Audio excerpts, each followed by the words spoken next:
Alright, I believe we're set to go. Hey everybody, welcome to the stream whether you're live or on live. Sorry it took so long to get started here.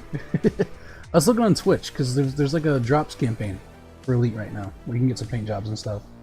And I was like double checking to make sure everything was set up. It looks like it is. Drops are enabled. I'm pretty sure I'm in the right category and everything, so hopefully it'll work. But anyway, if you're not watching on Twitch, that doesn't matter. And the main reason we're here is to continue the defense of Soul. Or I should say the reclamation of Soul. So yeah, we're gonna pile in. The last few streams I've been kind of like spending a lot of time messing around with the Corvette and testing stuff and whatever. And I feel like I've lost the reason for the season, you know what I mean? Like, I feel like we got more pressing matters to attend to. With, you know, last night's stream was kind of short. I had some other stuff I had to take care of. I have some free time today, and I thought it would be a good time to just like pile in, get some stuff done. So, this is gonna be like just a chill stream, and we're gonna help just finish off some of these systems, get as much progress as we can. Productivity is the name of the game today, and I plan to go for a while, so we'll see. It depends on if anything explodes or catches on fire or whatever. But we are currently in LHS 450, and it's very close to getting finished off. So that's where we're gonna start. We fight on the ground we're on, or I should say in the space we're in. So I'm currently in the Pleco. Ooh, I should probably switch off to... I should probably switch back to the Challenger. I think that'll like give us the most bang for our buck as far as getting stuff done. It's like the most general purpose. Even though clearing scouts in the Pleco is really fun in PZs.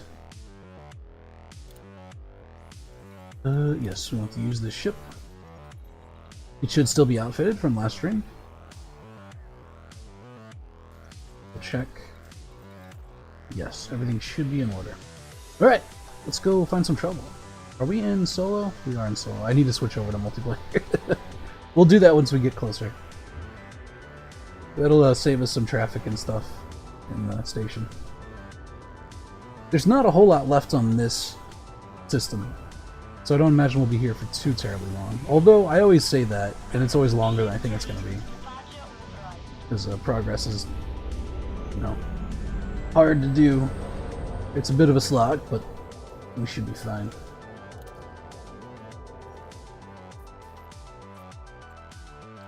So yeah, there's a little bit left there. I think Signy's been cleared. Wise still has a little bit to do it. I think these unpopulated systems, though, actually progress faster than populated ones, if I'm not mistaken. I think I read that. Someone said that somewhere. I don't know if they were just bullshitting me or not, but... Looks like we got Alpha Centauri and Wise, so with some numbers that need to be taken. Quari.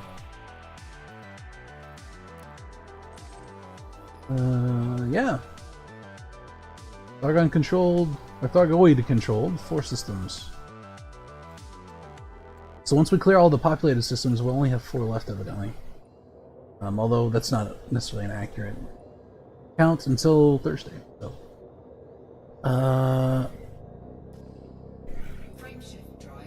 Trying to figure out if I should switch over now or later. I'll wait till we get to the instance. We'll see what we're up against.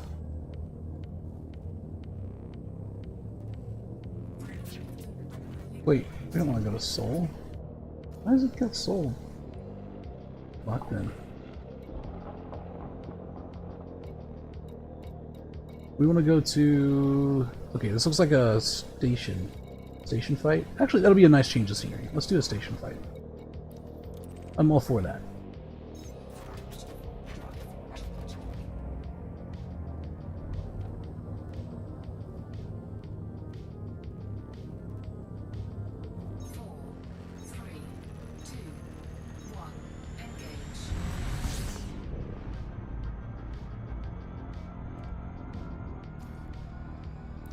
Infect weekend. Put on our Super Cruise and probably get interdicted right away, because that's usually how this goes. Yeah, we want to clear any routes that we've got. Looks like it already did it. Okay. So yeah, we're, what, 2 days out?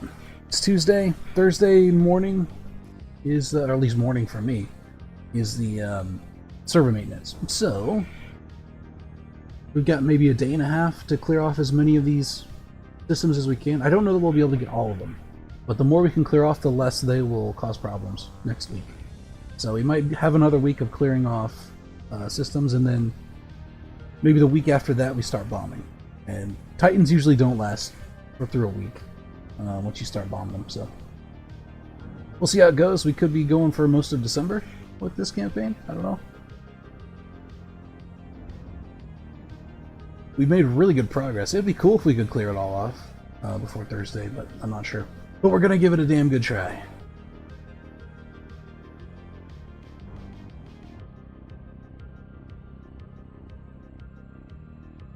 Make sure my music is set up here.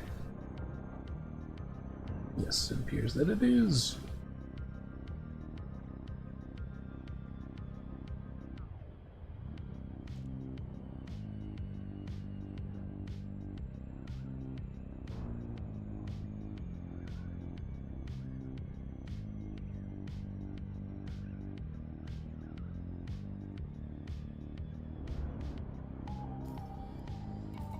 In fact, we really wanted to speed things up. We could make some premium ammo. We've got quite a few reloads. I went ahead and stocked up on these materials and didn't actually use any of them last time. So we can pile in if we wanted. I'm gonna switch over real quick. We're almost up to 9.5 billion, which is pretty nice. Well enough to buy a fleet carrier if we wanted to.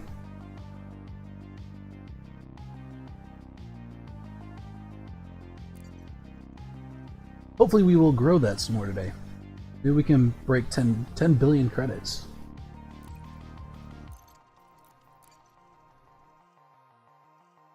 In the stream, I mean.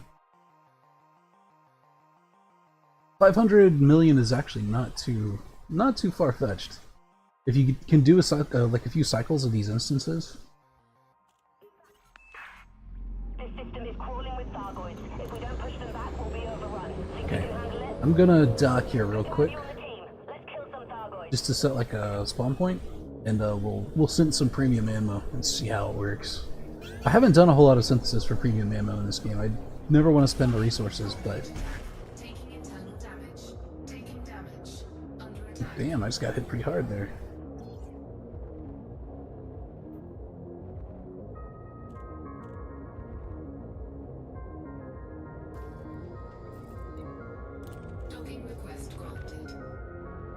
Luckily, these stations have pretty decent amount of overshot a little bit. Have a decent amount of landing pads and stuff, so they don't get as congested. Although the mail slot is a little bit of a problem. We're gonna let this guy out. Come on, bud. Squeeze on through.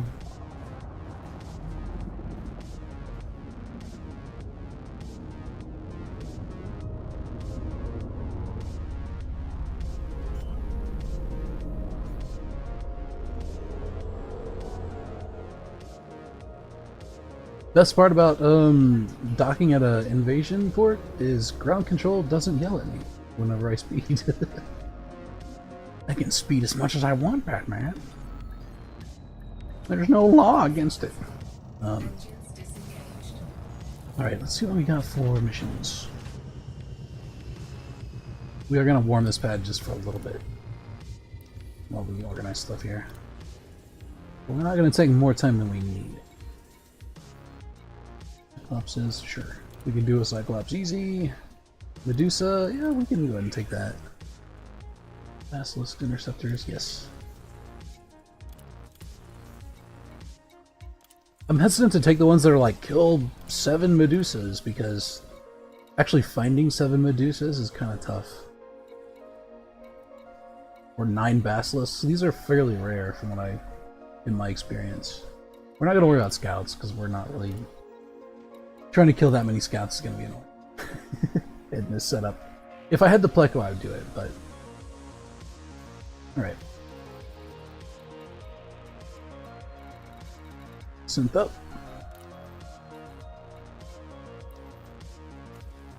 We're gonna use 3 of these.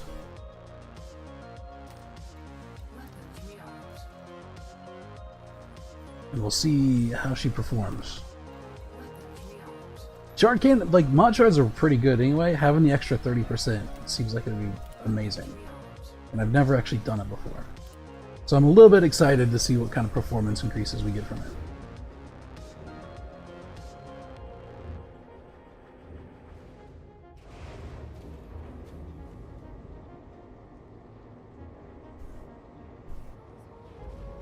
See if we can go find that Thargoid that shot us as we were coming in. And wreck his shit.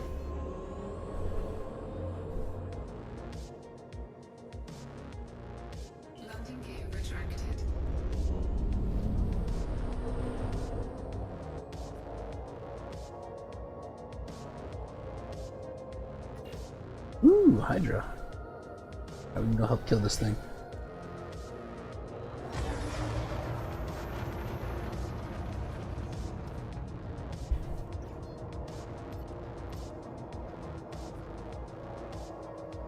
We'll start with 1 shard cannon and work from there.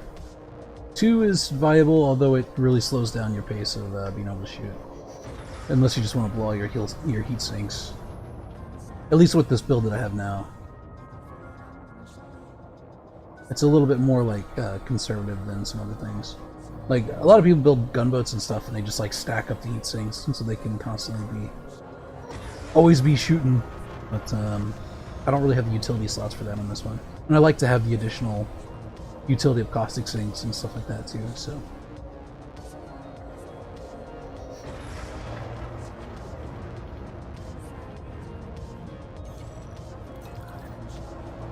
Oh yeah, they're actually doing pretty good by themselves. I don't know if they really need help. But we want that sweet millions tag. Get a nice 60 mil right off the top. I need to make sure I'm not shooting whoever this green square is there. Woo, that almost filled up my bar. In fact, we'll go ahead and drop that one.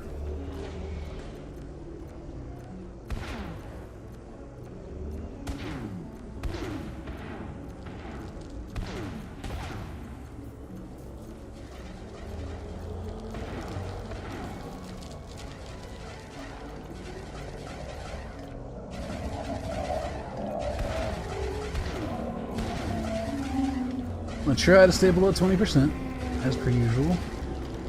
Oh, he's exhausted, but I can't see shit.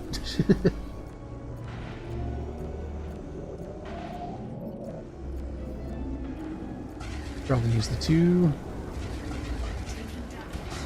Oh, hold on, we gotta orbit.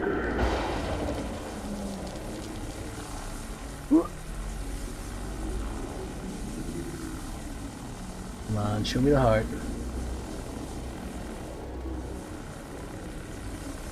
Oh, they got it. Never mind.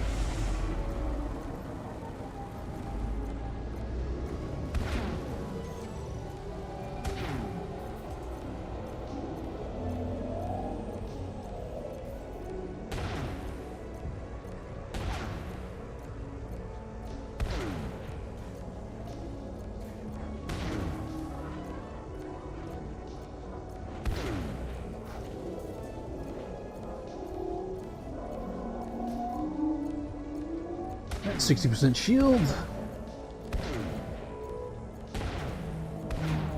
Whoa. Took over 20 there.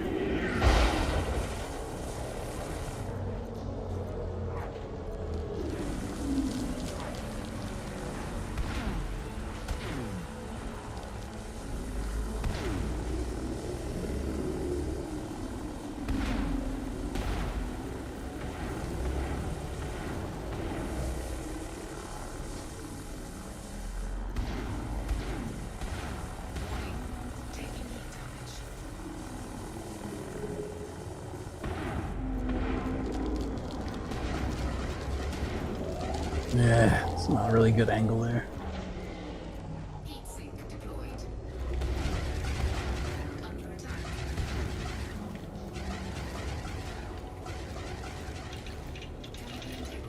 Whoa, what the heck? Buddy. Excuse me? I can zoom it out of there, did you see that?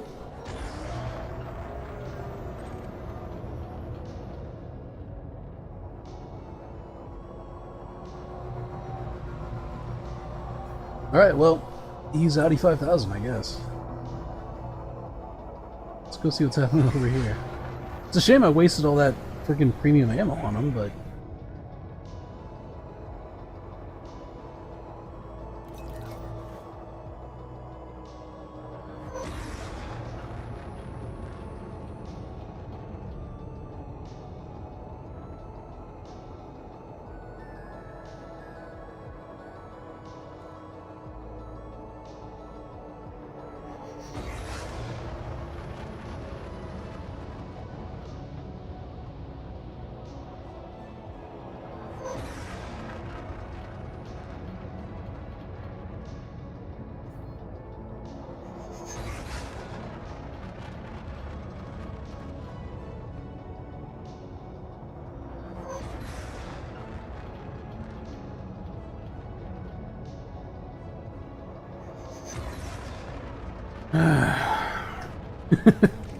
I hate how like spread out they get, honestly. Yeah, like in a way it's nice because obviously you don't want to have to deal with multiple interceptors in a single fight, but it can be a real pain in the ass to like move back and forth between them. Get where you need to go.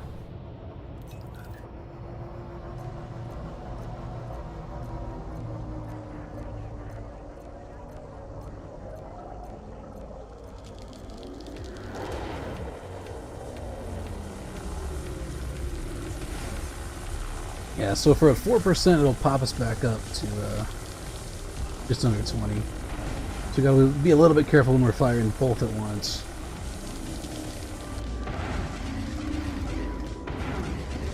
The secret to surviving in interceptor fights is mitigating damage. It's not too much of an issue when you've got a bunch of people like this, because their attention is like divided. But if you want to do solo stuff, if you want to solo kill interceptors, the secret is to mitigate damage. As much as you can.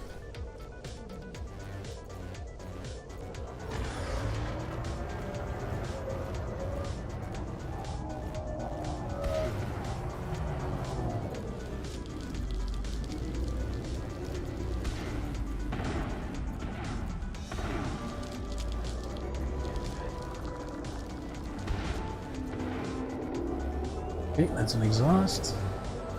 We just gotta get in a position to actually shoot the damn thing.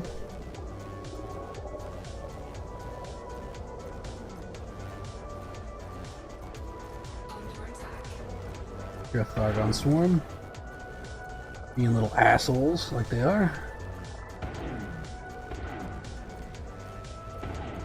Oh fuck, man. Stop running.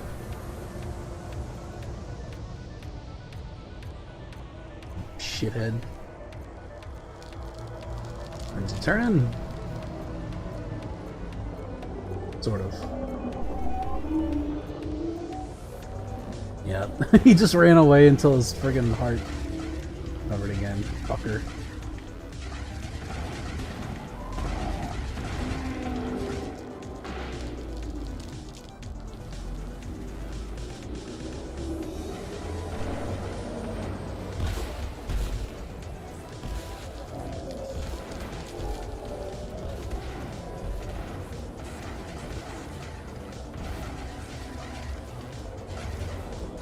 Argon Swarm behind me. Taking shots. That's what all that fucking green shit is.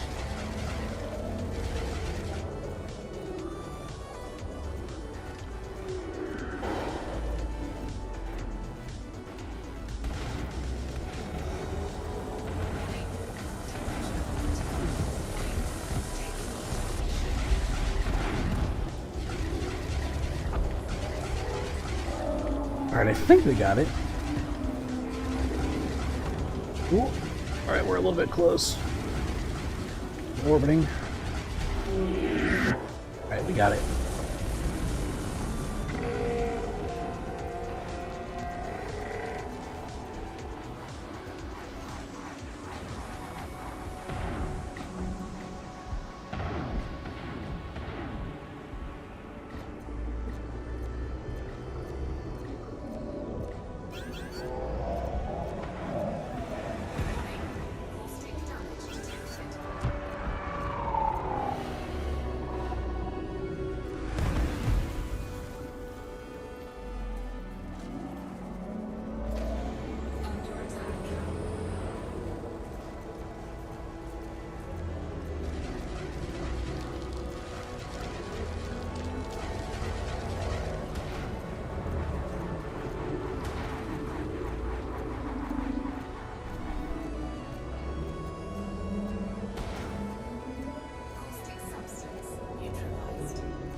Ugh, come on. Sometimes you just get bad luck, and these idiots constantly turn away from you. Hello. There we go.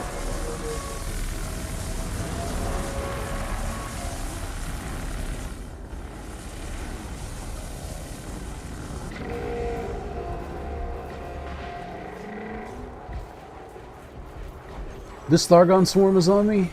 Oh my god, he's porting around again. Which means I might need to go repair. I still have 41% hull, but if I get like a suicide run from Thargons on me, they could completely wipe that out pretty easy.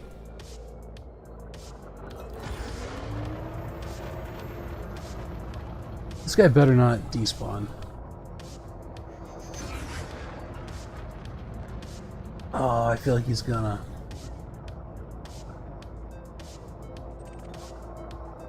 Shit, okay.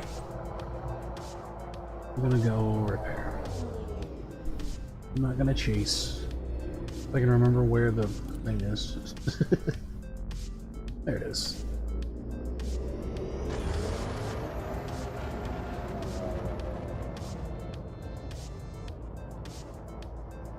Okay, no kills yet, but we will get there. We did, like, come into an instance with 2 Hydras in it for some bizarre reason. We're not even through the second phase yet. I don't know why they're here, but a little bit of jank.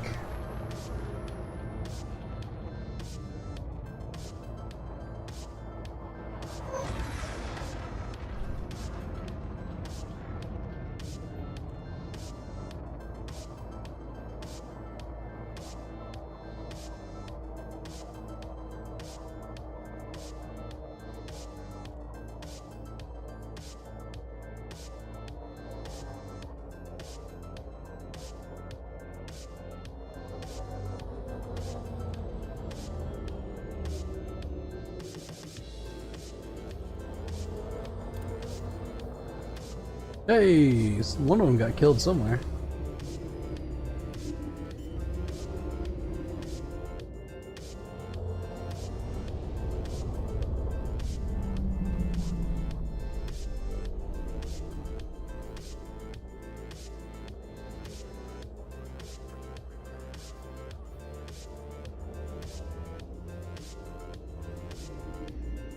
As per usual, stations like lag out the stream for some reason. Looks pretty good on my end, but for whatever reason, OBS doesn't like stations in this game. I'm not sure what the deal is. I'm not tech savvy enough to know. Also, I accidentally just overrode my ammo. Dumbass. I think it overrides it, doesn't it?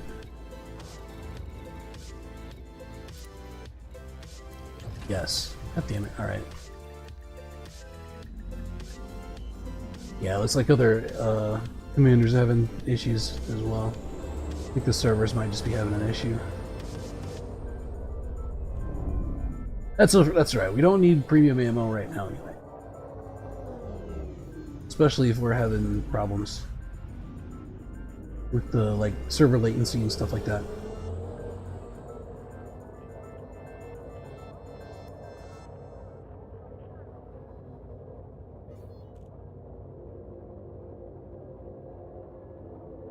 Alright, let's look for beams, laser beams. So the problem is, if you have these weird, like, out-of-phase Hydra spawns, I think they, like, take up... Oh, never mind, here we go. They can, like, take up, I guess, like, slots or whatever? I'm trying to think of a good way to explain it, right? Because during each phase, there's, like, a certain amount of Thargoids that spawn. And so if you have those Hydras there, they kind of take up spots, it seems like, at least. Where, like, Cyclopses and stuff should be. Because that's what's supposed to be spawning in this phase of it. Cyclopses, Basilisks, Medusas, stuff like that. And then the last phase, you fight a couple Hydras. But since Hydras are so much of a pain in the ass to kill, especially when they're, like, rubber banding around and stuff, means you can get kind of, like, locked into fighting Hydras, and you can't make a whole lot of progress on the actual phase. But looks like other stuff is still spawning in, so it's not really a concern of ours at the moment. Come on, man.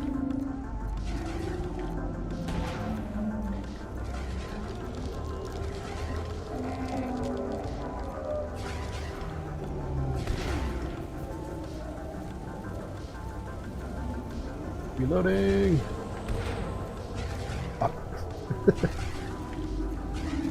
Shard cannons are not hit scan weapons. They do have a little bit of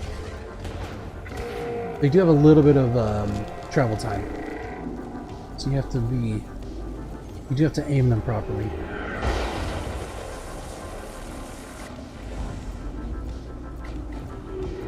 Gotta lead your shots like just slightly. It's still pretty quick. It's like almost hit scan, but it's not quite.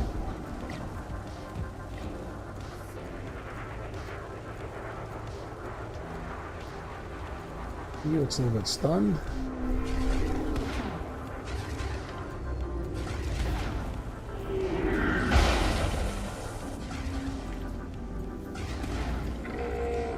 Nice.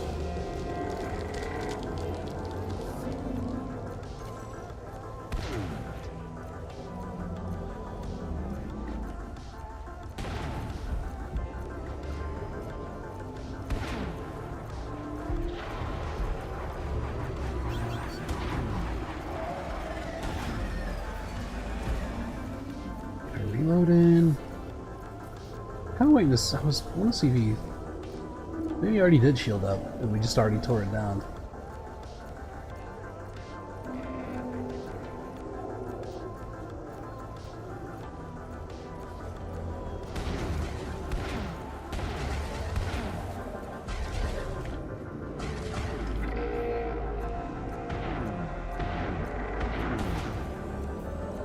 Oh! Ah, we couldn't quite get him. I should have switched to the next fire group.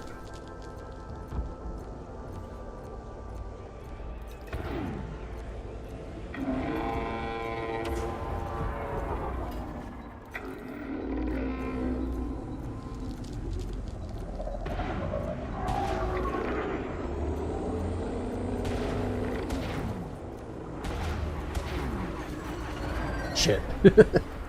He got his shield up at 1%. What a motherfucker. What a sour grapes son of a gun.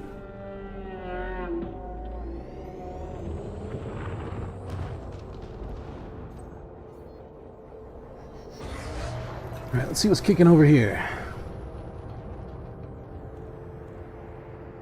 Actually, wait. There's someone here.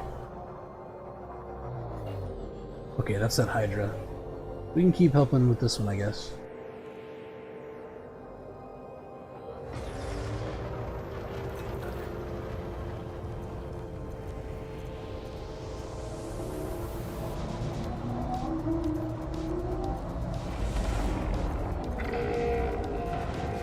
Whoa! Calm down, buddy. Come on. Jesus Christ. This is gonna make aiming quite difficult.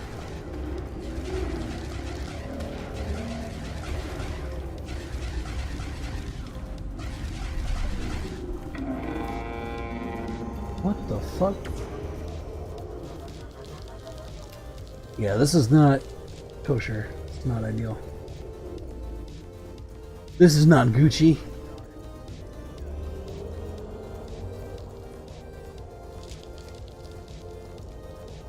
Presumably he is taking... Oh, whoa, what the fuck? Yeah, I did that again. He like dropped a like 20% hull there for a second, 20 or 30%, and then disappeared. Dude, what the fuck?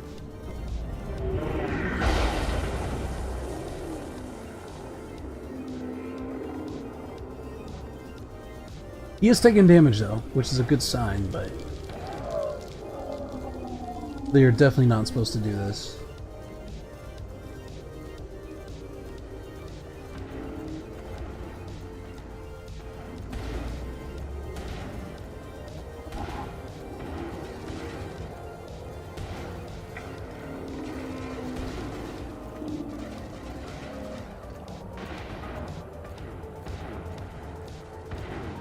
What's weird is I don't recall the Cyclops doing any of this, did it?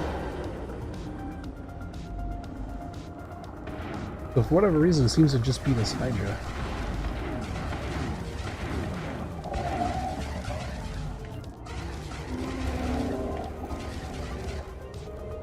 Oh, there he goes again. He pops back in.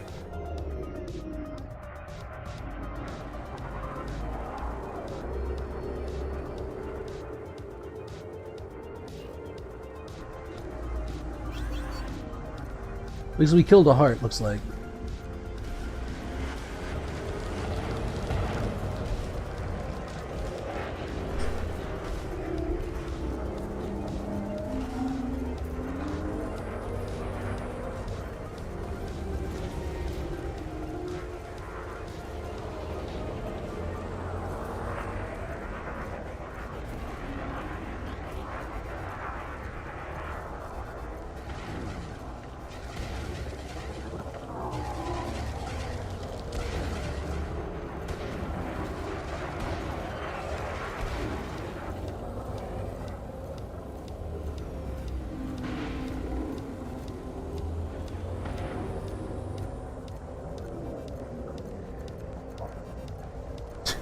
It's ridiculous.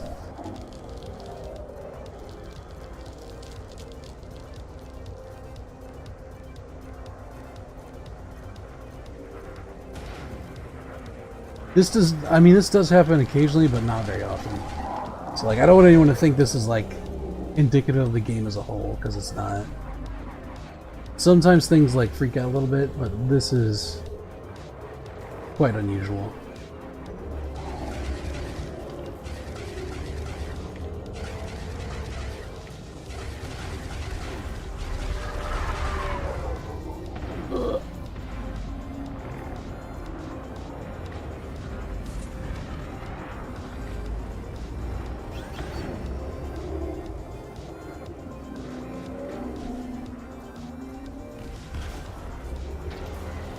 Oh shit, those are Thargoid suicide bombers.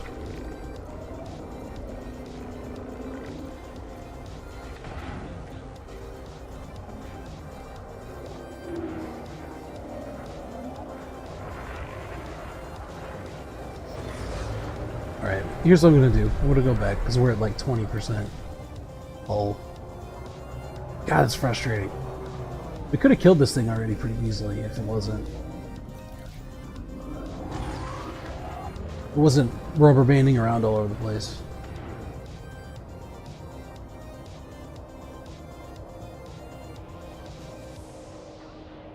So that's especially dangerous, and the reason why is because one of the more bullshit aspects of the Thargon swarms, the interceptors spawn, is that they have an enrage phase where if you don't kill a heart within a certain amount of time, depending on the interceptor, it's different for different ones. Then the Thargon swarms go into an enrage phase, and then they just like spam their suicide missiles, which do a ton of damage. So that's actually not being able to possibly like kill an interceptor in an appropriate amount of time is actually really dangerous, because then you're just dealing with this enrage phase that you're meant to kill them quick, right? That's how you mitigate that danger. But obviously, if they're bugging out and stuff, that's not possible. Hello? I'd like to dock, please. Oh, Jesus, okay. Let's find this.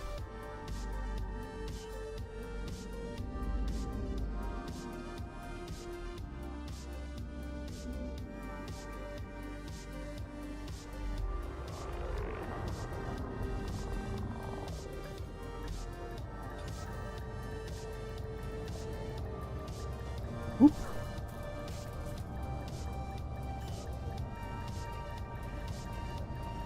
A moment.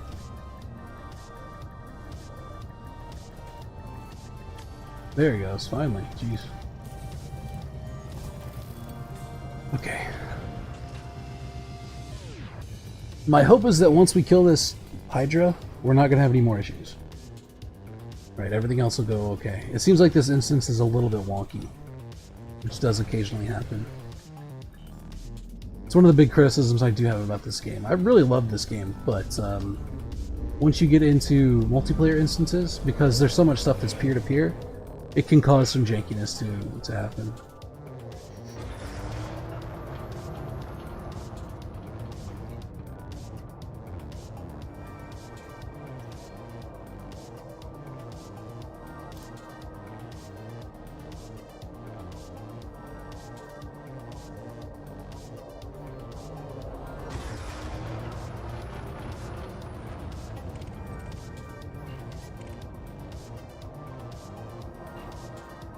Alright, there he is, bastard. Let's see if we can finish him off.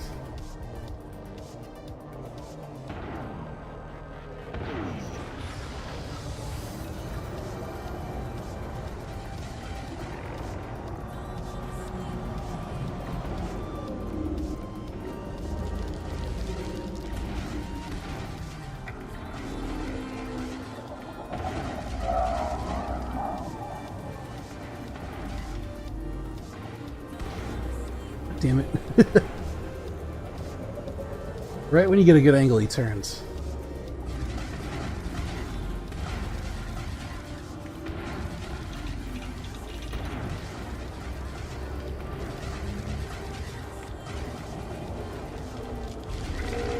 Okay, good. Someone got it.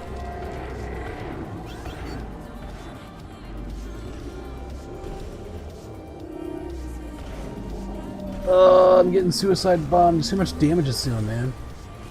30%. We went from like 80% health down to 28 from that barrage. That's insane.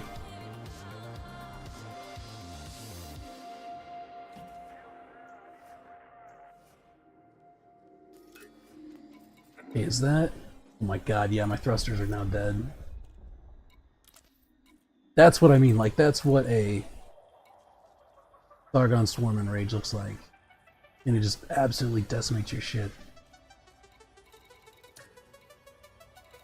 Alright, what do we got? Yeah, it killed all my module reinforcements too.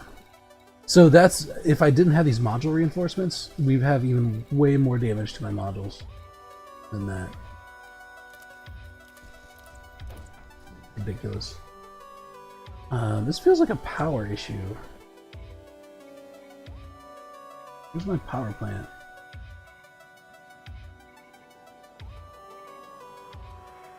Yeah, that's what it is. You cannot repair it either. Alright. Well, we're gonna need our thrusters. So let's power down some of these things.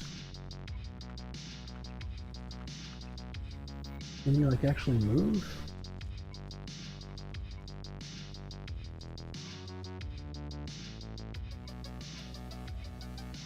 Is it 1%?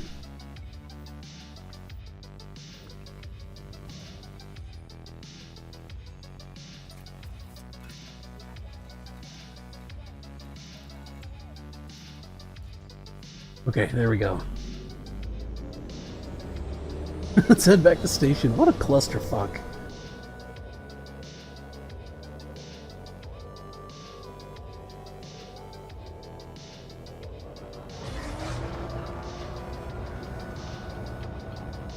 So as I understand it, from what I've read, those suicide attacks that the Thargon swarms do, those actually do more damage the more tonnage your ship has. So if you have a really big tanky ship, they do extra damage to it as well. So they're really good at killing bigger ships. And this ship actually has quite a bit of tonnage because it's so heavily armored. It's got a bunch of hull reinforcements and stuff. Whew, jeez. That's why you want to kill hearts fast. Especially if you're trying to solo interceptors, because there's no way to avoid Thargon swarms. They're just like a damage tax you have to deal with, essentially. And the only way to mitigate them is to kill hearts fast, essentially.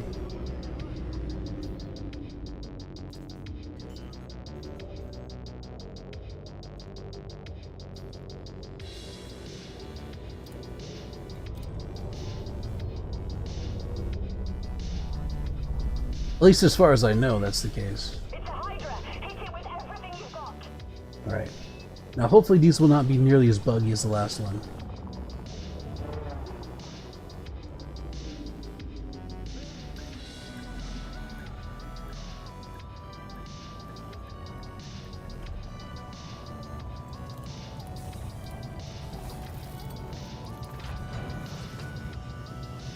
Are there any Hydra missions?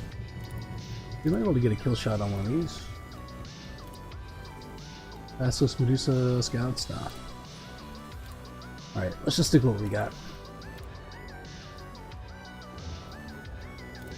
Oops, that's not what I wanted.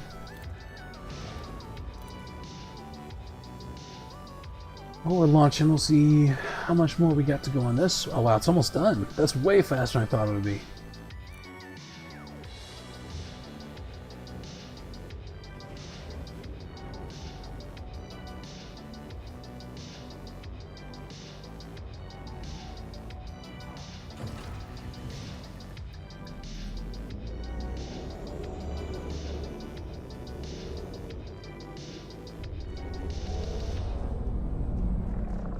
Woo.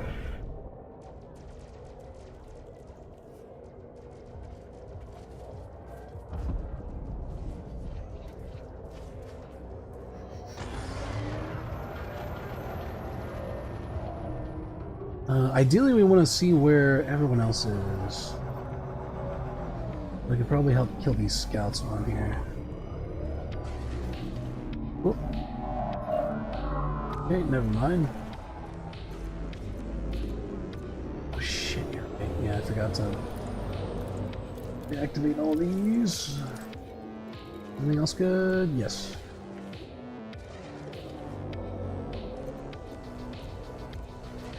Oh fuck no, this one's doing it too.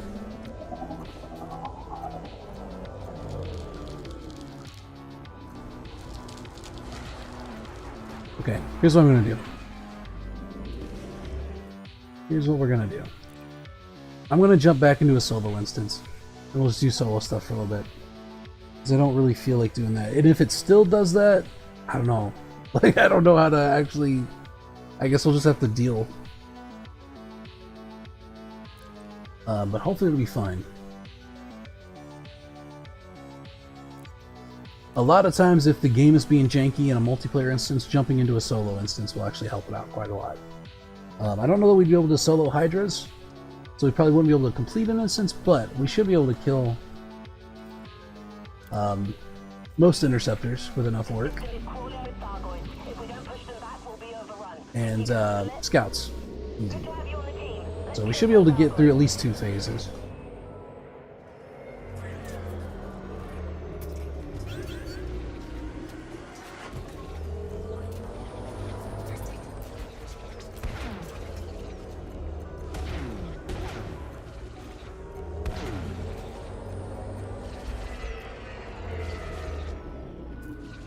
Whoop.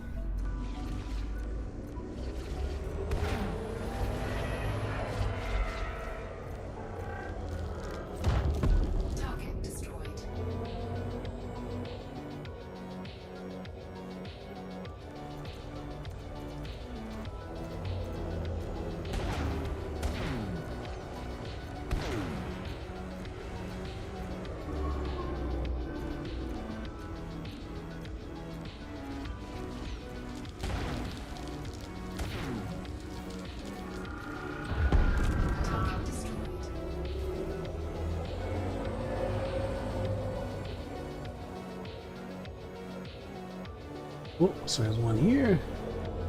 Go ahead and get him.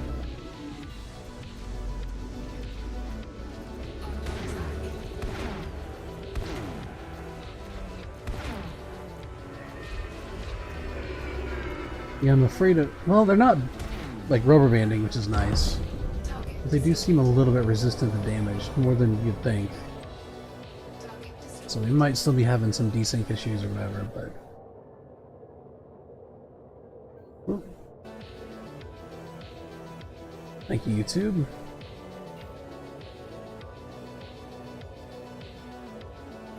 Pausing my shit at the worst times, as always.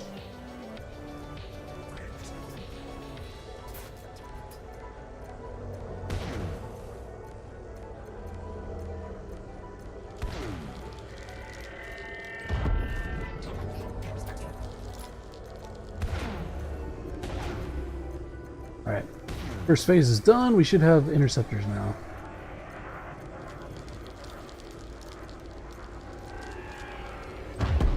Target destroyed.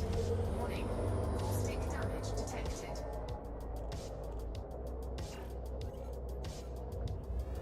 Yep, here they come.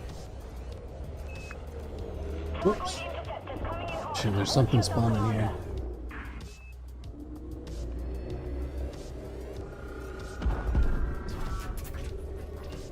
Yeah, there it is. That's a basilisk.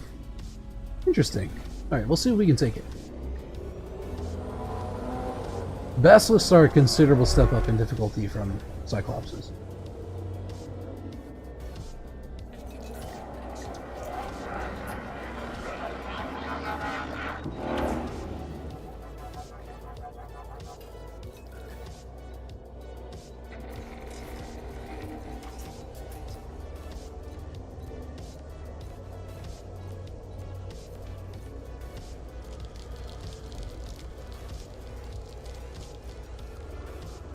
They're also the fastest of them all, I believe. I think they have a max speed of 530 kilometers.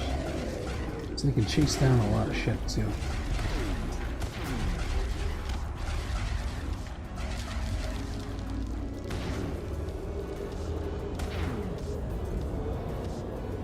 Let's switch to 2. We need to be able to outstrip his regeneration.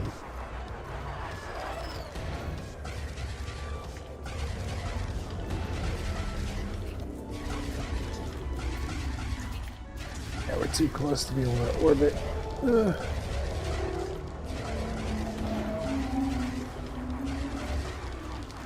Alright.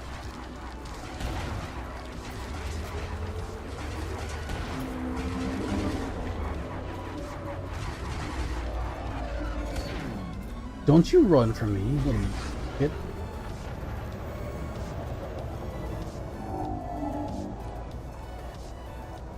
Come on, turn around.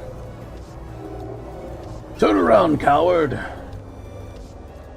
Dude, he actually did it.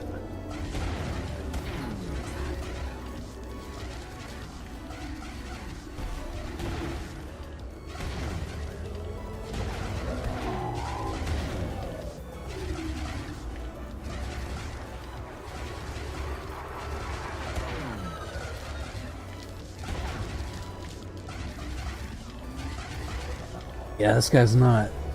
Wow. I think there's still some server issues because it's like he's not recognizing that my ship is cold. So cold orbiting is not working super great, but we'll see. Maybe better just to go full offense, burn some heat sinks or something. Just try to tear into him as much as we can.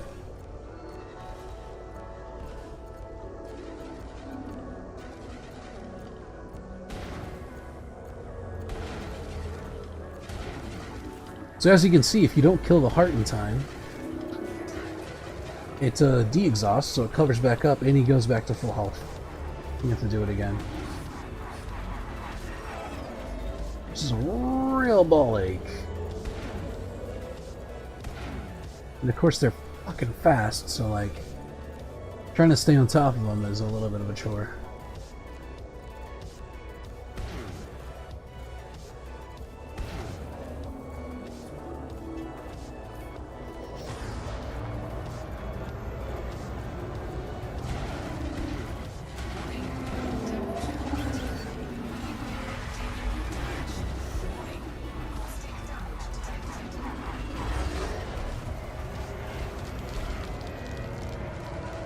god. Heatsink deployed. This is why you want scout cleaners in your instances. People with like AXMCs and stuff, just to keep them, keep the herd cold. Okay, there we go. Finally.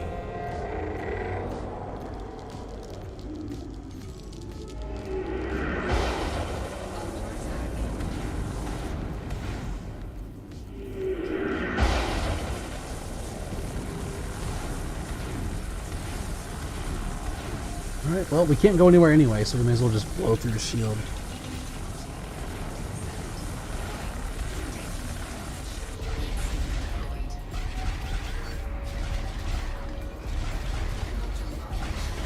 Oh no, that's not good.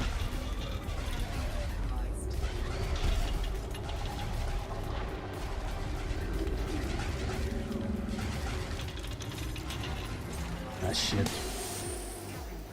Okay, we gotta go back. Deployed. Oh, station. I would need your services.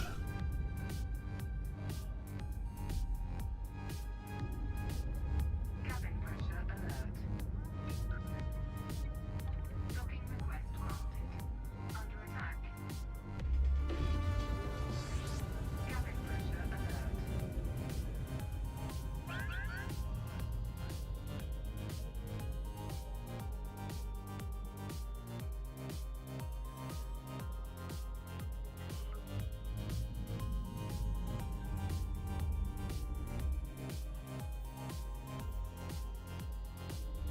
gear deployed. Oof, yeah, we're not doing so hot. Cabin pressure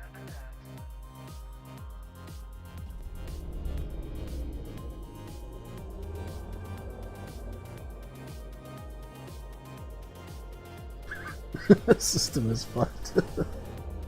Yeah, it feels like it. It feels like things are not going like they're supposed to here.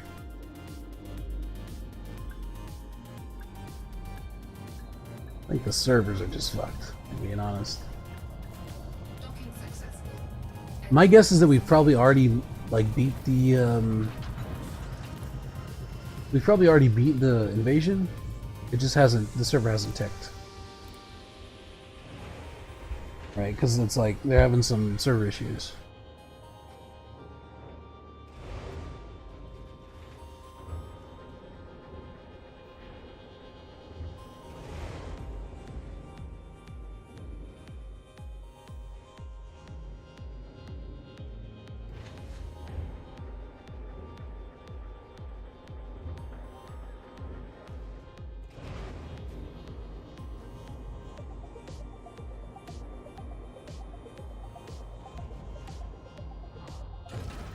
Ship released. Alright, let's go take another crack at this basilisk.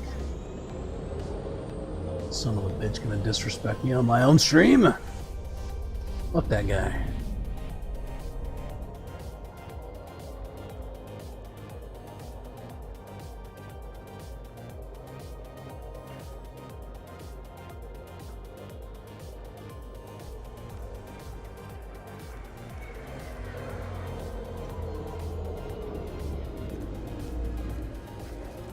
But first, we'll clear some of these scouts out.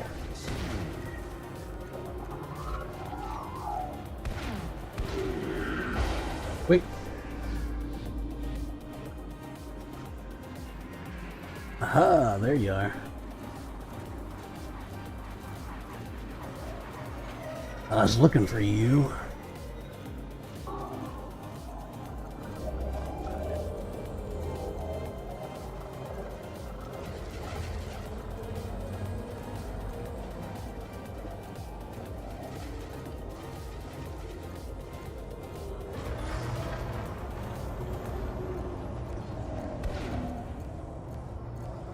I get a little bit closer.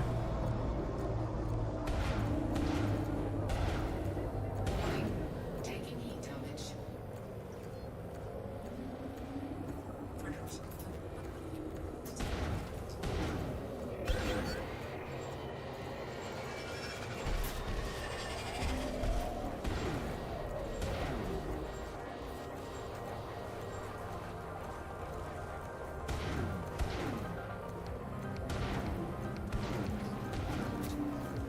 Exhaust, please. We're already getting malfunctions on our charge cannons, which is not ideal. So, because these stupid Thargon swarms, which are eternally fucking stupid.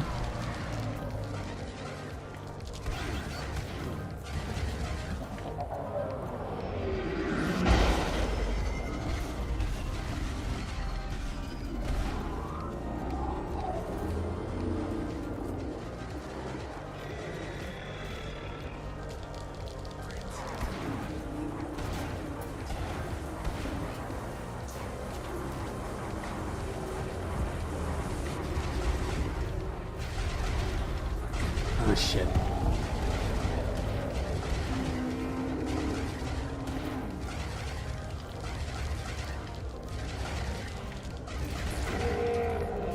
There we go, finally.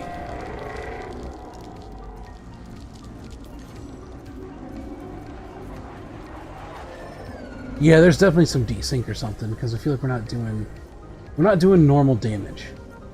It's like we're a little bit nerfed. It doesn't usually take that many hits to kill a heart on a basilisk. I don't think I'm missing all that much. Although it can be hard to tell sometimes. Sometimes you think you're hitting and you're not.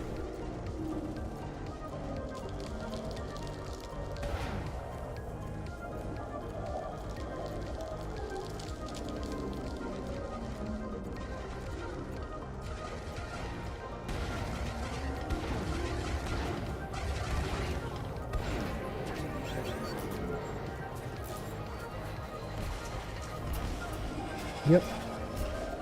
There's those suicide Thargons again. Perfect. Taking heat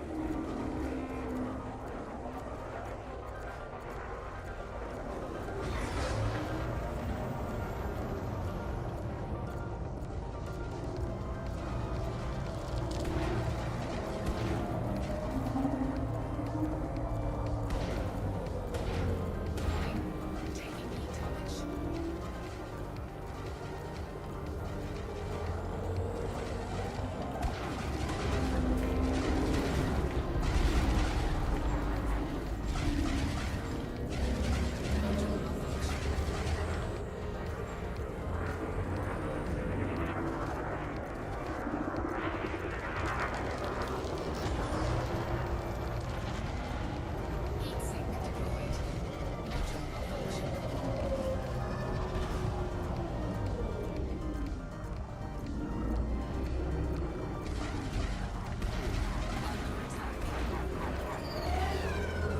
If I can get this heart down, then I'll go into repair and do another pass. I really hate having to do this, but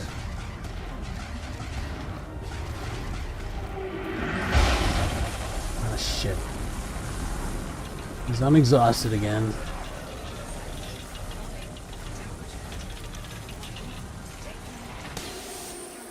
Compromised. Right, here we go. Pressure alert. Atmospheric failure. Make our way out. Heat sink deployed. This is really sloppy. I feel really, really sloppy, but Cabin I don't think there's any way around it.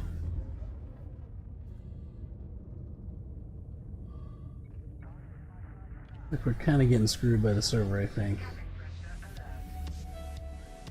It is more stable than the multiplayer instance, though. Well, that's something. Well, please go. Forward, please.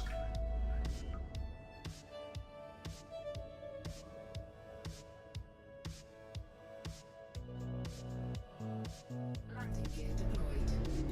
Docking request granted.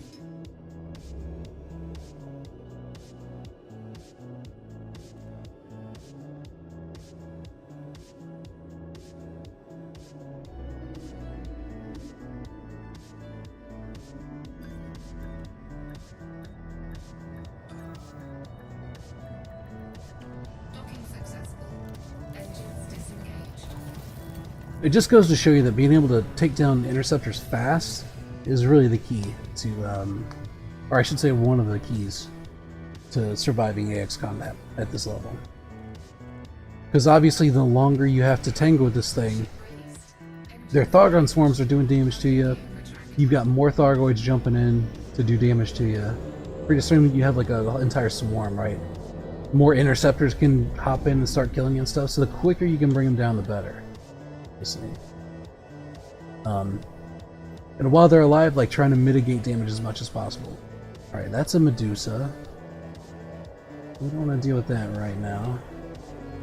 This is the guy we want to deal with. We'll finish him off. We'll try to anyway.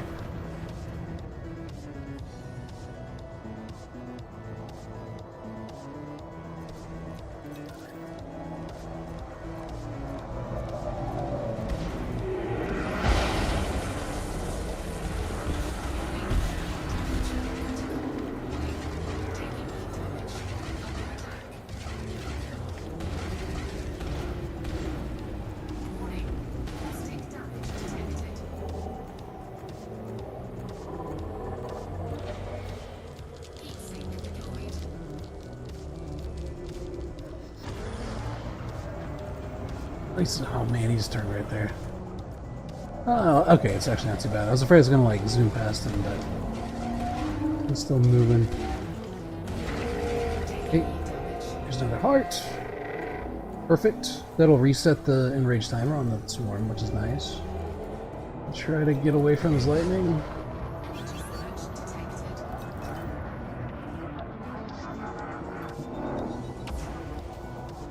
So when they get down to 1 heart, that's when they will do that, the shutdown.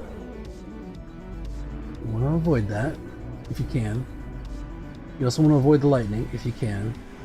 It can be extra hard to do it on Basilisks because they're so fast, so they can chase you down. There are ways you can, like,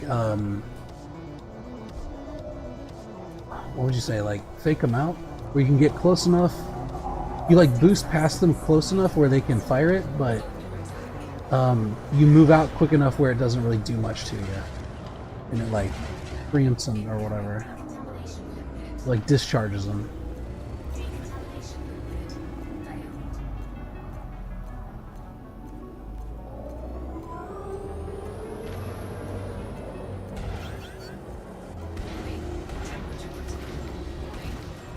I think in this instance, just going all out offense is probably the way to do it. Because it's a little too janky right now. The server's a little too janky right now to do much. To do any, like, finesse. You know what I mean? So we'll play a little bit fast and loose.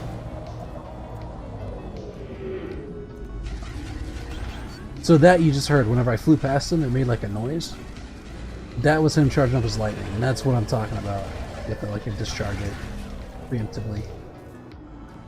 Hey, get back here.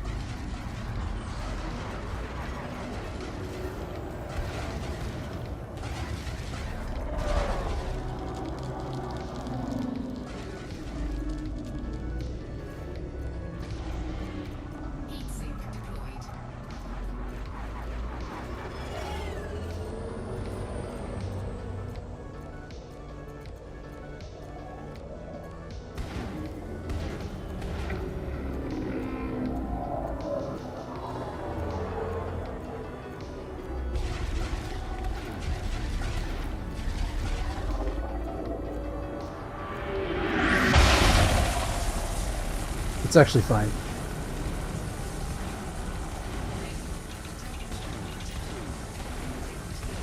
Doing as much damage as we can.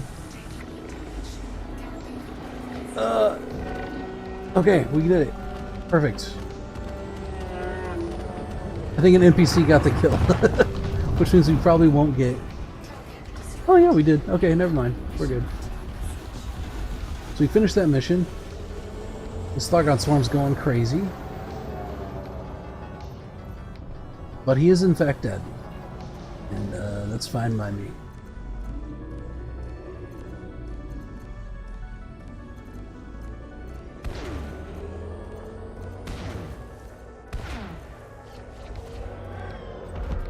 Target destroyed.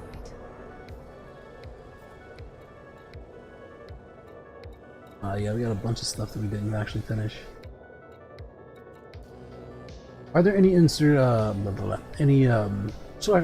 fuck, what's the word? Cyclopses. Are there any Cyclopses in the instance right now that we can take out real quick? Also, where's my canopy? Get these cracks out of my face. I saw Medusa. We probably don't have time to do that because they're even harder than basilisks.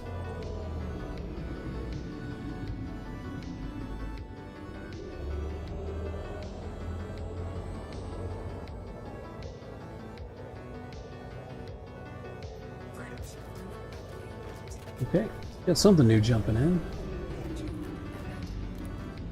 How's the invasion progress looking? Are we cleared? Nope, not quite yet.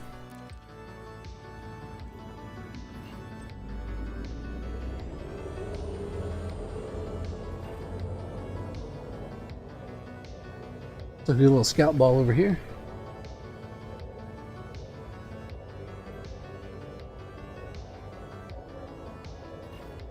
Yep, that's the Medusa. We probably don't want to mess with her right now. Her, him, it, whatever. The alien being. That's a lot of scouts. I wish I had the Pleco right now. Okay. Keep looking around. I kind of don't want to mess with all that over there. It seems like a lot of bullshit.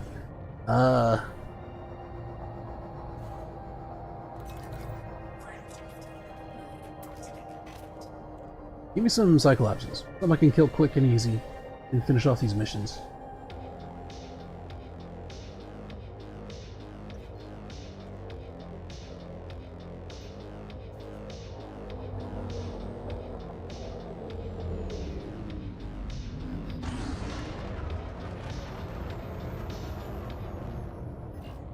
If we wind up getting booted from the server, that's actually somewhat normal. Well, it's not normal, but it's like, that's been the kind of thing that's been happening whenever invasion systems take over for whatever reason. So if we get like a Blackadder error, it's not the end of the world.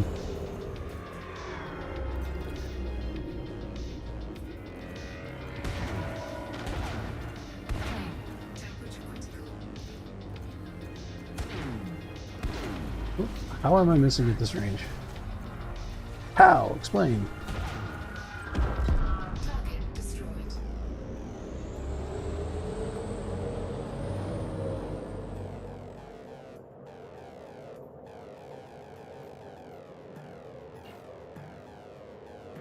Alright, we might have to go deal with this problem over here. This entire problem sector.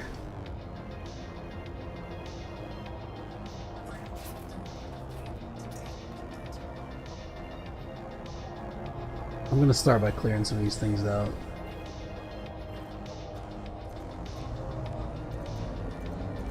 Just clean it up a little bit.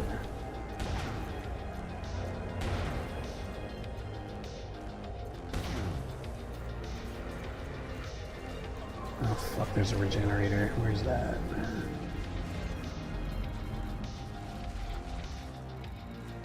There it is. These guys will heal the other scouts occasionally. All the scouts in the area will get healed if you leave this guy alive.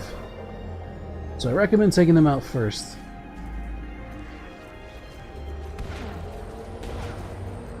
They don't heal themselves though, I don't believe, so you don't have to worry too much about that.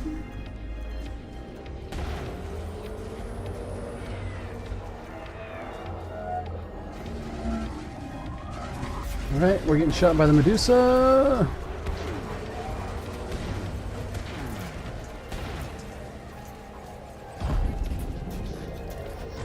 Yep, this entire... this is why I didn't want to come over here in solo, but it is what it is.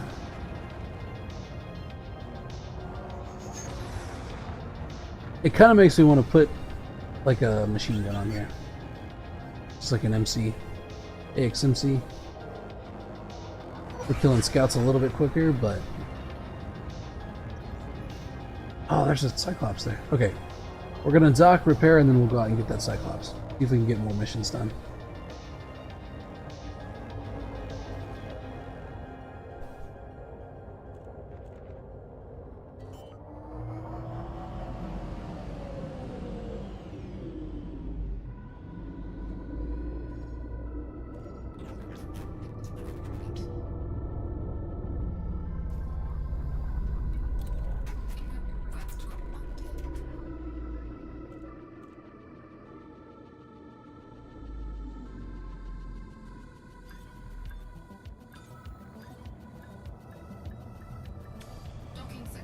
Hopefully the stream looks okay. I didn't actually think to check if fighting outside the station would cause frame rate issues. Hopefully it doesn't. Otherwise it's going to be a pretty rough looking stream.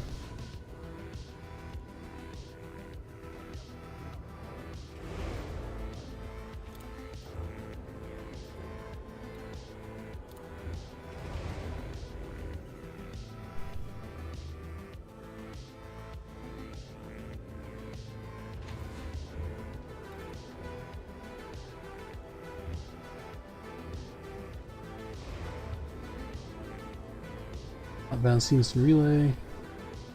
This one got stuck at 99%. Sometimes it does that. It just hasn't ticked over. Engines engaged.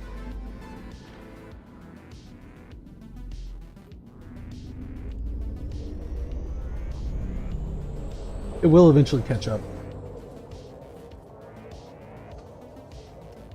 Alright, where was that? Where was that Cyclops? That's what I want to know.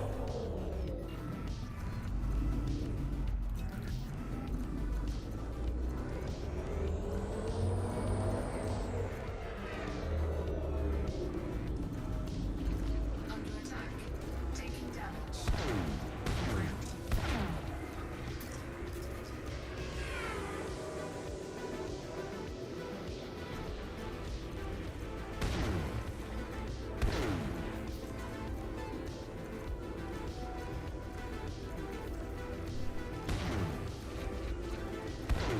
Ugh. There it goes. Target destroyed.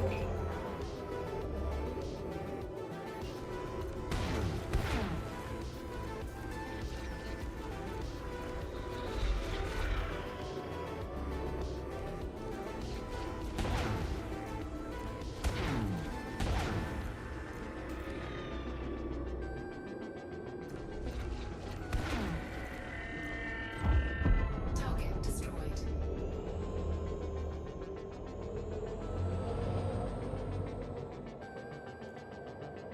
Okay, I see a Thargon swarm over here, so what interceptor is this? That's the Medusa. Let's avoid her for now. Under attack. The Medusa's now coming after me. Shit.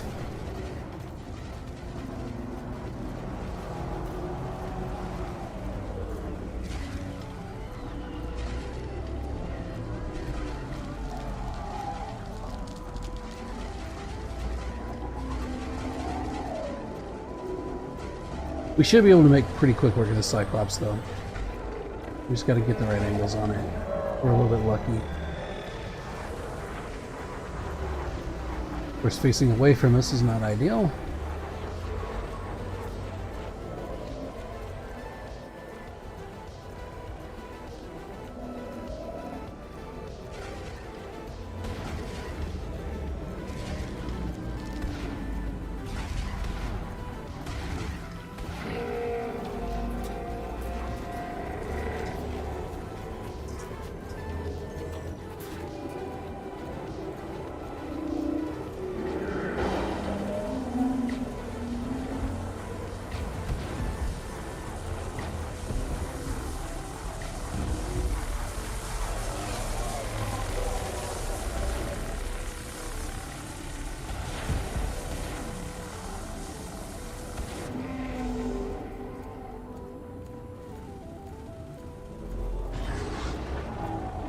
Don't you run from me. Right, 2 hearts down. Easy peasy.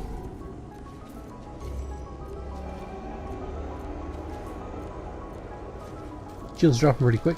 NPCs are actually pretty good for dropping interceptor shields. You get some NPCs fighting these interceptors. They make quick work of the shields. We just gotta chill out until they bring it down.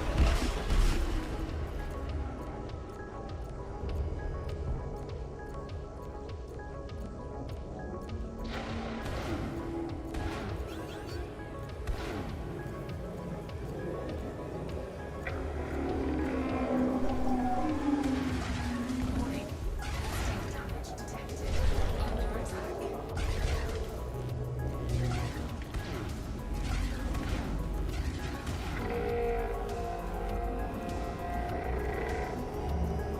Alright, he should surge.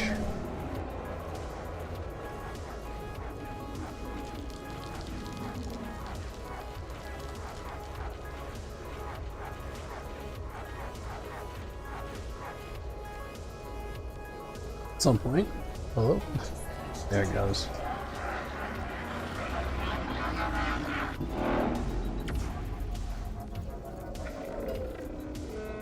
Perfect.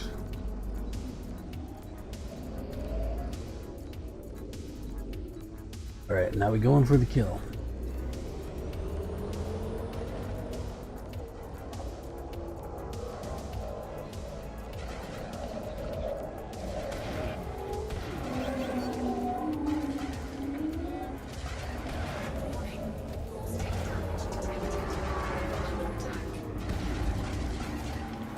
Oh no.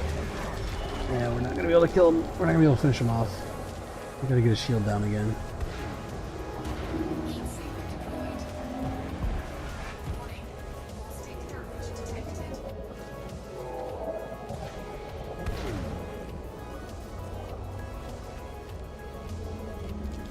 Once a shield drops, he's dead though.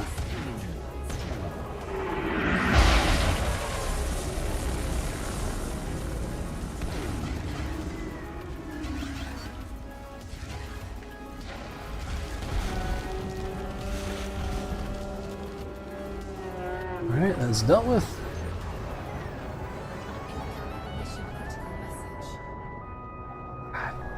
Yeah, we gotta kill these scouts. They're really causing issues. They just keep piling up.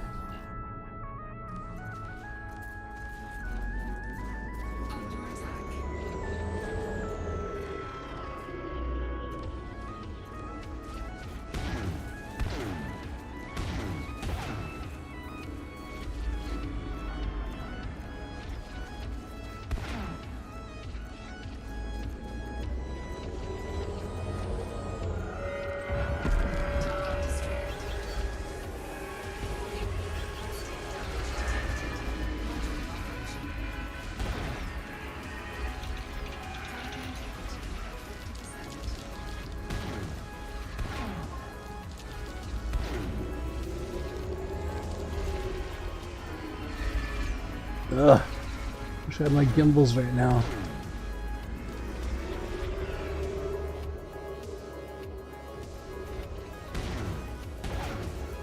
There we go. It's a little bit easier when they're not right on top of you. Target destroyed. Warning. Caustic damage detected.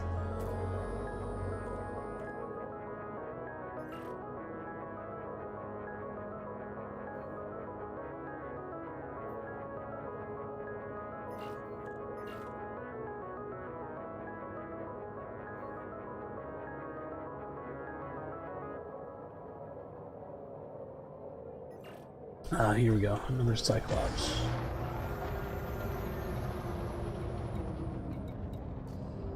Perfect.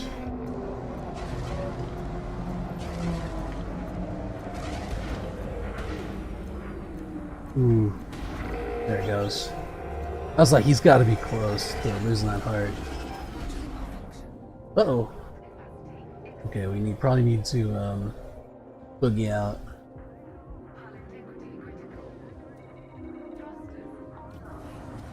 God damn it. Ugh.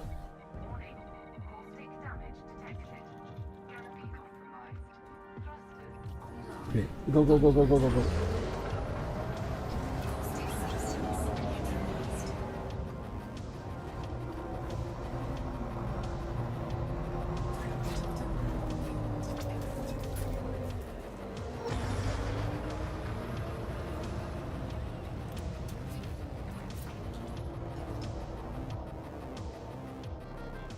Okay, we need to be a little bit careful touching down here because we're on not much health left.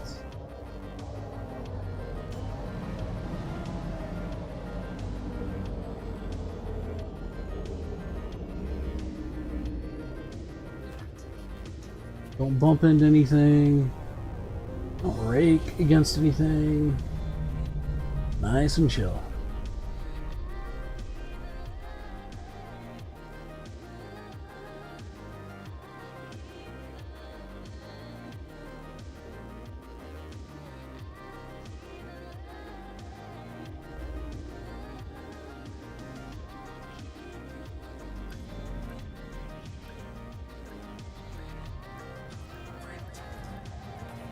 Ooh. Nice and gentle. There we go. Should probably turn in these missions at some point.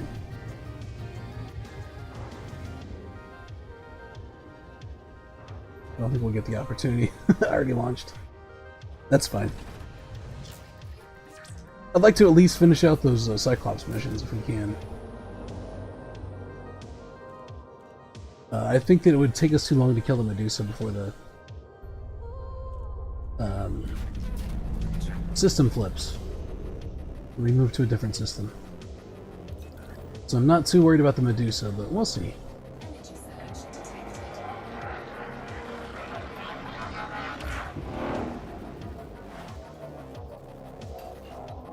Okay, we got another one. Taking damage.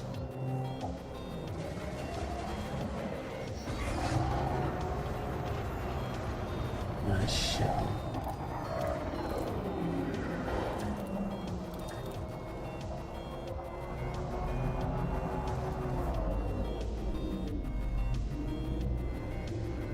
Wow, things got really spicy really quick.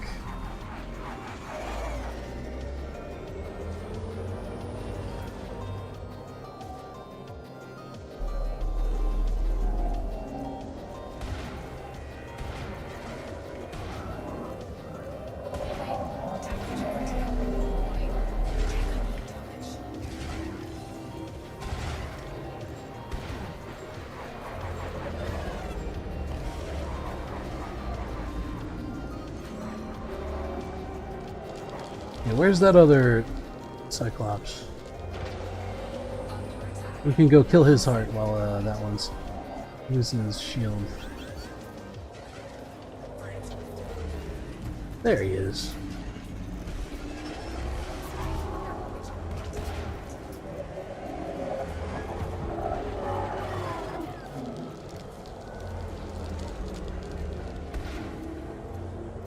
You can actually kill those things from behind, but it's pretty tough. Alright.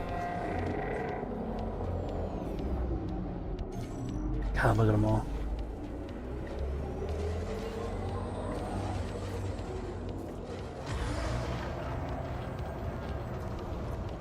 So their shields naturally degrade over time. So if you drop a shield, you don't have to stick to that Thargoid. You can just like go do other stuff while it degrades. That way when you come back to it, he's ready to get shot again.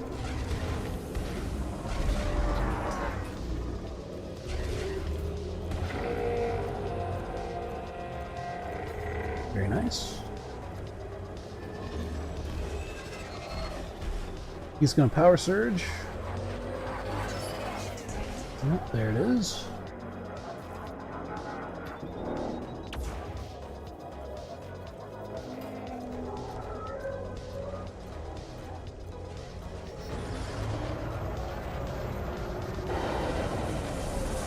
See if we can bullseye this heart in one shot.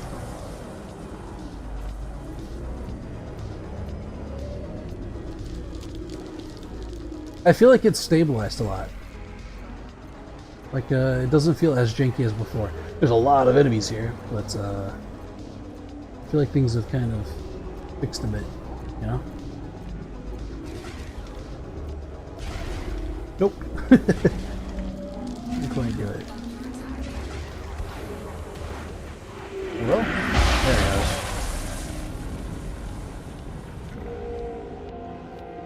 Okay, where's the other one again? Is that him? Yeah, he looks a little lopsided from a distance. Looking a little cattywampus.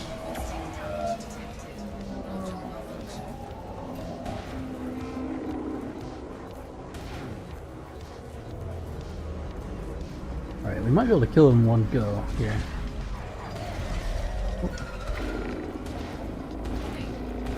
Yep, perfect. State substance neutralized. Target destroyed. I don't know where the Medusa. Oh, there it is. I was about to say, I don't know where it went. That's fine, it can hang out over there. Sucks to be that guy, but whatever. Under attack.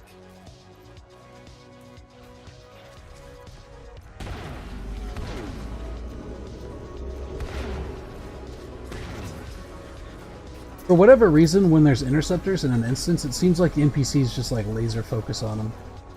Whereas they're actually really good at killing scouts, but they just like spend all their time on the interceptors. But if they would like clear them out occasionally, it'd actually be a pretty big help.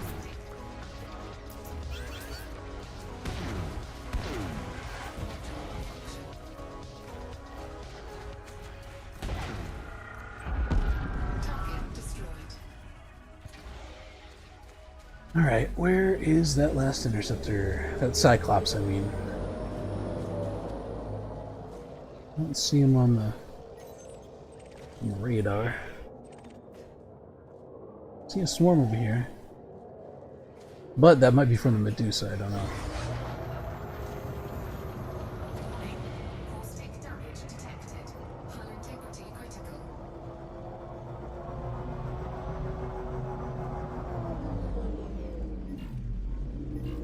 Oh, that's the Medusa, we want to avoid her. Caustic substance neutralized. Where did we go to?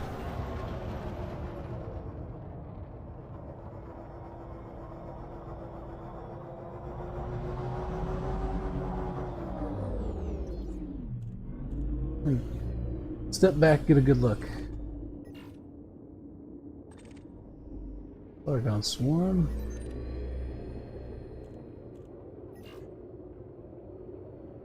You should be able to see his trail.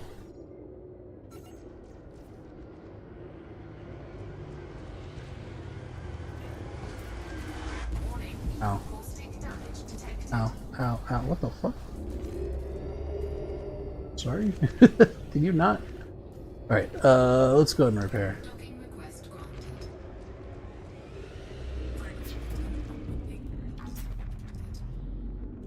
I know that Cyclops is here somewhere. We just gotta find him.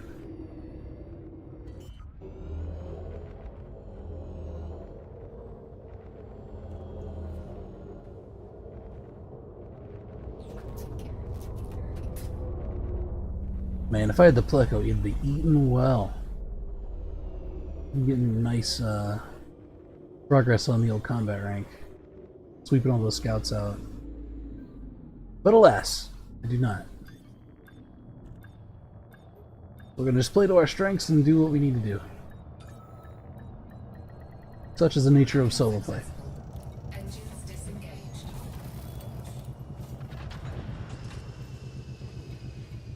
Let's get our music going again. It seems like, I don't know, it seems like YouTube pauses it more often these days. It didn't used to do that so often. Engines engaged. I know they want to like save bandwidth or whatever, but kind of annoying.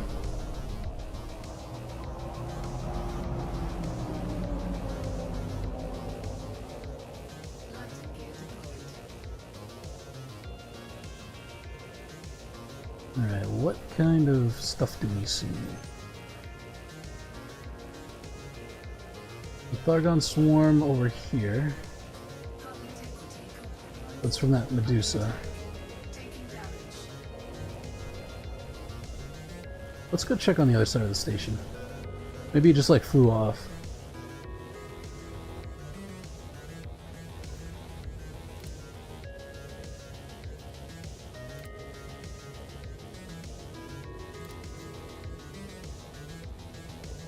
So if we kill that last Cyclops, it should complete these two missions. And then the only thing left will be the two Medusas. Which I don't know that I'm even going to really get around to. Oh, this is it? Yeah, there he is. Found you. Also my landing gear's on. Ace pilot, everyone. Perfectly professional.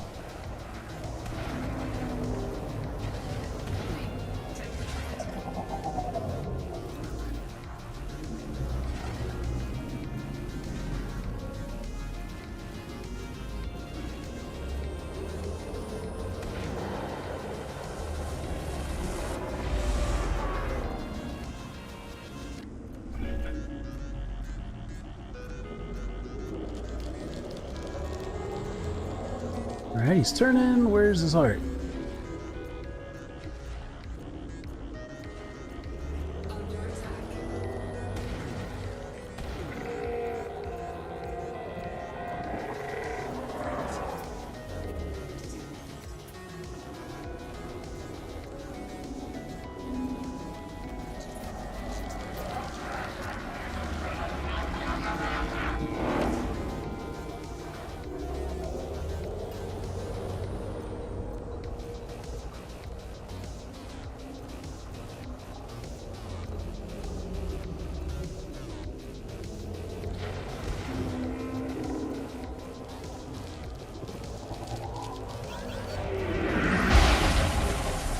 that was not a smart move on his part.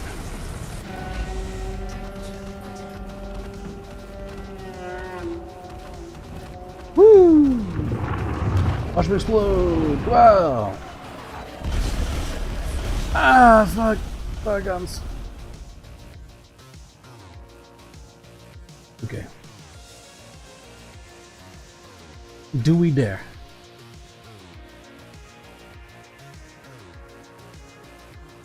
I guess we could take a crack at the Medusa.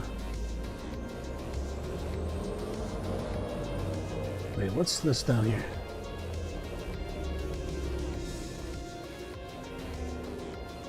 That's another Cyclops.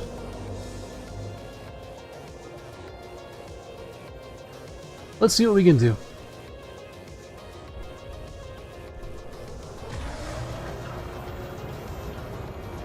We might have to wear it down like we did the Bassie. We'll just take some time.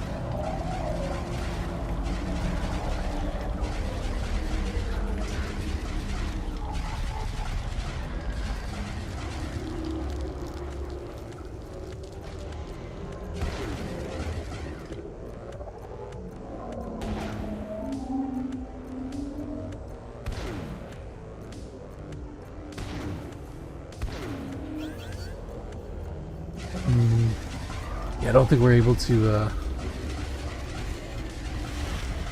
out damage its regen.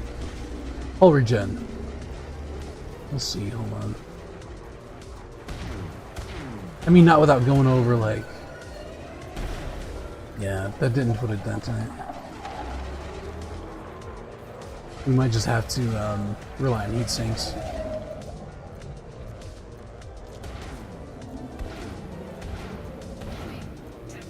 Alright, so that took off 6% of its hull. Firing all of those in pretty rapid succession. It's already almost back to full. This is what makes higher level interceptors so difficult. Is you have to have a certain amount of damage output to even exhaust the hearts.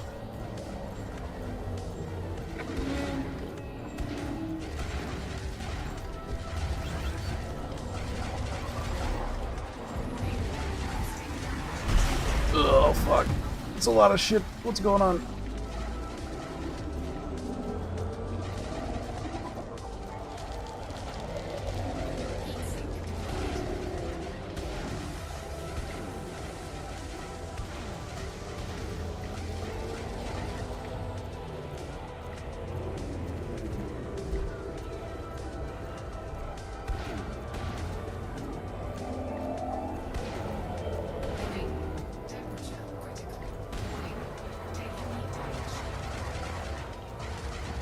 Come on.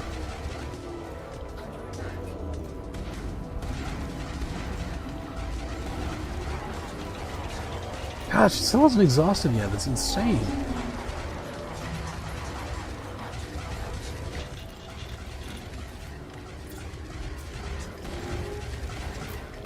Come on, at least get the exhaust. There it is. Jesus.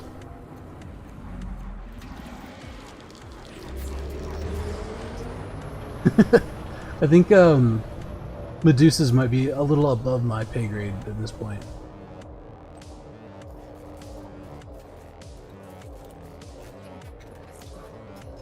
I have definitely chipped them down over time, but man, they're a real ball ache trying to solo. And I'm not even really soloing them. I'm in like an AX instance, right? So there's like NPCs and stuff helping me, but even then, they don't really do much.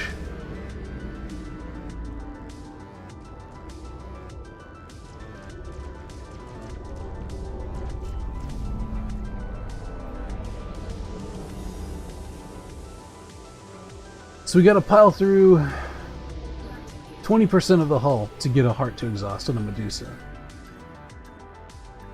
And we were doing what? 2%? 2% damage per shot with 2 modded shard cannons? It's very tedious math, is the takeaway. If you had more people doing more damage, it would be fine, but... And Hydras are even worse than that. Alright, let's do... Here. Give me money.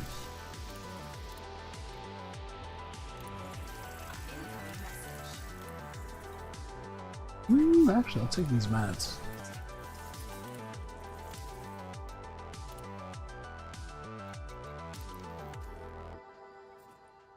What? This one didn't count.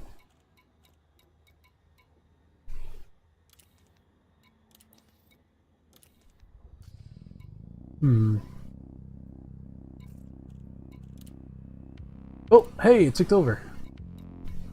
Here we go. Tier 2 contribution. Sick. Alright, I'm going to drop these missions then. Well, give me a little reputation hit, but that's fine. I don't really care. And then we'll hop back in. We'll go to another system and then hop back into multiplayer. I think it's a little bit more fun at this point.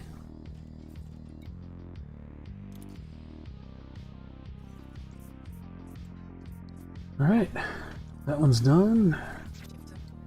Let me check the AXI Discord and see where everyone's going.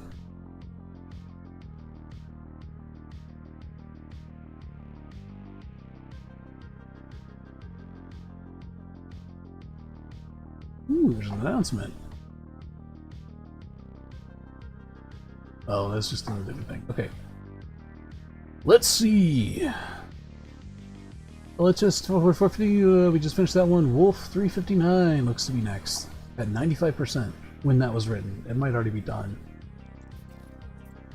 Oh, it's very close as well. We actually might be too late to really get in on that one. Okay, what's the next one? Bernard Star, 57%. That one should be good. Dollar City and Miller Depot. Wolf Orbiting Body Cook, 37 light years from the star. Or light seconds rather, not light years. Alright, Bernard Star. Yep. Still plenty to do here.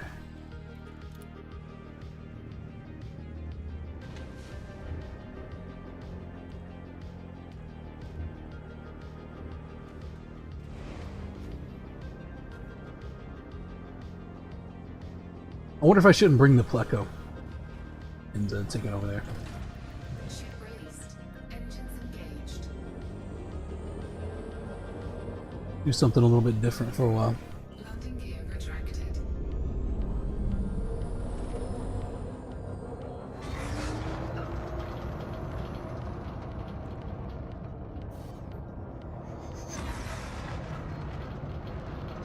Frameshift drive charging.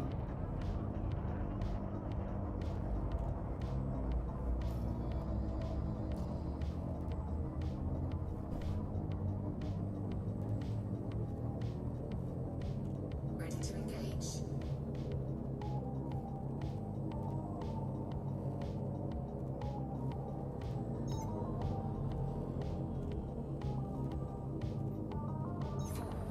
three, two, one.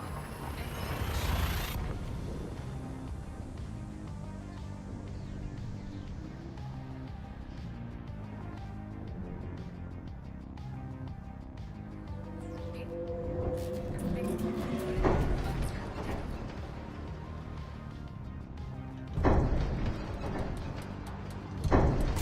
Alright, who wants to play some high prediction roulette?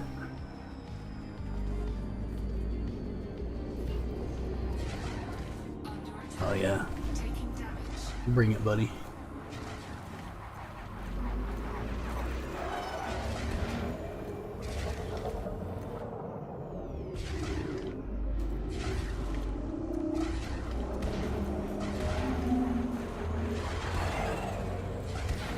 Temperature.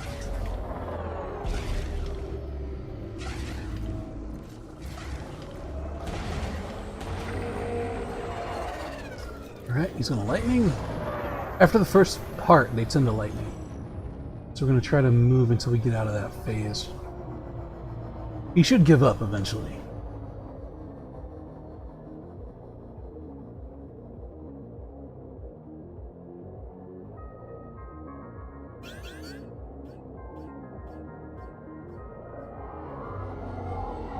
Nope, he's definitely still intent on shocking me. He's all glowy. The yellow glow.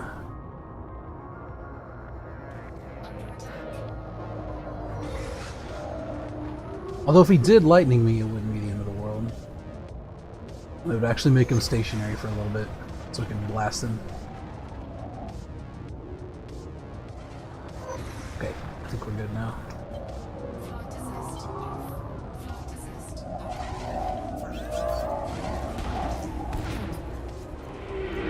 Oh, never mind. He's gonna lightning me anyway. Son of a bitch.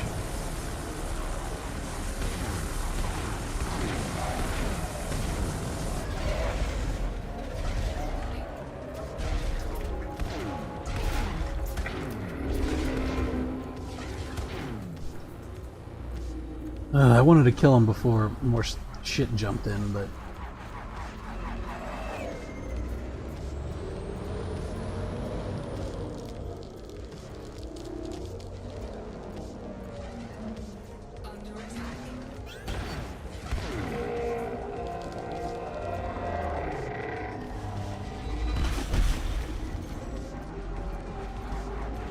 Okay, we're just gonna cold orbit while all these scouts peck at us, I guess.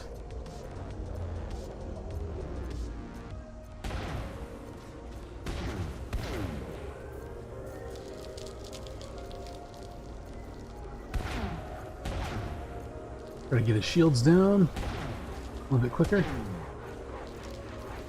The sooner we can kill him, the sooner we can get out of here.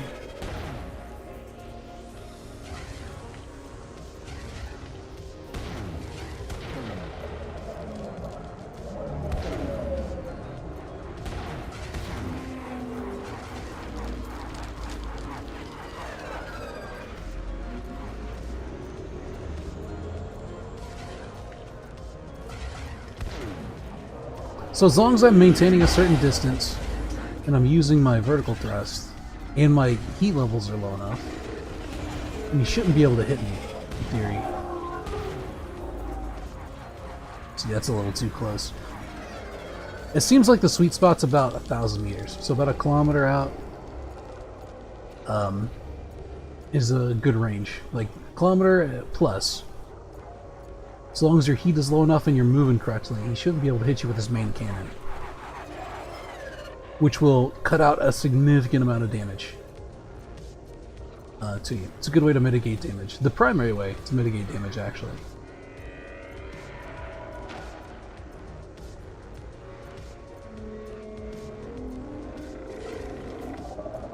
And because we can mitigate that damage, it gives us time to just like wear down his shields and stuff. So we use our laser, take down the shields. Once those drop, we can kill his last heart.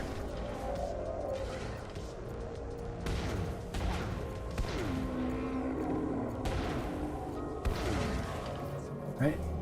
Maybe we can, hopefully we can get this in one go.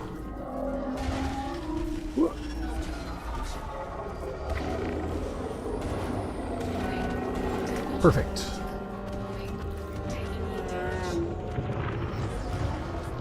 Alright. Now, let's get back to what we were doing. What we were so rudely interrupted.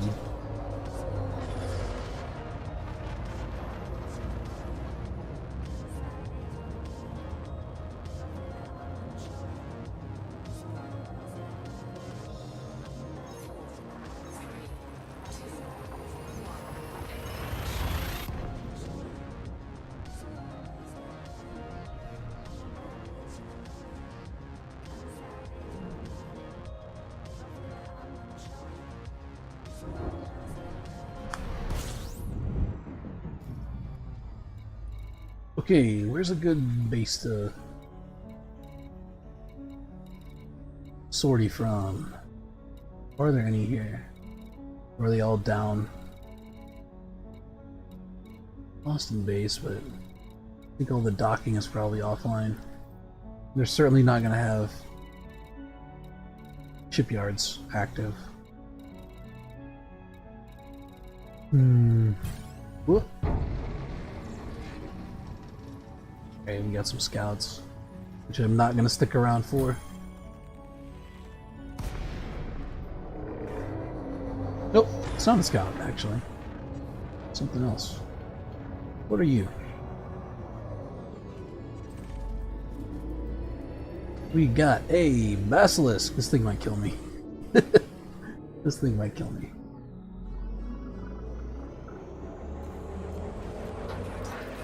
This is not quite the same level of difficulty as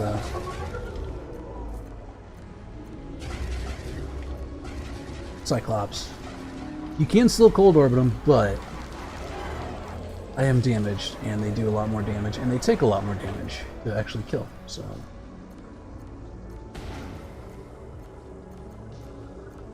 I want to get within 2k. My damage drop off.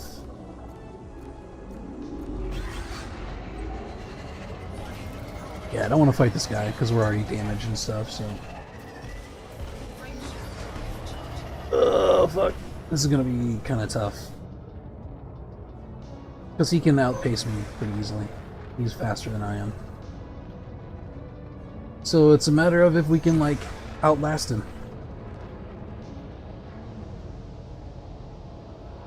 I was hoping to actually make enough distance away from him whenever he turned, so I didn't have to worry about this, but evidently not. He's still close enough to disrupt my charging.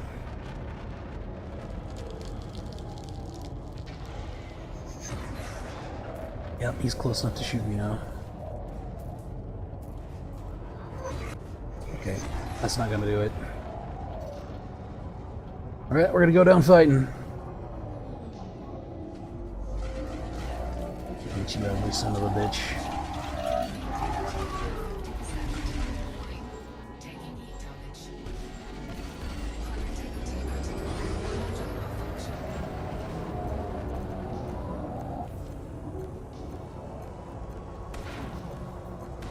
Oh, my thrusters are all fucked up. That's fun. You fly straight for shit.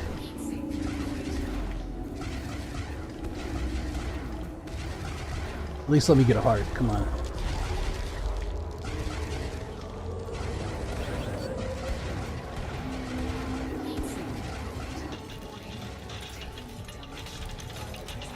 Oh shit, our thrusters are gone.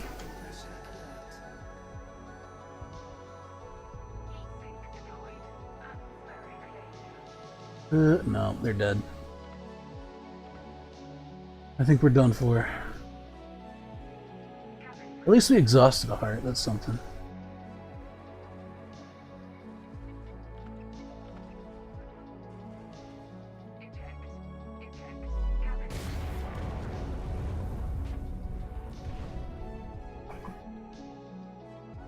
How unfortunate.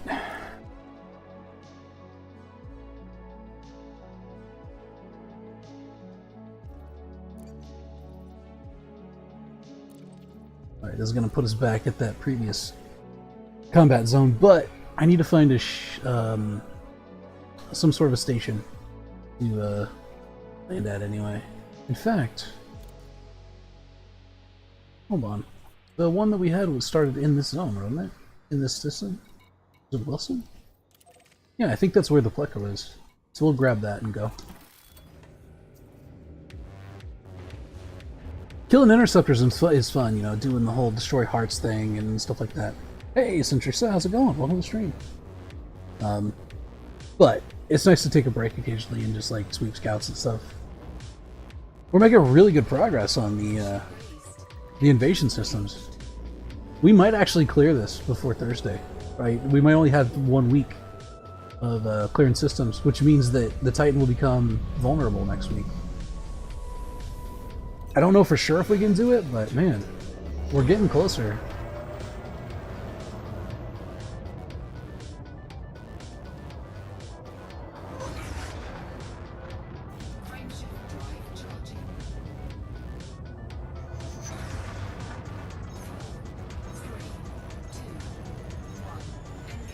How you doing, Sent? Everything good? Hope your day's going well.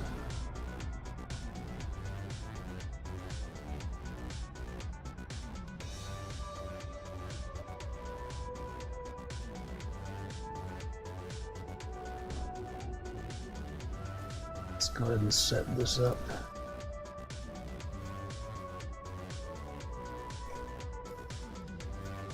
Alright, let's see what's left to do. So this one just cleared. We got, I think both the Wise systems need to be cleared. Yep, so there's still 2. That one's done. We got Alpha Centauri, that's 3. Sol doesn't count. Bernard Star, that's 4. Procyon. Wolf. Wolf is pretty much done.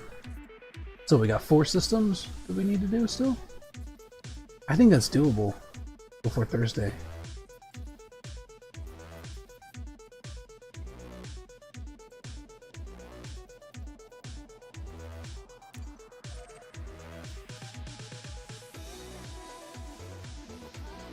Hmm.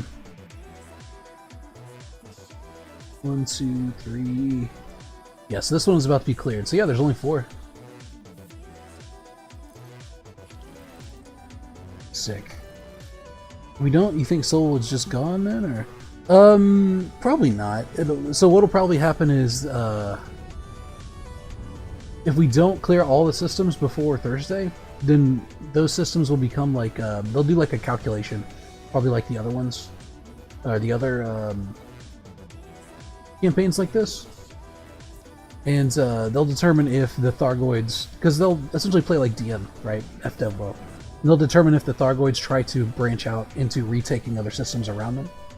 And then that means we'll just have another week of trying to clear systems out. If we manage to clear out all the invasion systems, then the Titan and Sol becomes vulnerable, and we can start bombing it. Now, the thing about killing a Titan, though, and it makes this a little bit of an issue, is that when Titans go critical, they, like, massively explode. They leave, like, a giant caustic, like, radiation field around them whenever you actually kill them. So the fact that the Titan is currently sitting in Earth's orbit, if we do kill the Titan there, I don't actually know what's going to happen to Earth. Is a little bit of a worry. But currently it's like sitting there throwing out its maelstrom anyway. So it has to go. But whether or not that's going to, like, devastate Earth and, like, maybe make it uninhabitable or something, we don't know.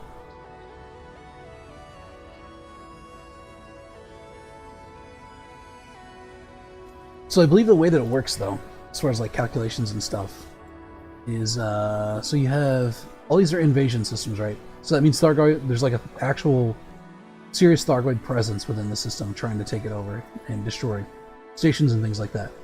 I believe the way it works is that whenever they establish themselves, so they gain control of a system, then they will like branch out into nearby systems for the next week, which will become alerts. And then if the alert isn't cleared, then it'll become an invasion. And then if the invasion isn't cleared, then it becomes Thargoid controlled.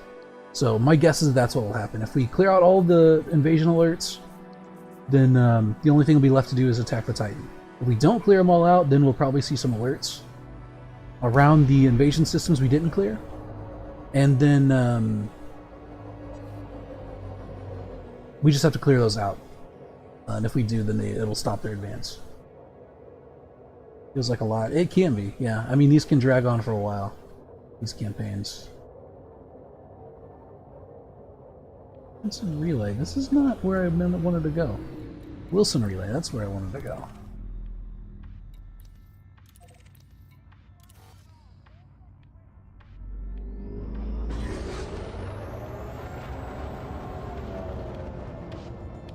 I'm getting all turned around. Like a dingus.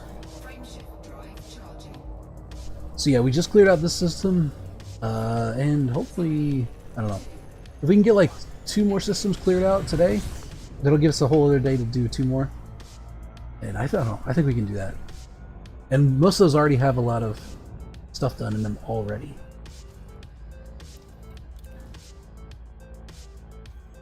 But yeah, whenever these things started, right, whenever the Titans originally showed up and stuff, they branched out pretty quickly, and so you'd have these campaigns against these Titans where they might have, you know, 120 systems under their control, all of which are expanding out their territory. That's kind of crazy. A little scary. But over time, you just kind of beat them back. Luckily, we only have 16 to deal with this one.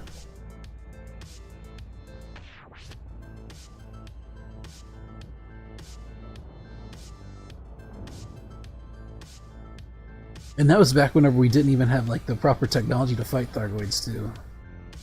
Right, we just had like the basic human AX weapons. We didn't have xenoscanners. We didn't have caustic sync launchers or anything like that. If you wanted to clear caustic off your ship, you had to overheat it to burn it off and stuff. No one knew what Titans were or how to get through maelstroms.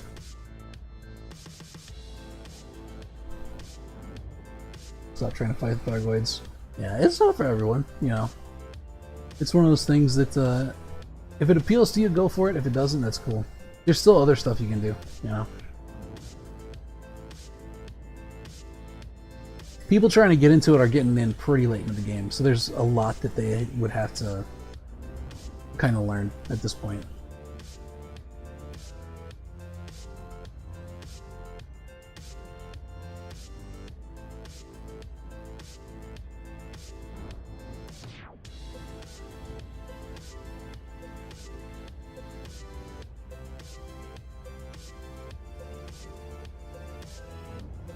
Once you would rather get a Corvette AX build first? Yeah, I've actually been messing around with my Corvette for AX builds. I was originally going to put a shield on it. In fact, I did. I spent a ton of resources engineering up like shield boosters and stuff. And I tested out last night, and it did not perform like I needed it to. So at this point, I'm thinking about just dropping the shield off of it and going shieldless. Just stack up the hull reinforcements and I don't know. Because I really packed in boosting the shield, but it was still dying super quick, right?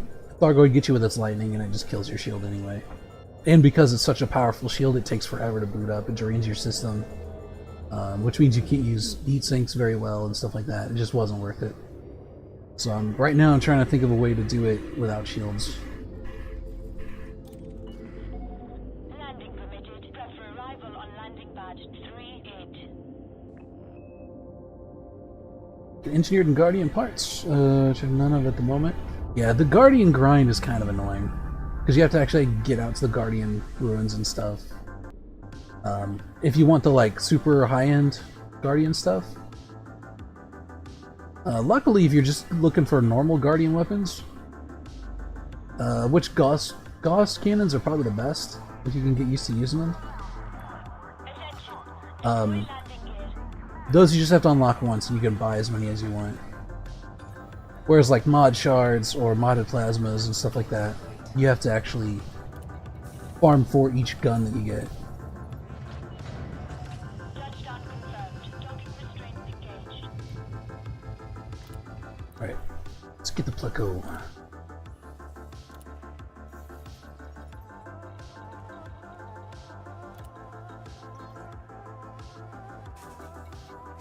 If we get there and scouts aren't too much of a problem, we can switch back to the Challenger. It's not a huge deal.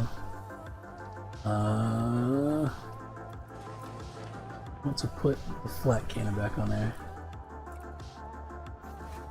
Yeah, we can help kill swarms and stuff.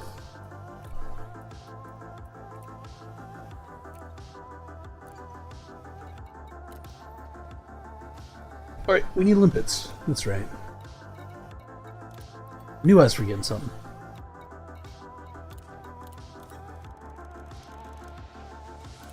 Cargo hold at maximum capacity. Perfect. That's just what we want.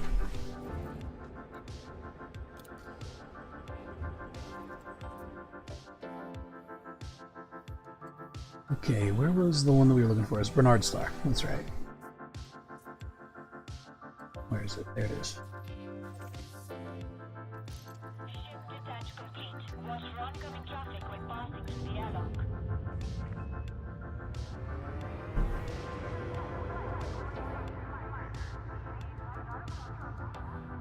Landing gear retracted.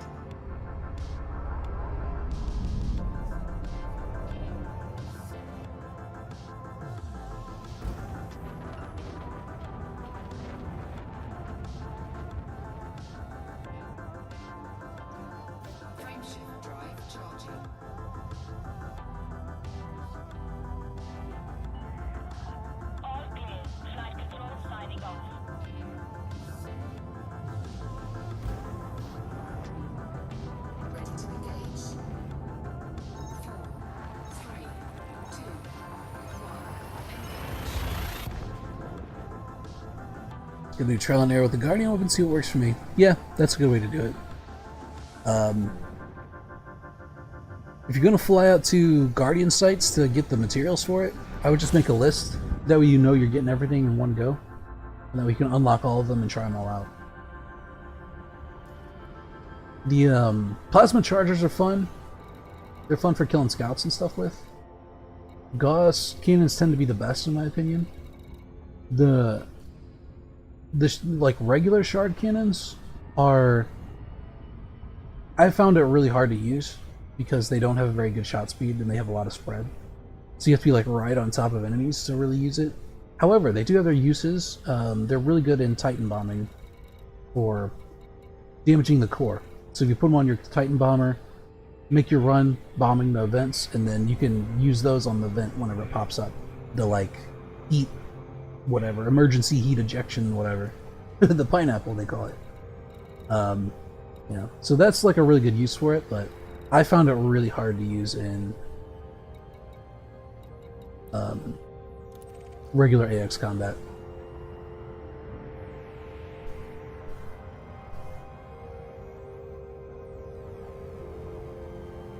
The Gauss cannon is one of those weapons that's actually, I think that the original one, the normal one, is actually better than the upgraded one, the modified Gauss cannons.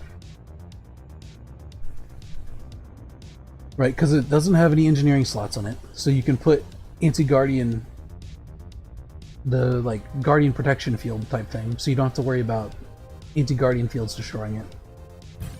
And the souped up version has like a weird mechanic where it fires multiple times, but at like reduced damage and stuff. So like even statistically, I don't think it's as good. Under attack. Taking damage. Frameshift drive charging. 4, 3, 2, 1. Engage. I'm in solo, right? Yeah, I should be in solo. We'll drop back into multiplayer once we actually get in there. I'll join the private group.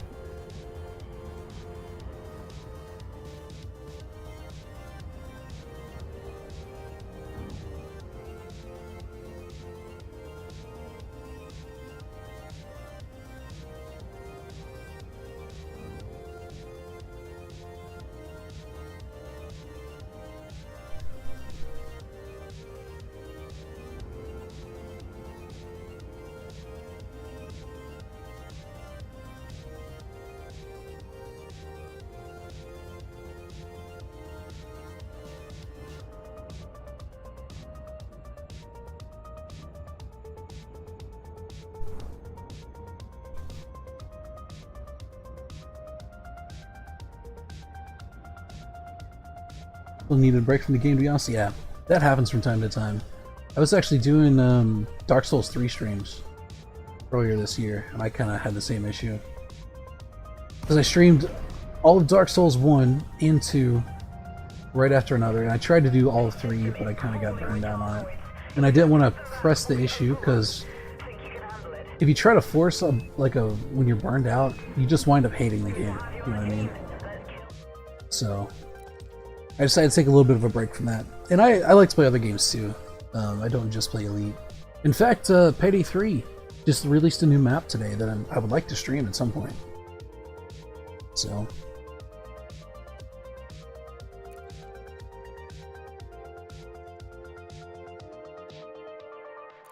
Alright, private group. Let's see what we got.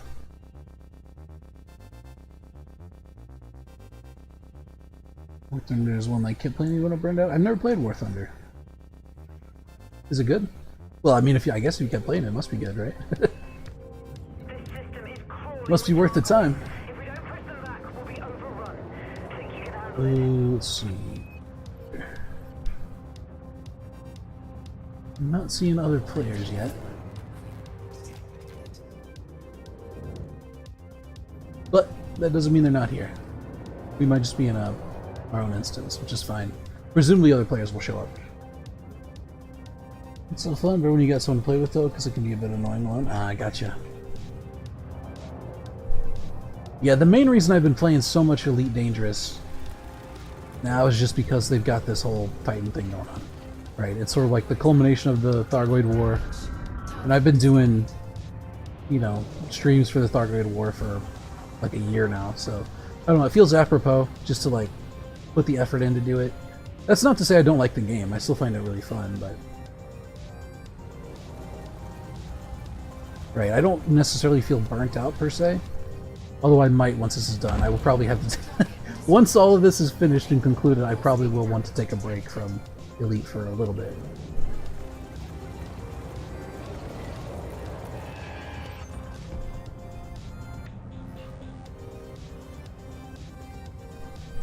Your biggest enemy in War Thunder is randoms on your team. That's really funny. I'm assuming that's like a lot of those games. What was it? Because there's like a whole series of games that are based on like certain types of war, like World of Tanks, or there was like a Battleship one I played. It was actually not too bad. It was a little repetitive for me though.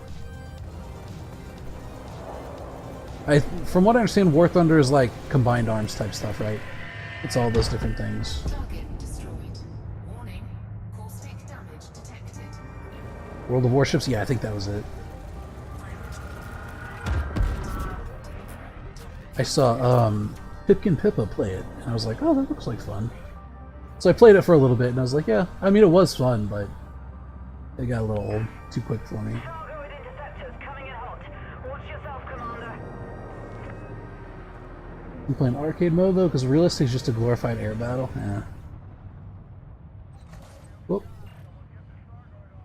Damn it, YouTube.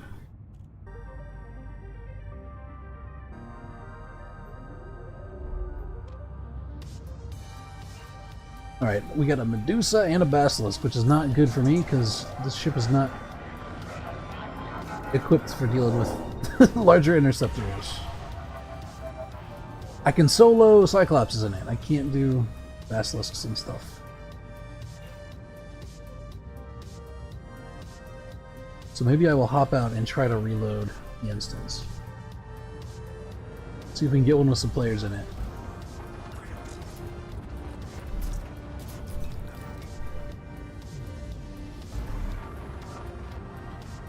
Someone going to area, others can join in a dogfight, so it's a bit more balanced. Ah, I gotcha. It limits air for a bit so that I don't feel like I'm the only one on my team that is on the ground. Gotcha. Interesting. You'll have to check it out. I like combined arm like types games. I used to play PlanetSide 2 a lot, which had the whole combined arms kind of feel to it. I was not very good at it. I had pretty bad stats in it, but it was fun. That's actually where I started, like, doing flying games, dogfighting games and stuff. Monsters of time to have me. There's 3 enemy planes and I'm doing a dogfight. Coming off one by one, so I was the only one left in the air. Oh, it's a great feeling, isn't it? Actually, you know what? I bet other players are at the planetary one. That way they don't have to fight Thargon swarms.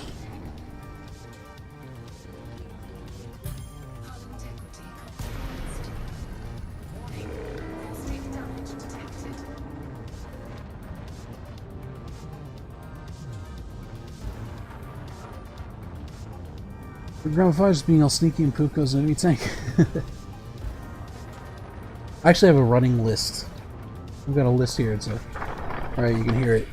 That I keep by my computer. Specifically so I can write down the names of games to try.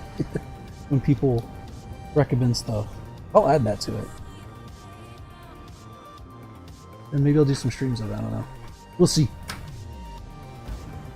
That way I have like a running list of stuff that I can try whenever I don't have any ideas.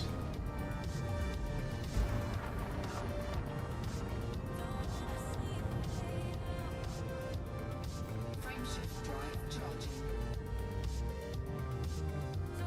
4, 3, 2, 1. Engage. Warning. Frameshift drive Oh, don't do that. Warning. Caustic damage detected.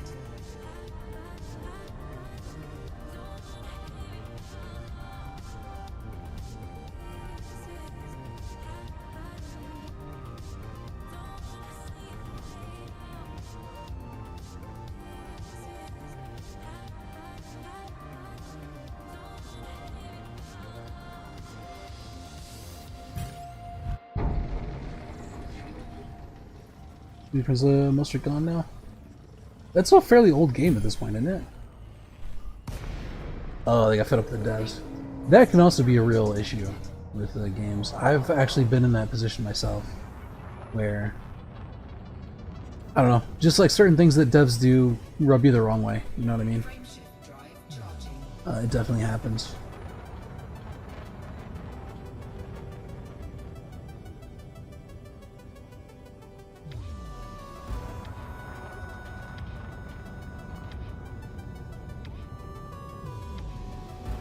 I find it happens a lot, especially with like private servers and things like that, MMOs.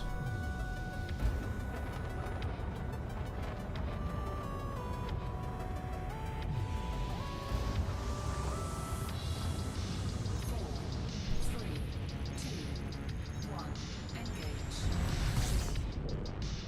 Warning, caustic damage detected. Oh, look at all the people here. Yeah, I figured this is where they would be. A new broken arm from modern tanks that would help catch rounds, and of course only Russian tanks got it when many other modern tanks from other nations would have it as well. That was a final straw for many of my friends. To deal with the ERA as well as the dumb armor on top of that. Yeah. Yeah, that kind of sucks. Man, devs can, like, you can have a really good game that can be absolutely ruined by devs. Right, like one really bad decision can just absolutely wreck a game. Especially online games and PvP games and stuff.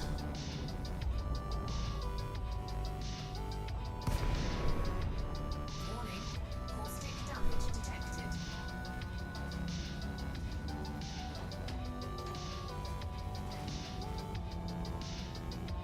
Wow. It's very gray here. This system is crawling with Sargoids. If we don't push them back, we'll be overrun. Think you can handle it?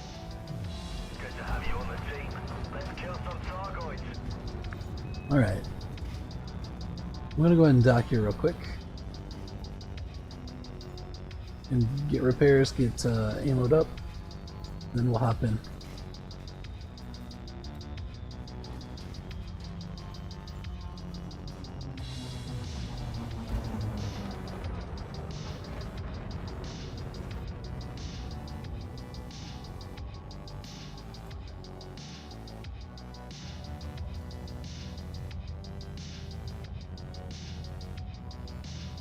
Guess what? We're asking me a bad review of the game on Steam to prove a point to the dev. Yeah. Like, I don't know, like the whole dynamic between devs and players is really sort of a give and take kind of thing. And like, there's been times where sometimes players make bad, in my opinion, make bad decisions, right? They demand changes that actually aren't very good, but for the most part, yeah, it's like there's like a kind of interesting interplay there, where devs are very well served by listening and following through. Payday 3 is like that, right? Whenever Payday 3 launched, it was pretty rough, and there's a lot of problems with it. But they listened to their player base, and they like fixed a lot of stuff, and so it's a lot better now, right? They just made the game a lot better, and now a lot of the players are cool, right? It started out with like a really bad review, and now it's like quickly turned that around on Steam and stuff. Okay, we do not have missions here, it would seem.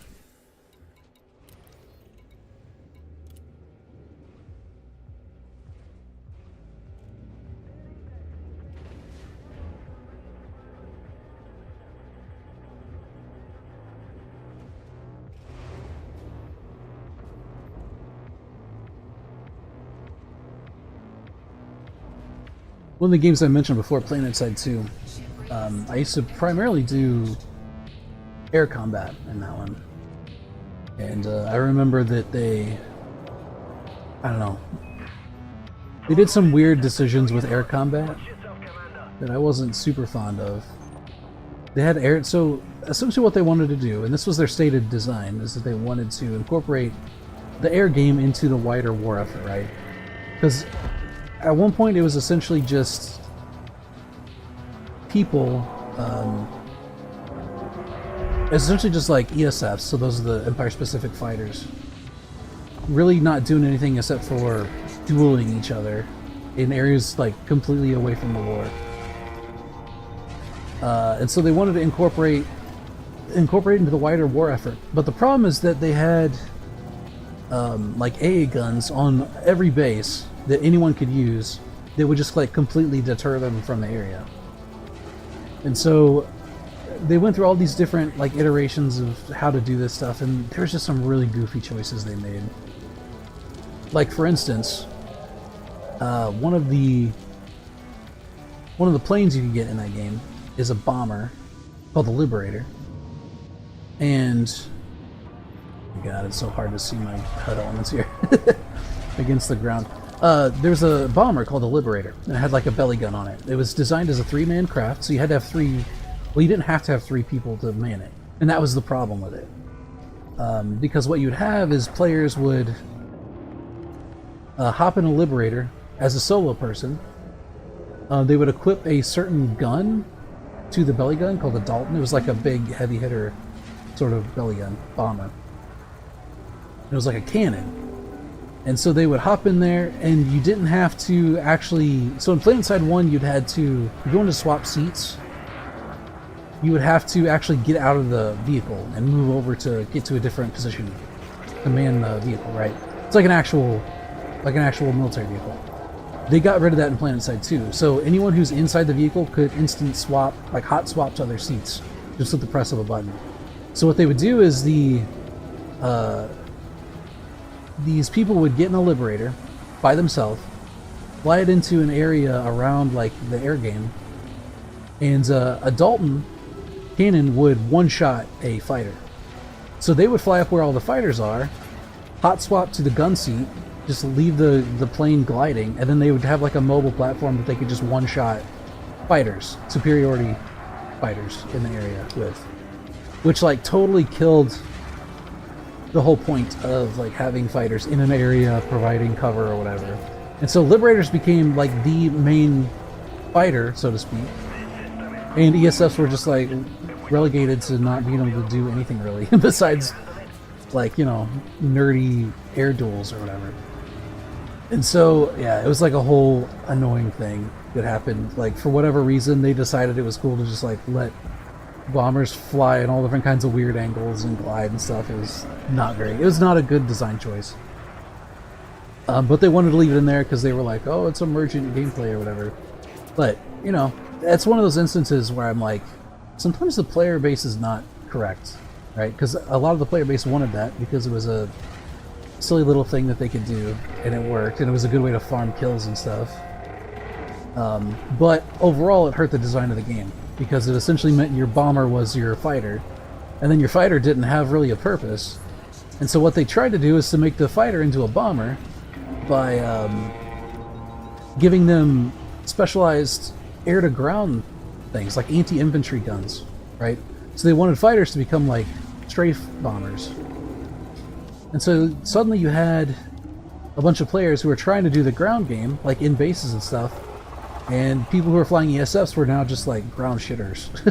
Like they'd come in with their anti-infantry guns and just mow down groups of people, which pissed off the ground people, and it was just like this whole clusterfuck where like one little change just had this second order effect that completely fucked everything up. It was really bad. Sounds like a pain to deal with. It was. Like, it was, in my opinion, it was one of the worst decisions that the devs ever made with that game, was allowing Liberators to do that. Like, it completely destroyed the kind of purpose of it. Because if they made it so that Liberators would be dedicated bombers, which is what they were originally designed to be, then you would actually have like a reason for the fighters to be around, because they could be like escort fighters, right? Air superiority, keep the area clear so that your bombers could hit the ground, like ground forces and stuff. Like, that's a perfect way to do it. It makes a lot of sense. There's no reason why they couldn't have done that, but instead they decided to do things weird because of a silly notion of like emergent gameplay, and we have to respect the wishes of the player base and stuff. So it can go both ways, you know, in my opinion, where devs can make really silly decisions, and also player bases can make really silly demands of devs. Right, not to like shit on one side or the other, it's contextually important.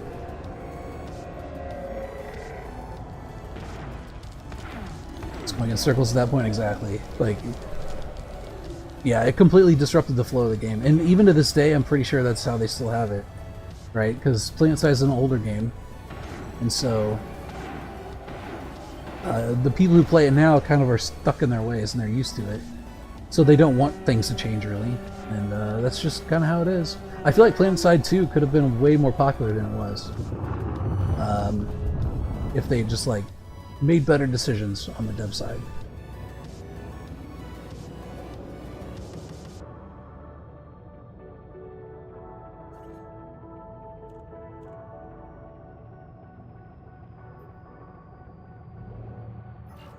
Yeah, and the fighters in that game didn't. So it's kind of important to understand, like, for the point, is that the fighters in PlanetSide 2 don't act like fighter jets in real life. They're more like VTOLs, right? So they can hover, they can like move around, they're very agile, and they can like stick in a point in the air. They don't have to constantly be moving forward. So it's not even like strafing runs that they would do on enemy infantry. It would be like they would hover over a base and then just insta-gib players as soon as they would pop out, right? And they could completely decimate like squads of players trying to take objectives and bases and stuff. So yeah, there was them giving anti-infantry guns to fighters was very silly. I don't know why they did it, but they did.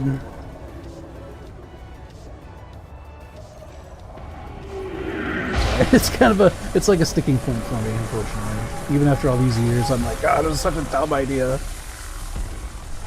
I'm a little salty still.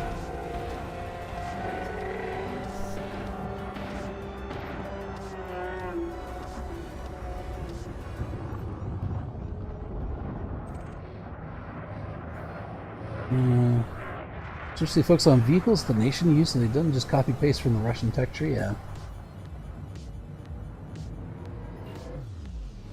that's another thing. It's like I understand like cost cutting measures, right? You reduce the amount of work that you need to do, but there's some things that like you can't skimp on, and there's certain design aspects you can't skimp on. And whenever you're doing stuff that doesn't make a whole lot of sense, yeah.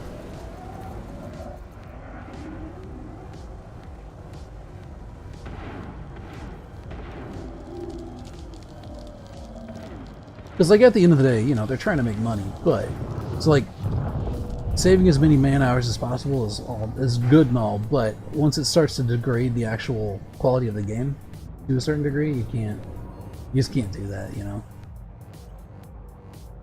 It's really bad business practice.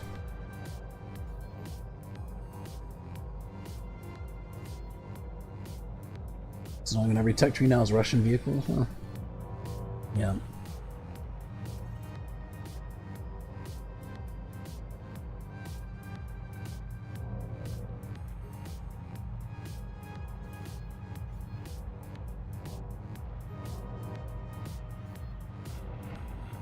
Yeah, unfortunately I don't know enough about the game itself to comment, but I can see how it'd be frustrating.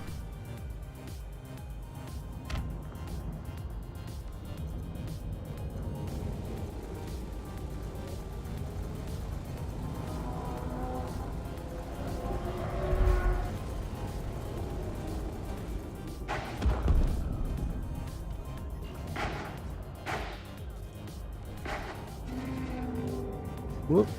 Okay, someone covered me there. That's good. Appreciate that.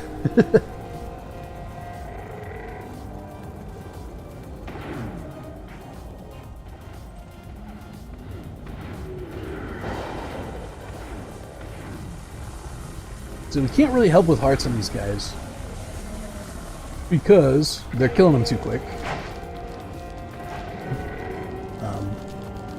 So if there's no scouts around, we can kind of help kill shields and hulls, right? We can help exhaust hearts and stuff.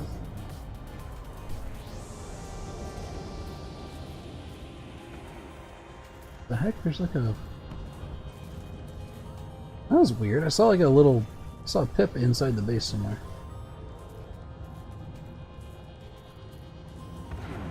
Ooh, we are like melting.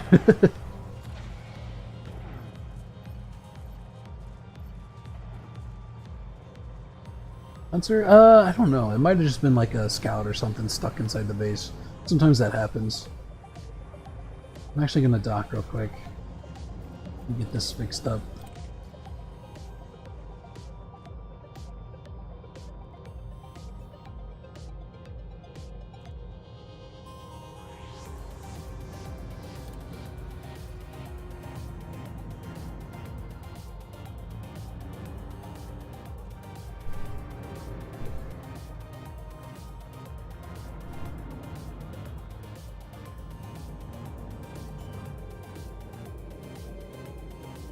As it stands right now, it feels like the instance is a little bit overpopped.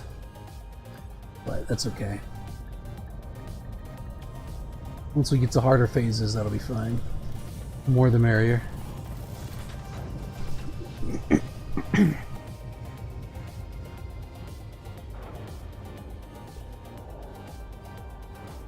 Sorry if you hear me clearing my throat. I hit the mute button, but it looks like it might have picked it up anyway.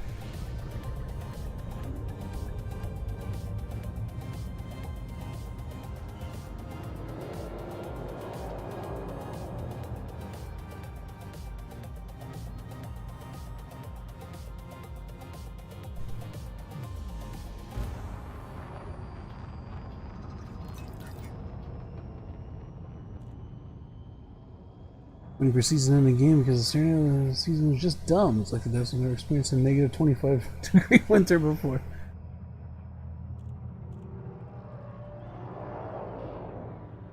To be fair, neither have I, so I don't know.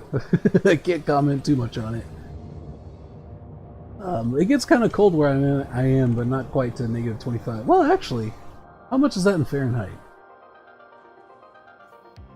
Negative 25C?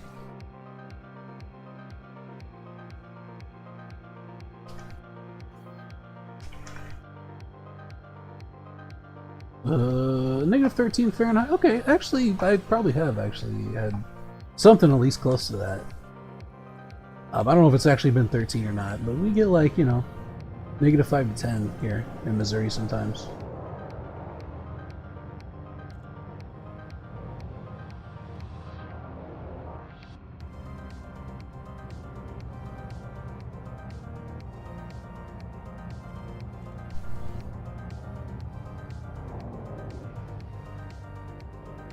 Trying to give negative 20, he suddenly immediately died.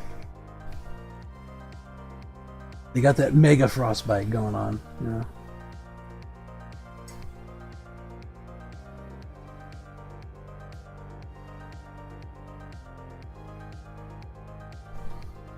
I walk around in negative 25C in a t-shirt because it's so warm outside. I want to cool down. It's not bad. That's where you pull your peek out the door, you flop over and die from hypothermia. Yeah, that's what. Okay, I see what you're saying now, right? It is interesting how like people. What's the word? Man, it sucks getting old because it's hard to remember. It's hard to remember what words are. What's the word? Acclimate. It's interesting how people acclimate to different weathers, right? Because whenever if I go down south, I live in Missouri, and Missouri is a really weird place because it's right in the middle of the United States. And so if I go anywhere in the United States to any significant degree from where I am, I'm considered a weirdo, no matter where I go, right? Because if I go, like for instance, if I go south, like the people down there are all like warmer weather type thing. If it snows in like Texas, people lose their minds, you know what I mean? Whereas in Missouri, I'm like, yeah, whatever. Because we get snow every year, right? But yeah, it's interesting how people acclimate to things and it like kind of warps their perceptions of stuff.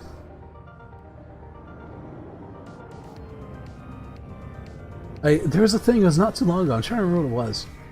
It was like I want to say it was like a news article or something like that. It was talking about a heat wave that was going on in Britain. And they were like, it's a massive heat wave and people are having health problems from the heat and stuff like that. And I remember someone looked up the conversion from Celsius to Fahrenheit, and it was like, I don't know, it was like 80 something degrees. It's like, what? There's no way. But it's like, you know, if people get acclimated to that, then that's what their body's used to. So, if people from the South go north, like if someone from the South goes up to Minnesota or whatever, and their car gets stuck in the freezing cold, and they don't have like proper insulation, you know, proper clothing or whatever, like people die from that, even though it's not like that bad. Like their bodies just like can't handle it because they're so used to something else, you know. But yeah, it's interesting.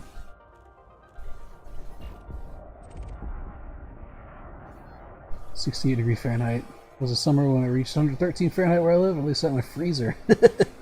Yeah, I think we've had up to about 110 Fahrenheit before. But yeah, we usually peak out around 100. Sometimes it gets up to 105 or something. It's about normal. Like I said, Missouri is a weird place. The weather swings are kind of crazy. The summers gets pretty hot. The winters get fairly cold. Obviously not as cold or hot as other places. There's other places that are more extreme. But we get really big storms in the spring and stuff. And then in the fall is like whenever you can rest. During the fall is usually whenever you can be like, okay, nothing's gonna kill me weather-wise for a season, which is nice.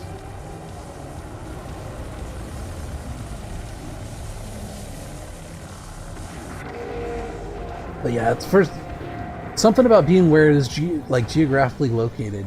We get all kinds of crazy weather stuff.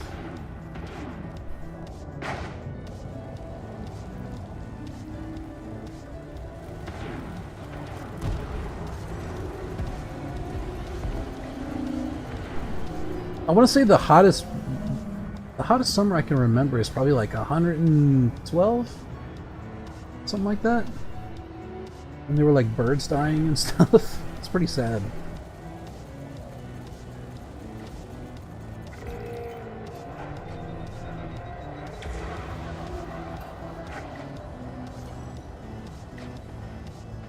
Which are you feeling indoor for me now? I'm just chilling, enjoying it. See, 50 degrees sounds kind of chilly to me. I like mine to be around, like, I don't know. Although it depends. I'm one of those people who are like, I want the indoor temperature to be something like roughly the same as the outdoor temperature. Because I'm a big believer in like seasonal acclimation. So like, I think that people who have like a singular temperature year round, I don't know, it doesn't feel right. You know what I mean? I feel like it's more healthy for you to acclimate to whatever the season is. So in the summer, like, I don't know, if it's 75, 80 degrees inside, like that seems okay with me. In the winter, if it gets a little bit colder, that's alright, you know, 60 degrees, something. Just something closer to what it is outside is ideal. You like, it forces your body to like do whatever biological stuff it needs to do to like acclimate, which is what it would be doing normally if you were, you know, weren't living in modern society with all the cool technology we got. It's 10.4 outside. Wow, that's pretty low. I assume you live in a fairly cold place, because that sounds pretty chilly.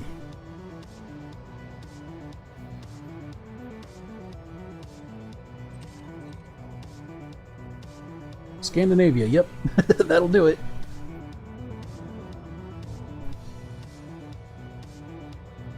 Alright, what are they shooting at down here? Ah, we got a hunter.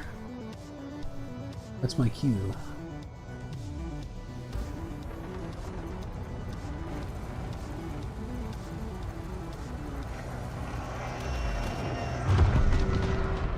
Perfect.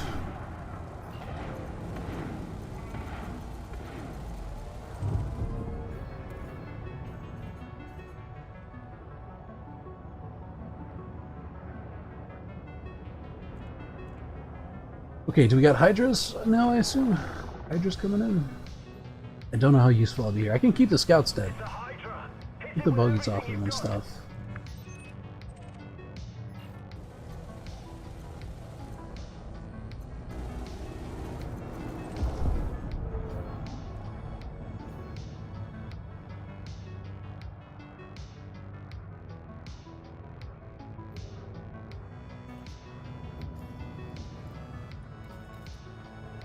Actually, I wanted to check. So Bernard Star was only like 50% done, right? Before. All right, making pretty good progress.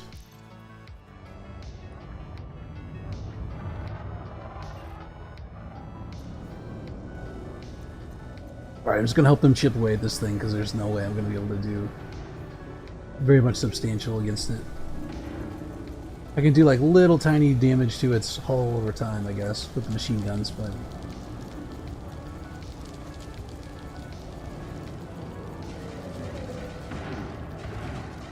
our scout got ganked to another dimension. I actually feel a little bit bad whenever I spawn camp them.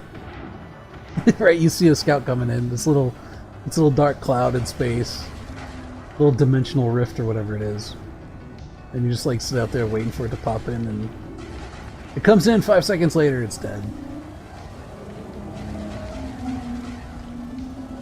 I guess I could help kill hearts. I would have to get close enough to scan this thing though. That's the problem with using AXMCs, the gimbaled ones, is that you have to spend a certain amount of time within a certain distance, which is less than a kilometer, next to an interceptor to be able to scan it, so that you can actually target its subsystems, which sometimes is a pretty tall order. That was a pretty easy one there, but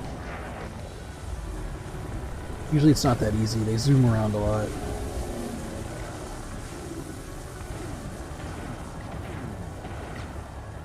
Yoink that Corvette and take its parts. Yeah, the grind never ends. Alright, where's his heart at?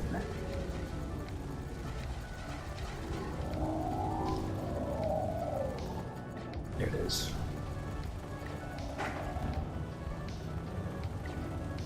So having the MCs actually they can do decent stuff against hearts, so long as you can target them. Getting them scanned is... Getting them scanned is a sort of a different question.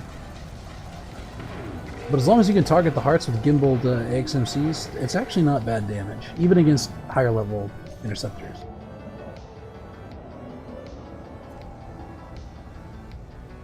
That's what our experience was when I was a kid, and 2 meters of snow. Wow, that's a lot. We've never had that much snow here.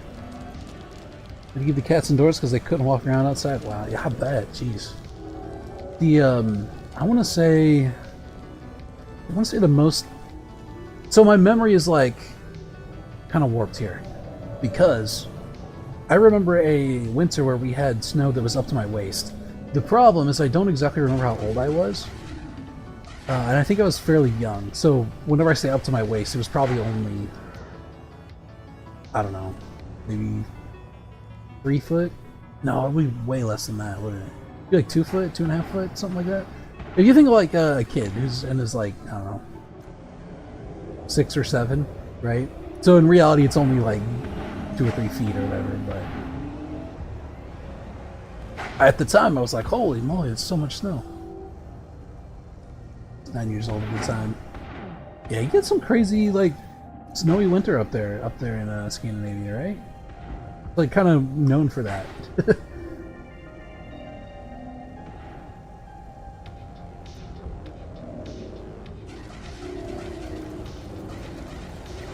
Yeah.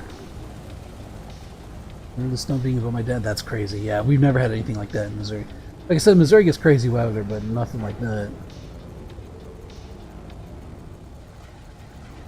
The only time the snow gets that high is once it gets piled up, like in parking lots and stuff, when the plows come through.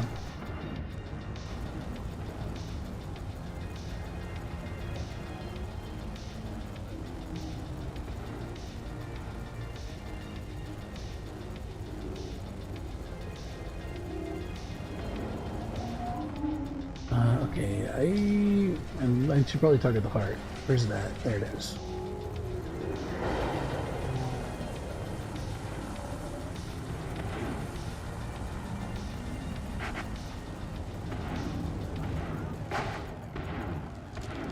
Oop. Gotta reload our guns. There we go.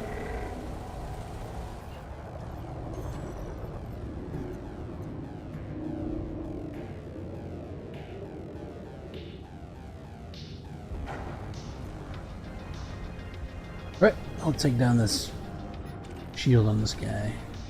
You can't do a whole lot with their Class 2 beam laser, but it's something.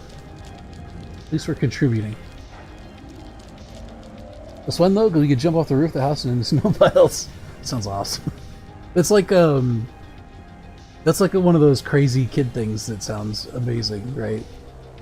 Because sometimes kids like jump off roofs anyway, and then usually to pretty bad results. But if you got snow piles and stuff,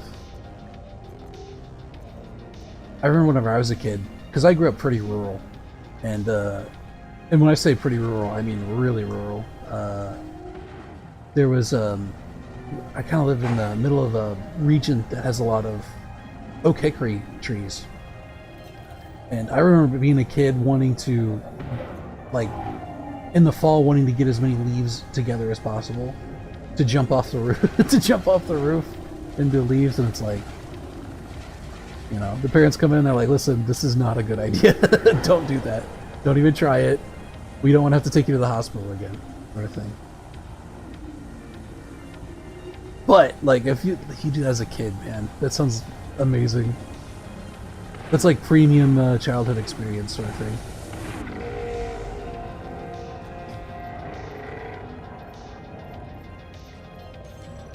Right.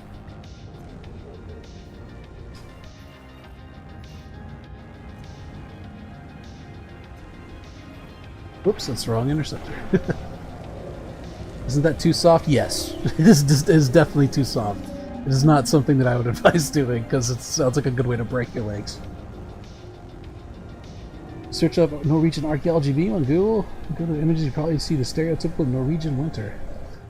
I bet it's awesome. Like, the stuff I've seen of Scandinavia reminds me of, like, fantasy novels and stuff.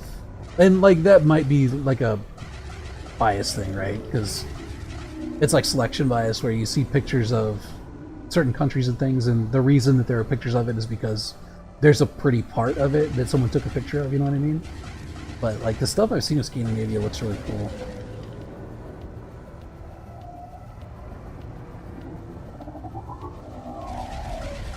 I technically live in the Ozarks, which is essentially like a big forested region of the United States.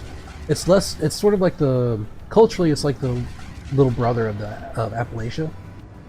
But it's a pretty majestic region. I really like it. There's lots of foothills and like forested areas and stuff.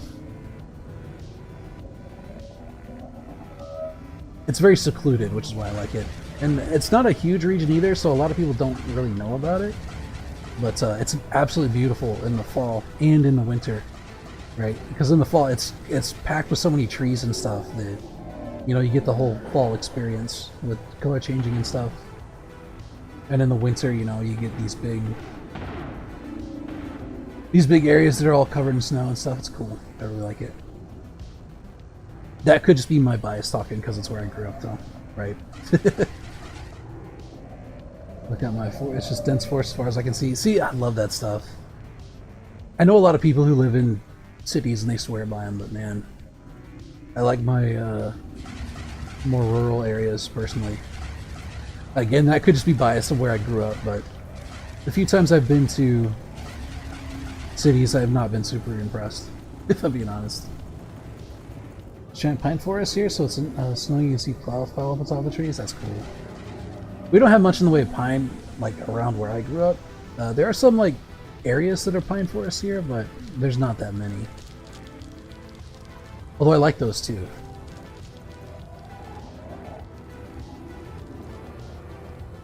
If I had the cash for it, I would drop, like, I don't know, I'd drop quite a bit of money on, like, 100 acres somewhere. Just have, like, a homestead somewhere. I think that'd be really, really interesting. Really nice.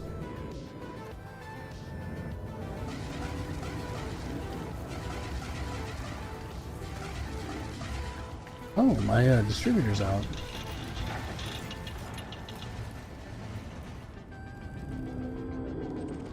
That would explain why I'm overheating.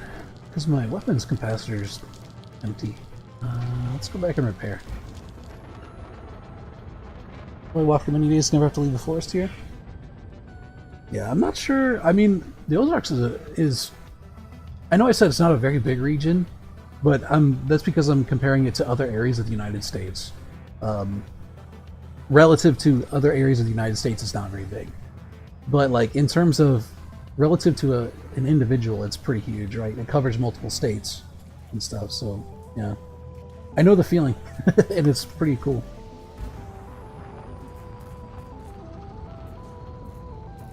Oh, we're getting causticed again.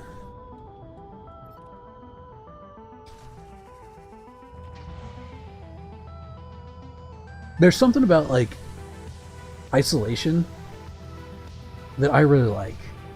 Like I know people who, and I've talked to people online and things who it like really unsettles them. They don't like isolation. For me personally, I actually really love it. There's something about it I really like. And I don't know why. Maybe I'm a weirdo, but like I used to do a lot of camping whenever I was younger. And whenever I say camping, I mean like you take a knife and some supplies and go out in the woods and build your own shelters and stuff.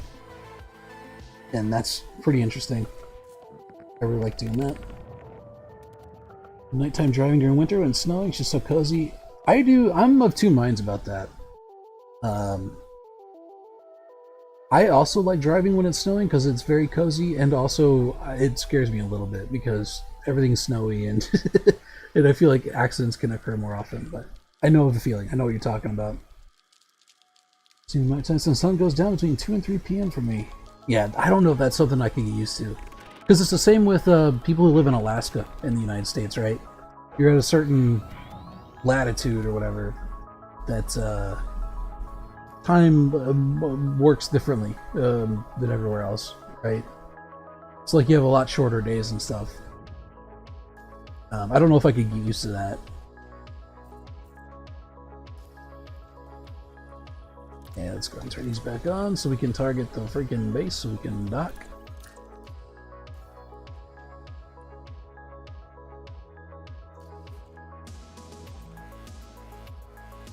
There we go.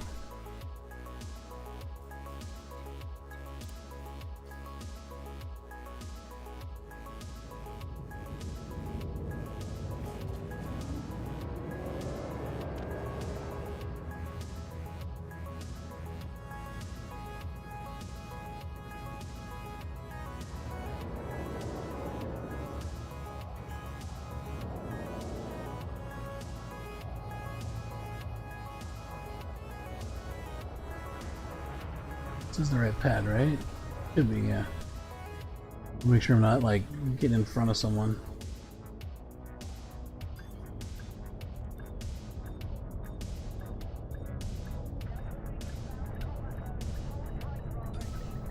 There we go. Perfect. Well, not perfect, but you know what I mean. It goes up at 10 to 11 and down at 2 to 3. Wow. That's not very much sunlight. North of Norway at a point during the sun doesn't come up at all, but also at a point during summer it never goes down, so the sun's up during the night. Interesting. See, that could be cool. I've seen some really stunning pictures of northern latitudes. I think it'd be cool to visit. I don't know if I could live there or not. But like northern lights and stuff, like earlier this year, because they had that big solar flare or whatever, for the first time in my lifetime, you could see the northern lights from Missouri. I didn't actually get to see them myself, but I saw pictures, and it was actually really stunning. But like people from northern climates are like, yeah, this just happens. Like occasionally there's this amazing, beautiful thing that just happens in the sky. And I'm like, ah, damn, I'm kind of jealous.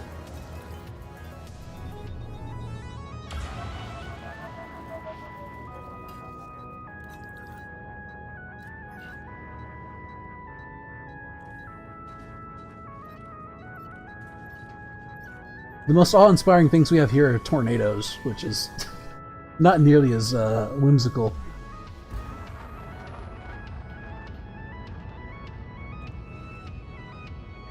We could probably solo this Cyclops, actually. Actually, let's help this guy kill this one.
Shields. Okay, there it goes. Which heart is glowing? Not that one. There we go.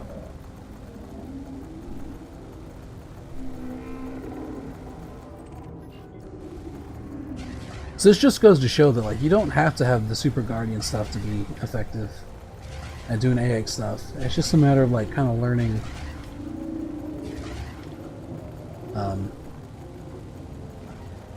learning the equipment and kind of the techniques and stuff.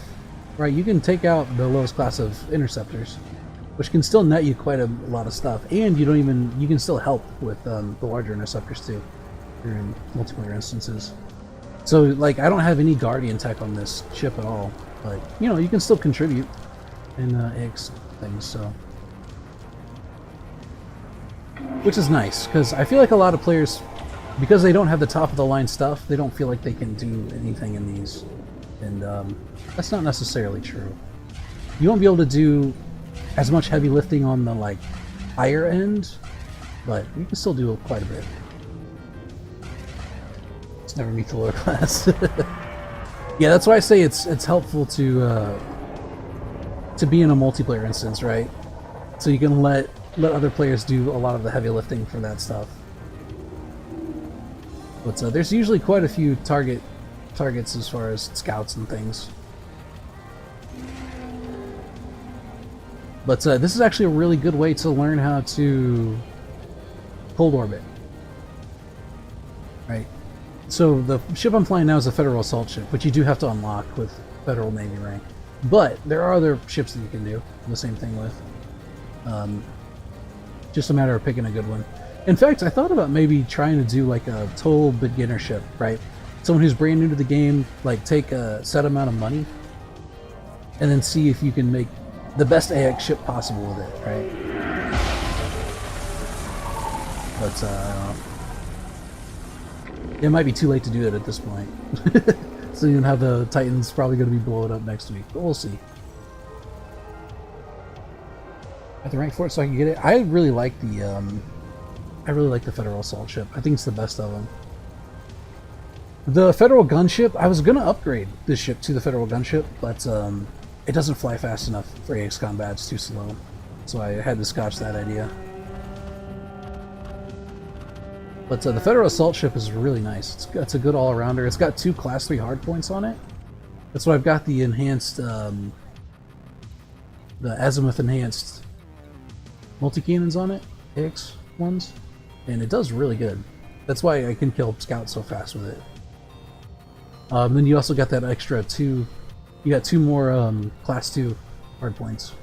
So you got one for your thermal vent laser and one for whatever else you want to do. And this one I've got flak on it for dealing with swarms, but I mean you could put rockets on it, you could put all kinds of stuff. And all that's like freely available to buy from rescue ships. I'm trying to get the cutter. I've never flown a cutter. I know that one of the Imperial ships has like a really crazy turning radius or whatever.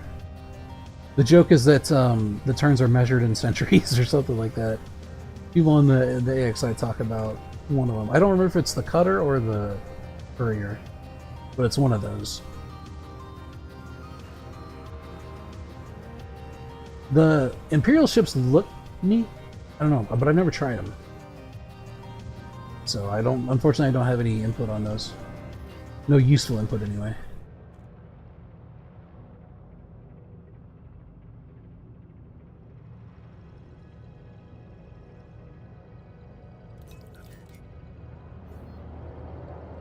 Alright, looks like they've not really piled onto the other Hydra yet.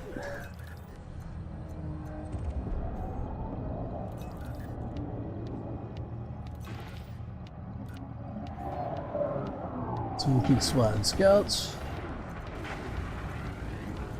as I was born to do.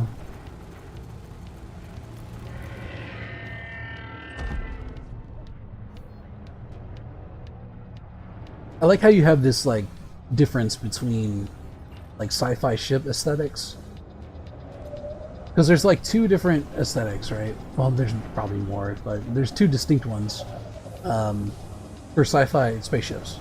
You either have the like kind of techie, high-tech, angular ones that you get from the Federation. And then you also have the kind of like prequel Star Wars ones that are kind of more sleek and curved and stuff that you get with the Imperials. So it's neat that they've got both of those in there.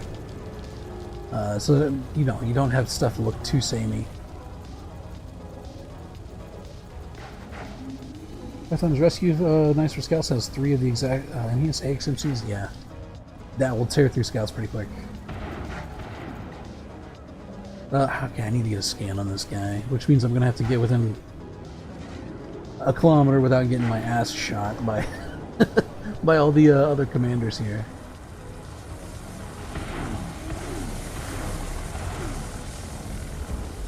I really wish they'd increased the range on this thing. It doesn't make any sense why it's so short.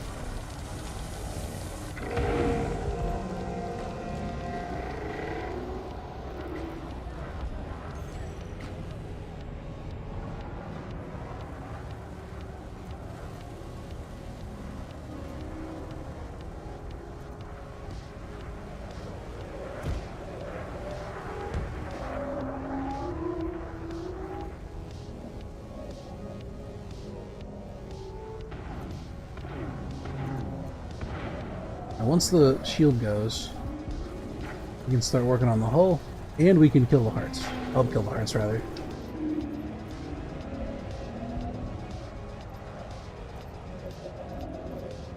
Once we can recognize which one it is. There it is. I think that's it.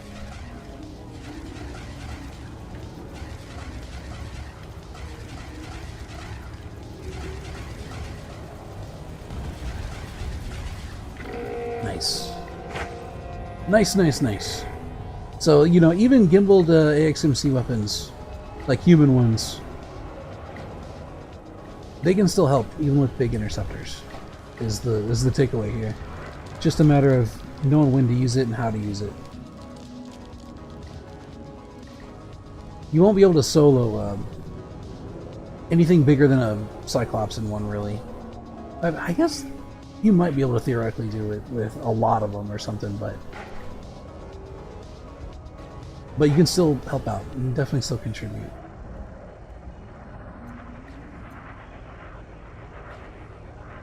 I just don't know how to do this scan thing. So you want to get a advanced Xeno scanner from one of the rescue ships. It should be under experimental. And then you just assign it to your weapon group, just like you do any other weapon. And then whenever you see an interceptor, you have to get within 1 kilometer of it. You just switch to that weapon group, you fire it, you stay within range for the entire length, you hold it down, and then once it's done, it gives you information on the variant and also allows you to target subsystems, so you can target the hearts. And you should have a specific button somewhere for scrolling through the different subsystems on a ship. So like the heart is exposed there, so I just gotta like scroll through. You can see where it says heart. Yeah, so that one's almost already dead. But if you have gimbaled weapons, your weapons will automatically aim at whatever subsystem you have targeted to damage it. So that's actually the benefit of gimbaled weapons. Is not only can you hit scouts more easily with it because they auto track, but you can also target subsystems, which is pretty nice. See that cooling beam? Yeah, the cooling beam is definitely a must, especially if you're going to be cold orbiting and stuff. Gotta stay cool.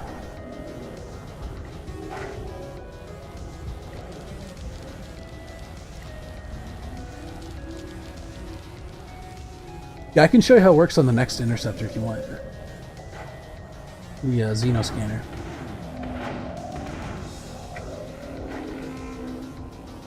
Right? Where's his heart? Is that it? No. There it is.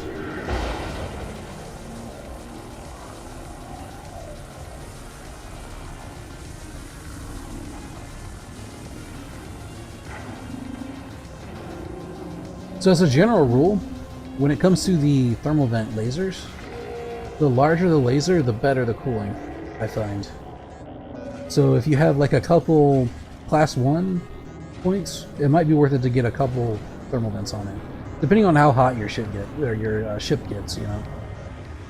But I've got a class 2 on this one, and it handles as much as I need for this level of ship. The Challenger has a class 3 on it, which gives even better cooling, and it works fine. So.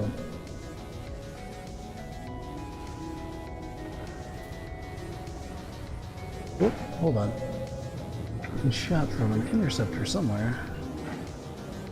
Okay, so was it this guy up here? Okay, he's otherwise engaged. So this interceptor down here, we'll go ahead and do it on him. So I've got my weapon groups, as you can see over here, fire groups. So in one of these I've got my Xenoscan, this one right here, set to 1. So I just go over to that fire group, and it's a little hard to see because the ground is so bright. You can see I've got it on my primary for this weapon group. I can just target him, right? I'm using my thermal vent to keep myself cool, so I can cold orbit and avoid most of the damage. And I have to be within 1 kilometer of him.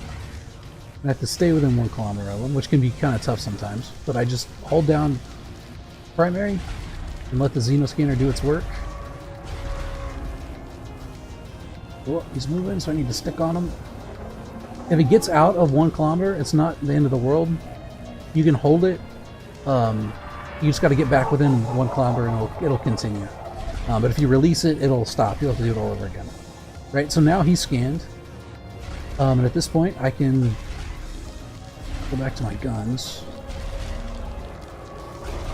Now I can just chip down his hull and to exhaust a heart. And just continually orbiting. Cold orbiting, cold orbiting. So he can't really hit me very well. Okay, now he's exhausted. There you go. We can cycle through the subsystems, so I can see that that's the heart that's exposed. And I just shoot it with the AXMCs, and you can see it dying fairly quick. So that's how you can kill Cyclopses with just the human weaponry. You don't necessarily need Guardian tech. The damage output is not quite enough to do Basilisks or higher solo, but you can still contribute damage to other players that are hitting those. Right. Use a class 2 slots for the beams? You could. You definitely could. It also depends on how much of a thermal load you have on it, ultimately. I think shieldless Corvettes actually run fairly cool. So you might not even need a class 2. It really depends on what you're... That might require some like experimentation on your part once you actually get there. Alright, we're gonna exhaust another heart. There it goes. And we'll scroll to it. There it is. Got a reticule over it. And see, the hearts die pretty quick with gimbaled weapons. If you can target them and you do the scan and everything. It's a little bit more work, preparation-wise, but it does work pretty well.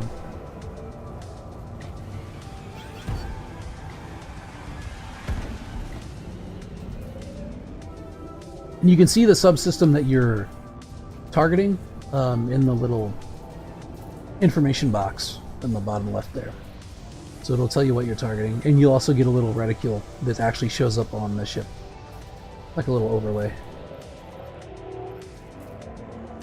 If you decide to get into like free-aimed weapons, where's my plastic six? There we are. I've got so many fire groups on this ship, sometimes it gets lost.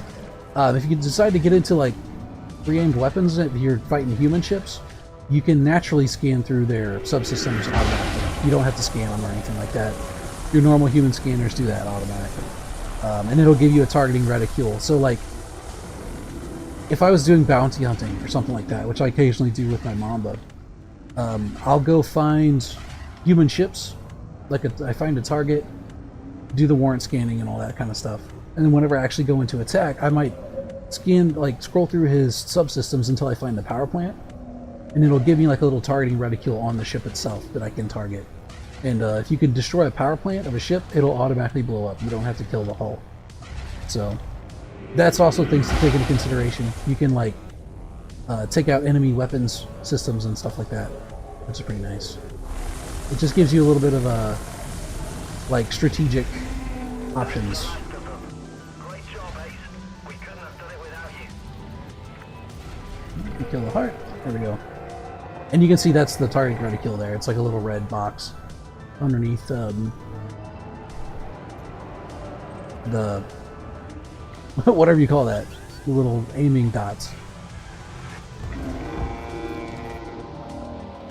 So beams the class use, they can't target undersides and above if I go double? Well, maybe.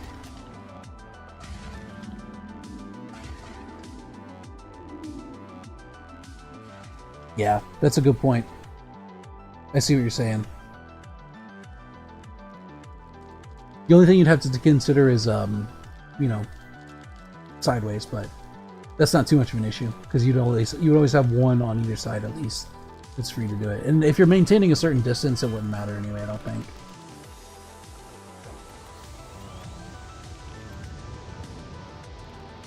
Yeah, hardpoint convergence is one of the things that I think people overlook a lot in this game. When they buy a new ship or whatever, hardpoint convergence can be pretty important. As far as like where your hardpoints are located on the ship and where their natural point of aim is, and their angle of fire, you know. Because that all determines how you have to pilot it.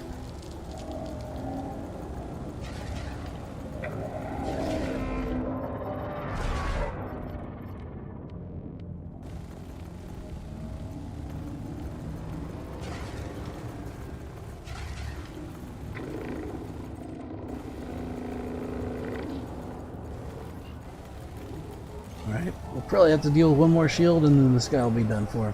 So like I said, it takes a little bit of work with the human AX weapons for Cyclopses, but you can solo them fairly easy.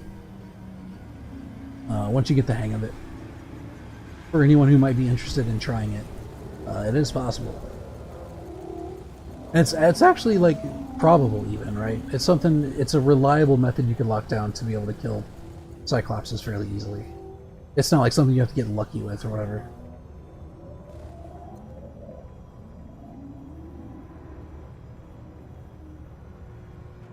Oh, damn it, our weapons are out again.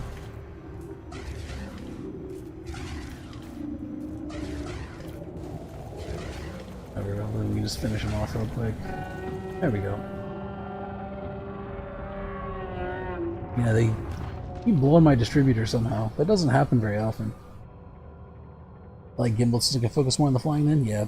Gimbal is really nice. If you can find good gimbaled weapons, they're pretty good. They're very fun. Some pilots will poo-poo them because they think that the skill shots are kind of make, you know, for skilled piloting and stuff, but it's whatever. Gimbals do a little bit less damage to make up for the fact that you don't have to aim them as much, but in general they're pretty good in a lot of situations.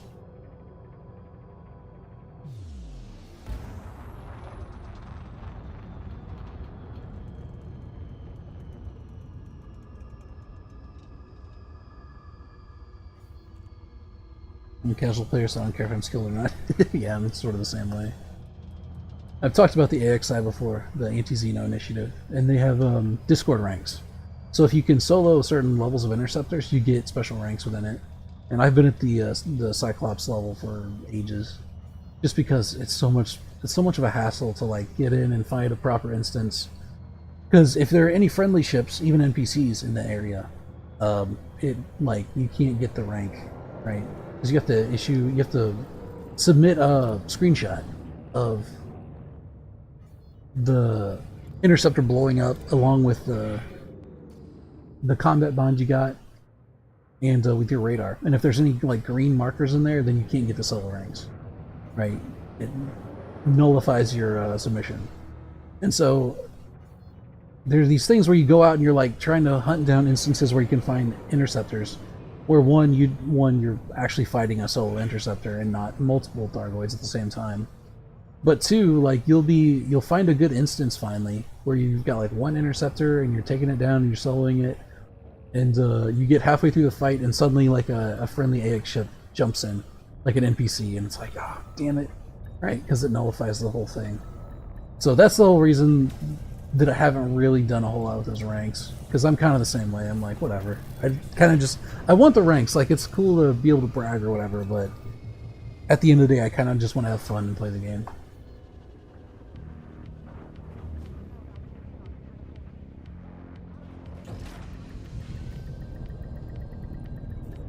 Okay, how are we looking? I guess this instance is not resetting. We've definitely not cleared the system yet. So I might hop out and hop back in.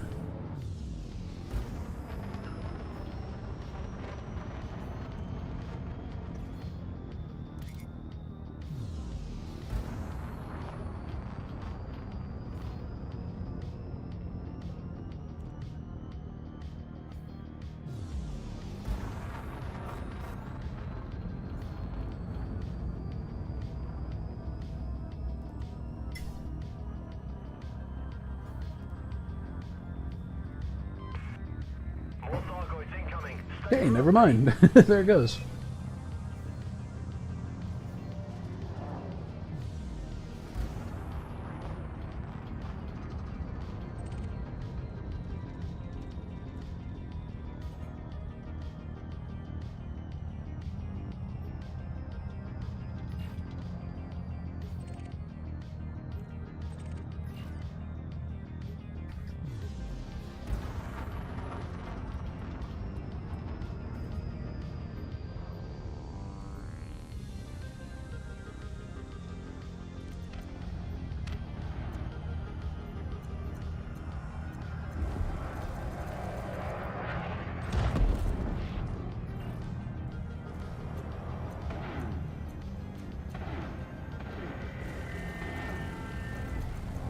They're out the yard trash here.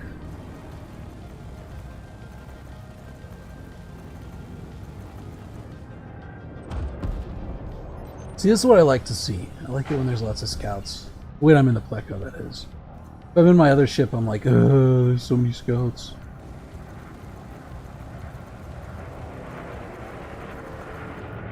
But man, the AXMCs just make killing scouts a dream. It's great. Love it.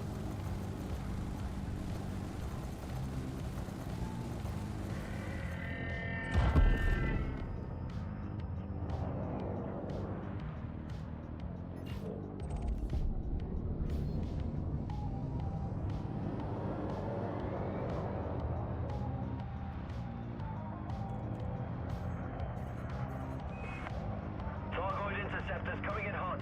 Watch yourself, Commander.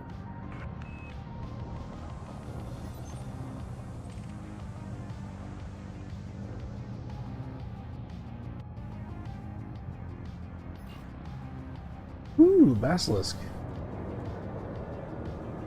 We're gonna have to let some of these guys with better weapons and stuff take point on this. But we can help kill it. It's not a huge deal. We just don't want to have to... Well, I mean, I guess we could cold orbit and like take some fire from him or whatever, but... Whoops. He's already at 83%.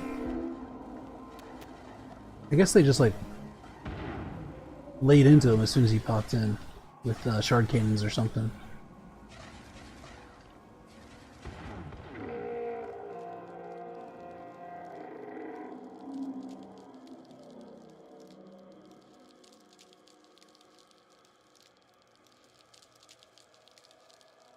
Like competitive with anything, it's more in shooters. Whenever I play shooters, it's usually not PvP stuff. Fairly recently, I've played quite a lot of Payday 3, which is a shooter, but it's all PvE. I'm trying to think of the last time I played like a competitive shooter. I guess it was PlanetSide, honestly. I don't do a whole lot of PvP stuff these days, though, anyway. I used to be really into like World of Warcraft PvP and stuff, but I don't know. I got kind of bored of it.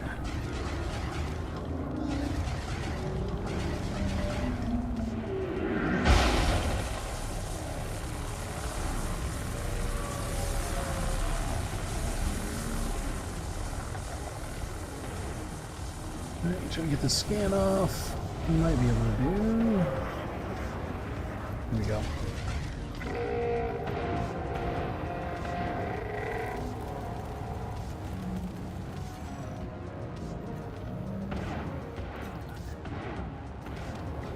Oh.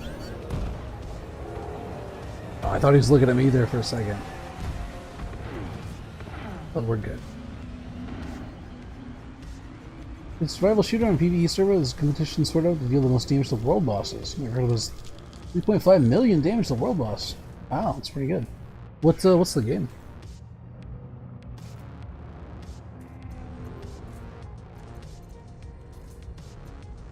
I do like shooters. It's just I'm not super into like PvP shooters. Once Human, I've never heard of it. I'll have to look into that.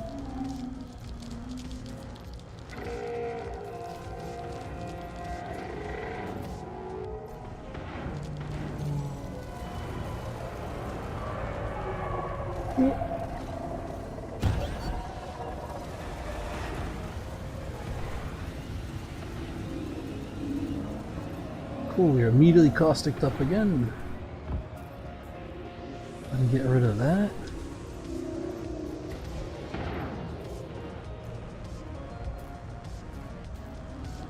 It's like a cosmic horror survival shooter. See, that sounds fun.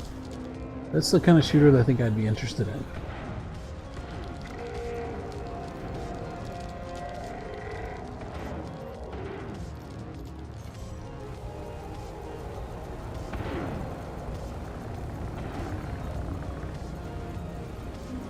Whoops. I'm actually in the way of this guy.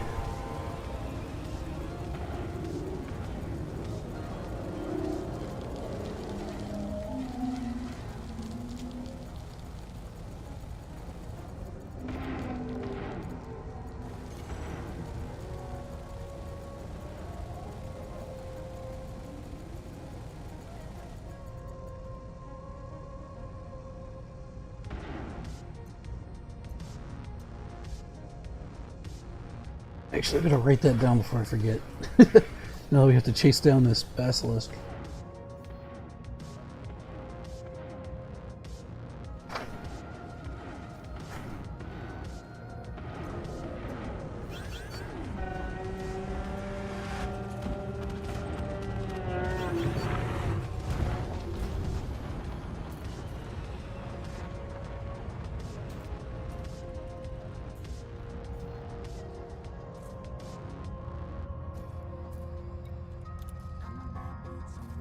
Right, what do we got now?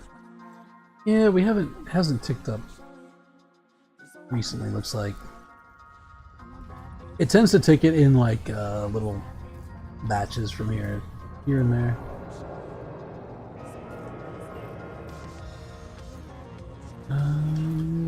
Sure, let's take care of this guy. Oh wait, he's too far away. Let's take care of this guy.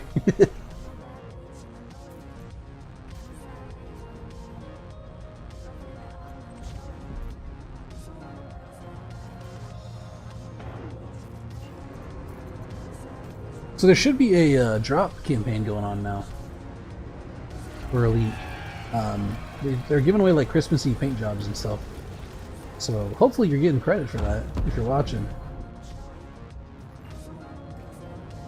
I should have drops enabled, so.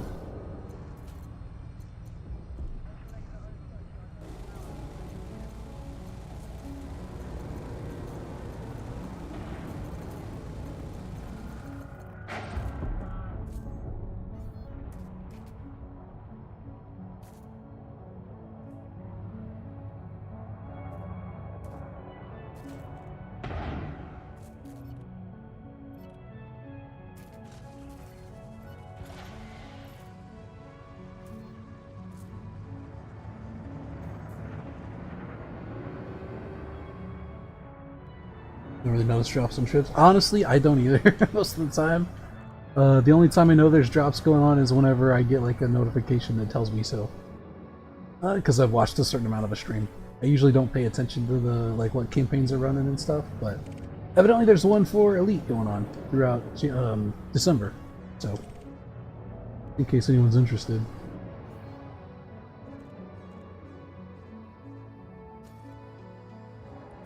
Alright, where are all the Thargoids?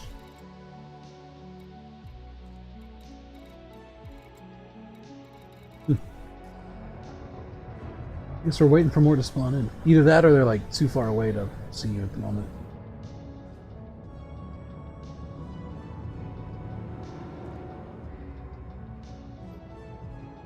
Oh, there's a scout.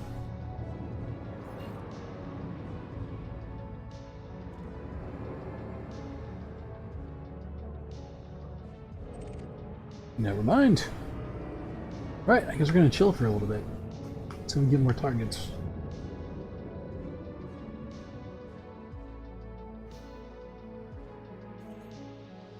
The scout's so dead. Converging laser fire.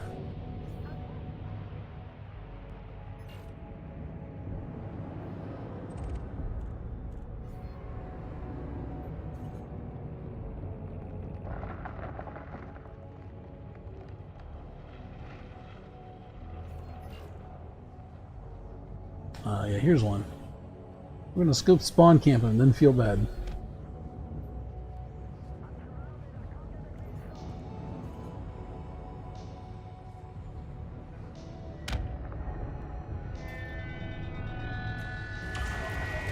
Whoop! Aw, come on. This little portal is still open.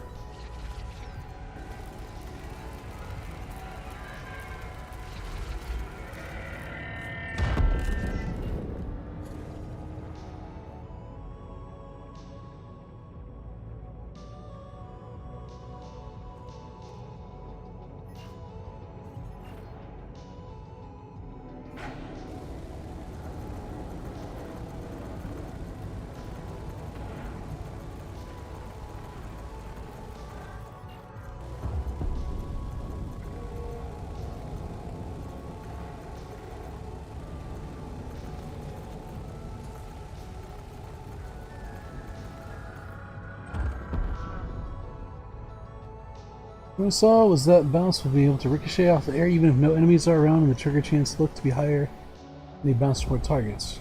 How does now just hit a headshot and see one bullet fly off to another enemy? Interesting.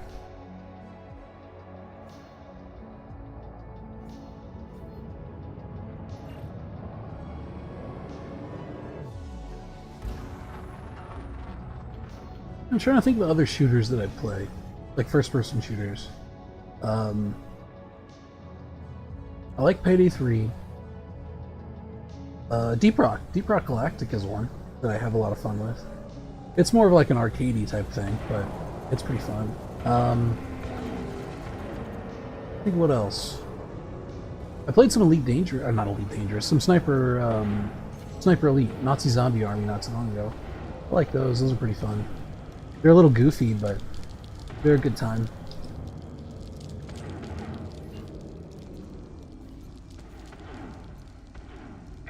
I've only played it for 13 years, started when I was 11. Wow, that's pretty young. I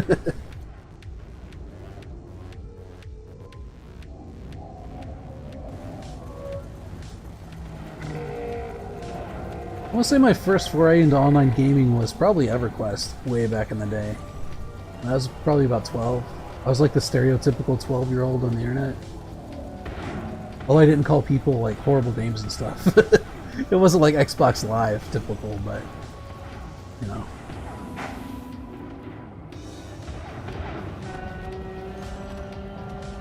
That's probably Perfect World. I seem to recall playing that at some point. It was a while back though.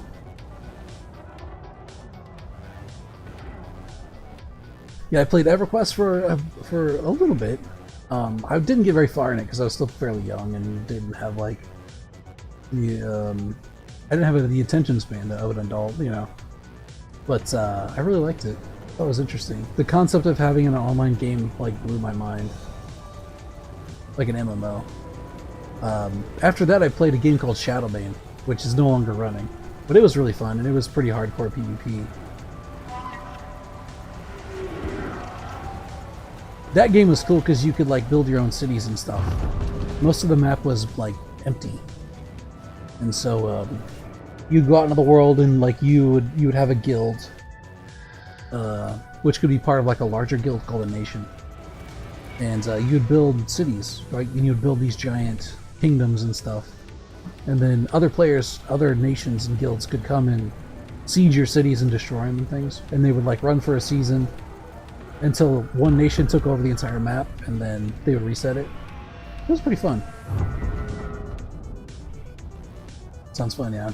There's some absolutely insane people that play it though. That's like, you know, EVE Online levels of crazy.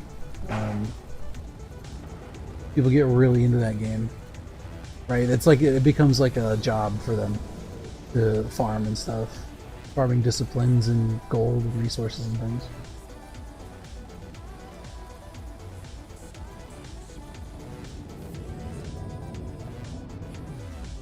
Gotta fly out from this guy.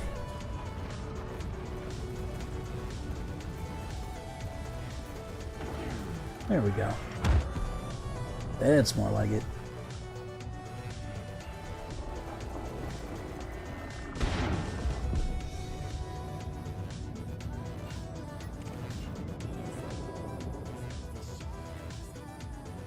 Overworld eventually got cross-server territory wars. It was fun and interesting. One of the games I'm currently looking at right now is Path of Exile 2 looks interesting, from what I can tell. I don't know that it has like PvP in it per se. It's like more of a PvE style thing, but it looks like it could be fun. It looks like a better version of Diablo, honestly. It feels like whenever I look at people playing it and stuff, it appears like what Diablo 4 should have been.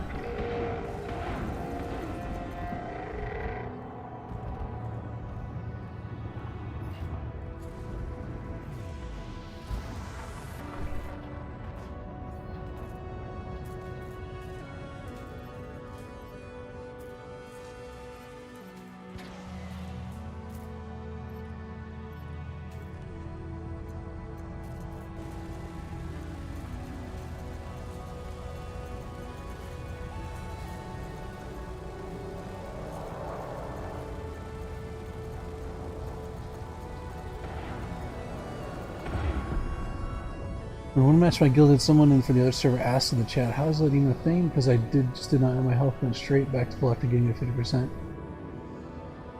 Was that like a specific build sort of trigger thing, or was it like a glitch, or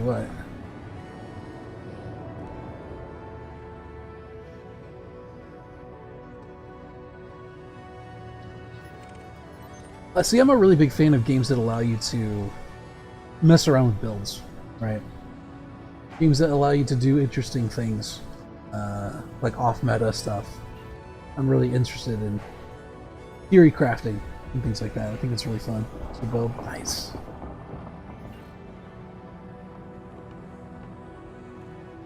Yeah, I had a in Shadowbane. There was definitely a meta, right? There were ways that people would expect you to play certain classes and things, but you got a lot of you got a lot of leeway as far as like builds are concerned. So like most people would do Dex Rangers, right? Either like a bow ranger, or they would have Rangers actually had their own unique swords that they could use, which was a Dex-based weapon. But one of my favorite characters I ever made was one of the races you could pick in that was half giants.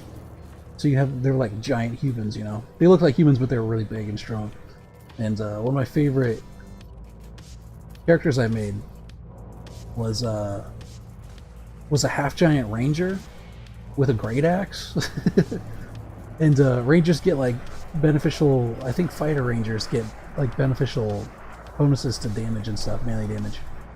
And so I gave him like this great axe, and he could just like pump out a ton of damage, and rangers get like attack speed buffs and all that kind of stuff. And so I made this character that could just like really take out damage. And I named him Lumberjack. So I had Lumberjack the Ranger, and he would absolutely decimate people. He was very off-meta. People were not happy whenever they would show up. But he could like one-shot people and stuff. It was very fun. But I love when games allow you to do stuff like that. Kind of do off-kilter things and still have it work.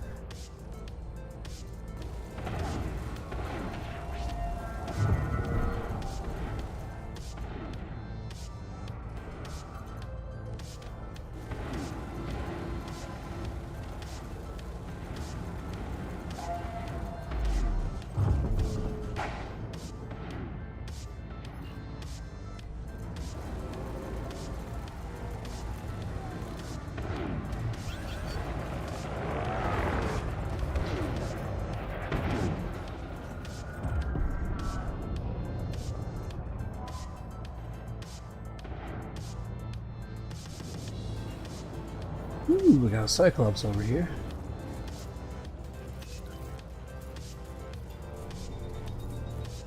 Looks like he just got into. We'll give him a warm welcome.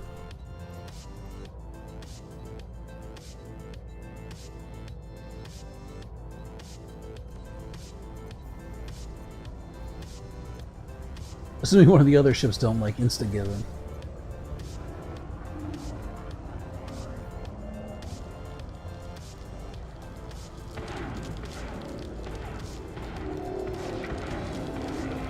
Which they are. There he goes.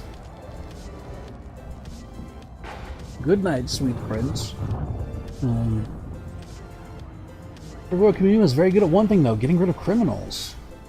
I had someone I considered sister, and she was underage. Could probably guess where that was going, so I keep it vague. Ended up destroying the whole faction the guy belonged to. Wow. Yeah, you have to be a little bit careful with that. Having kids on the internet is a danger at some point. Right? Like, it's hard for me to be like, no, kids don't belong on the internet, because I spent a lot of time on the internet as a kid. But, as an adult, I definitely recognize the dangers of that, and how things can go sideways pretty quick. There's a lot of weirdos out there.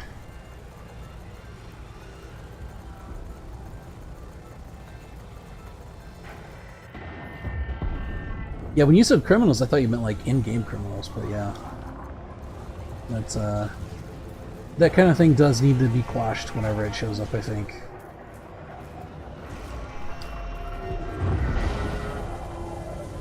Oh. This hunter's trying to take a bite out of me.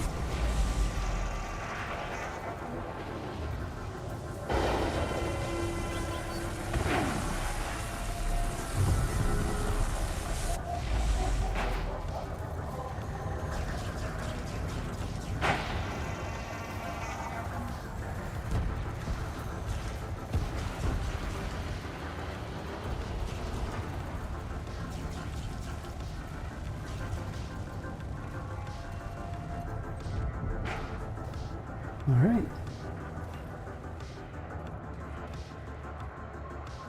Many of our players just want to show you zero tolerance for scum like them, yeah. Yep, I mean, it's an unfortunate, like, aspect of everything. You can get rooted out whenever it pops up. That's, like, speaking of things that can really destroy a game. Like, I talked about how, like, bad decisions from devs and stuff can cause problems, but that's another thing that can really ruin a game. Is when you have... when it becomes like a hotbed for stuff like that. That can absolutely destroy a player base. And understandably so, right? Because people don't want to be associated with that, and I don't blame them.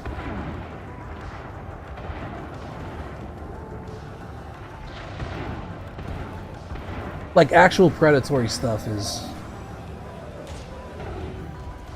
not Gucci, you know?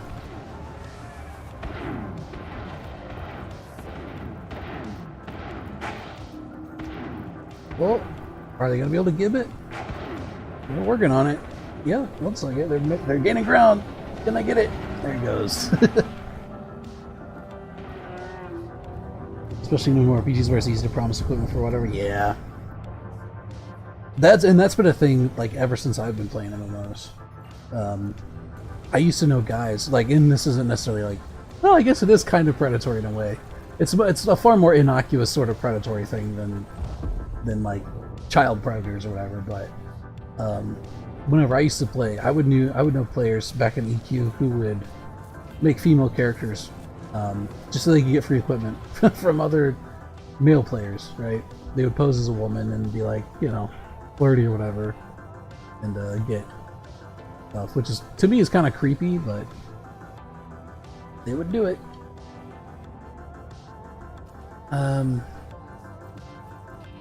That's on top of, like, other generally sociopathic behavior. Like, I talked about Shadowbane. Shadowbane was really fun, but it also was not super well coded, and it definitely had its share of exploits and stuff. And so you'd have people just, like, because it's a competitive game, and people were very serious about it, people would definitely make use of whatever advantages they could. But yeah. MMOs can be a very strange thing, right? I feel like they can. It's like one of those things that brings out the best and worst in people. It's one of the most interesting aspects because you get to like meet with other people and have a good time and stuff like that. But games, especially PvP games, can just bring out the absolute worst. Be a lot of fun as well. Yeah, I agree. Like I do like online games, and I like playing with other players, but there's like just a small subset of them that can ruin the fun for everyone.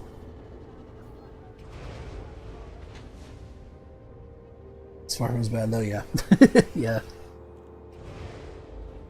Like,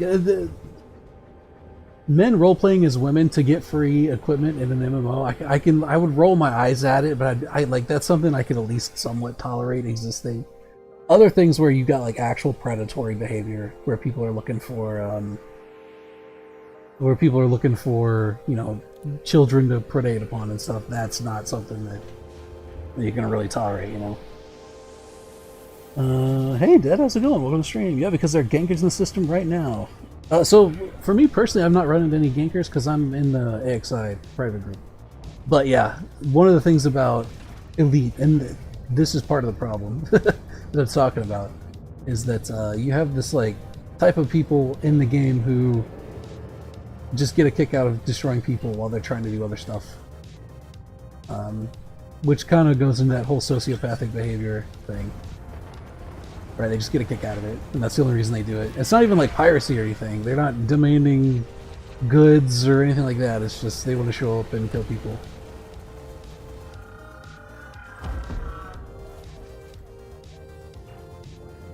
With female characters for other reasons. I know a lot of people do that too. I don't...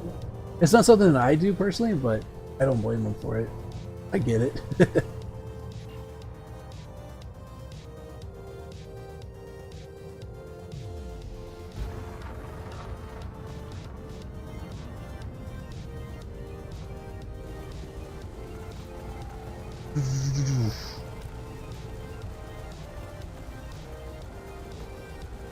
Only gotten worse, yeah. Yeah, anytime there's like an event or something going on, they'll come after you. It's just how it is. Until there's like some proper way to regulate them, some sort of in-game mechanic to properly regulate ganking, I don't know that it'll help much. It'll probably continue to go on. Like if they made stopping gankers really lucrative or something, then maybe. But oh, it's because you're trans. Oh, okay. I didn't know that. I could see that too, I suppose.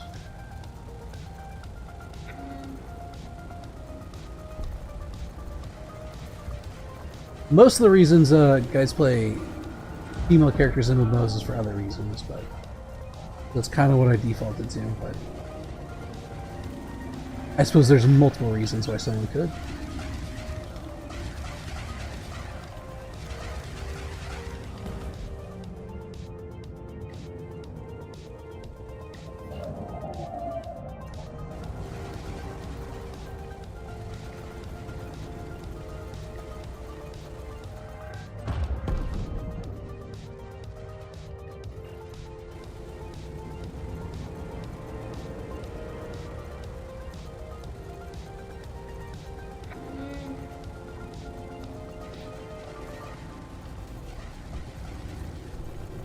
I'm getting shot. Is this that Hydra? Yes it is. Okay, we probably don't want to be here by ourselves. The ship's not really built for soloing Hydras. In fact, where did everyone go? Oh, they're probably fighting the other one somewhere. Is that it? No.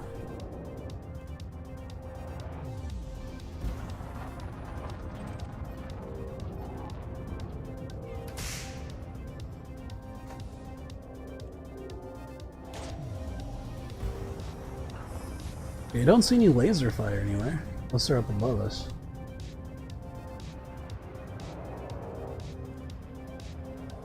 Black Deer's a bit different because classes are gender locked. I'm in somewhat of like two minds about that stuff. Because like on one hand, I generally want to make my own characters, That's the way I definitely prefer it. But I know that there's a lot of online games that are going more gender locked stuff. Which if it's a good game, like I'll let it slide, right? It won't bother me that much. But I generally want to play my own sort of character in online games. So I prefer games with like character customization and things. But you know, a lot of games don't do that. And that's okay. They usually have some option that's good enough for me, so.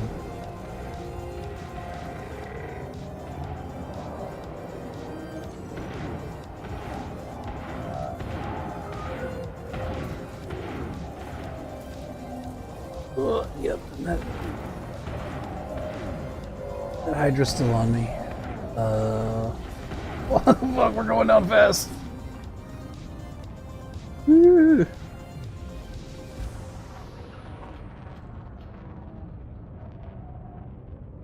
Alright, let's see if we can get a little emergency pit stop here.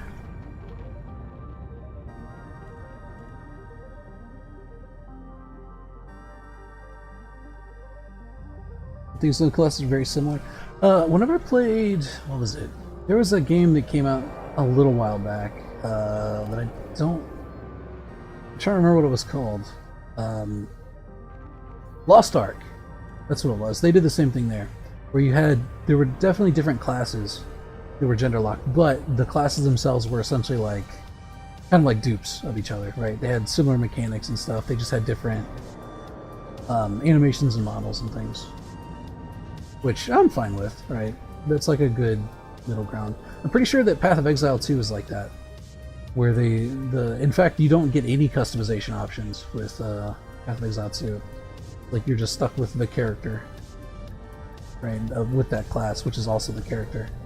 But I believe they said that they're going to try to unlock the other gender versions of those characters too, so.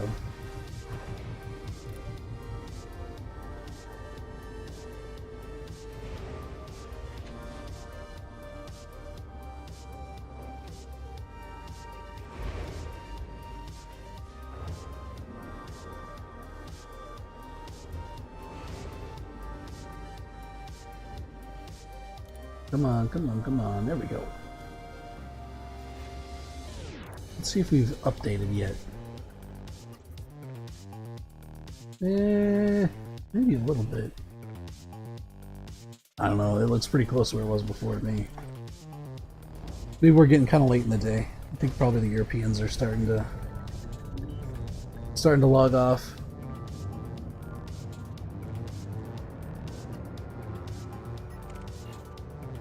It's about, yeah, it's still like just barely the afternoon in the US, so it'll still be like a few hours before I think Americans start to log on, or North Americans, sort of Westerners, far Westerners. North Americans, South Americans, like that whole time zone. 7:30? Is it? I'm never sure exactly with the European time.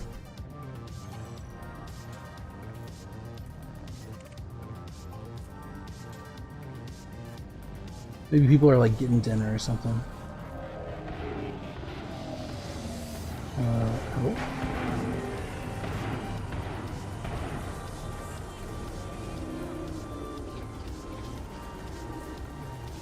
Could also be that they just like made a big push today and they're kind of just tired of playing the game for right now.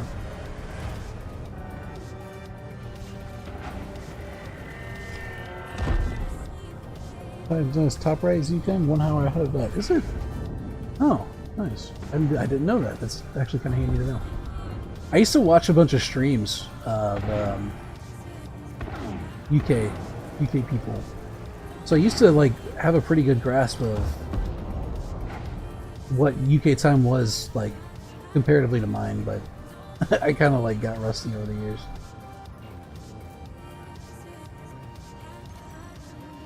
I used to watch a bunch of like Yogscast and stuff back in the day.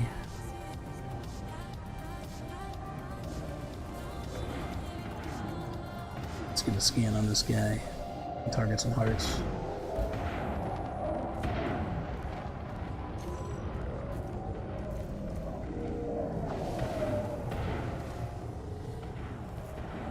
Nope. Wait. Stay close. Oh, shoot.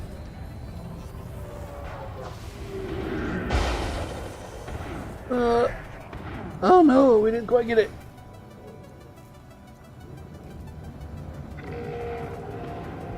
This is the problem with doing with the Xenoscans, right? Because it's so short range, you have to be within a kilometer. And so you wind up like doing this awkward chase for interceptors sometimes. Oh well. We'll get them next time.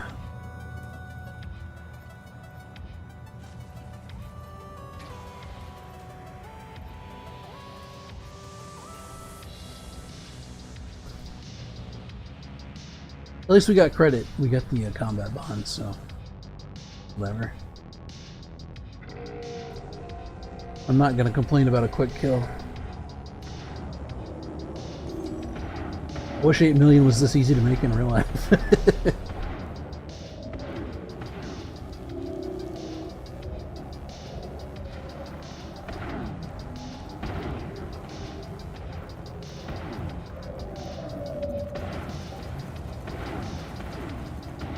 Alright, we should probably get a scan on this guy. We can help kill hearts. We're not really doing much, just shooting the hull when he's got a heart exhausted. Hopefully we can keep up with him.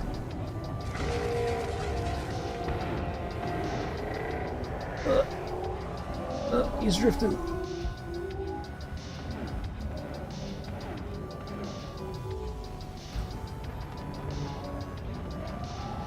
No, come back.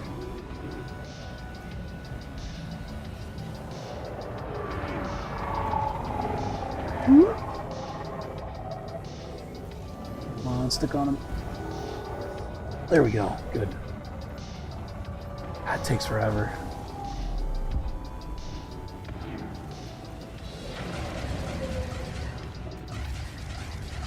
Right. Cold orbiting it is. Or we're gonna try to anyway.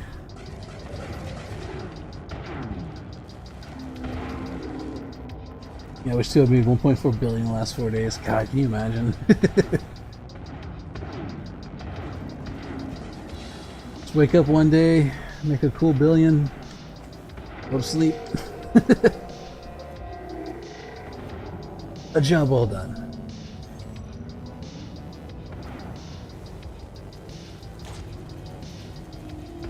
Actually, hold on. How much have we made this stream so far? I feel like we haven't been super efficient. 658 million, that's not too bad. We've been going for about 4 hours. It's actually not that great. There's like better rates of return I've seen, but still, you know. Considering all the like server issues that were happening before and whatnot, plus the fact we're like mostly focusing on smaller interceptors and scouts with this ship.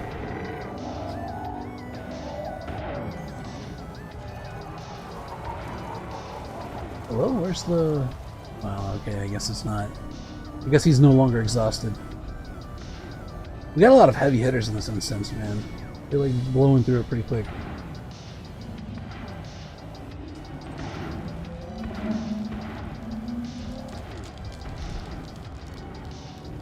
I'll work my rig time to retire. Yeah, exactly.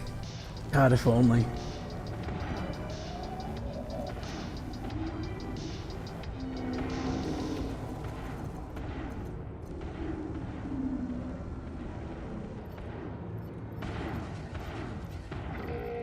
Oh yeah. Barely even got to target the heart before it died. Alright, I'm gonna peel off and deal with the scout. I'm gonna stay in my lane.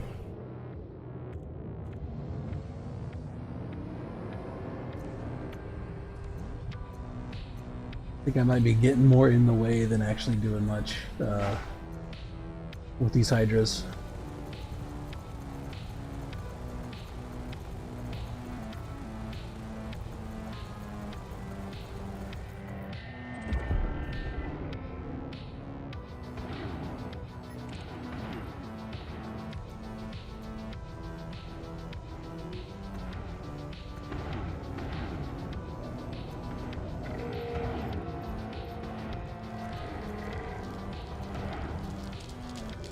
well, it can only be one more heart, so we at least have it pre-targeted. Well, I wish YouTube would stop doing that.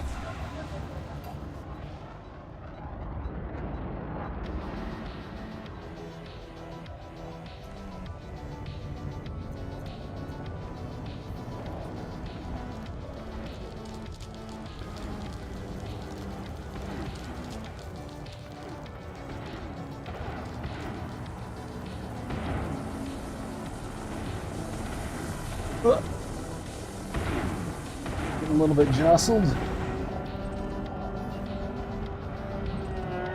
That's alright.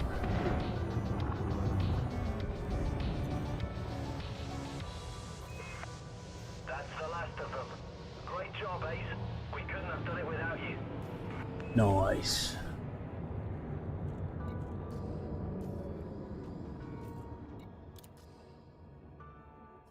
Right, let's see.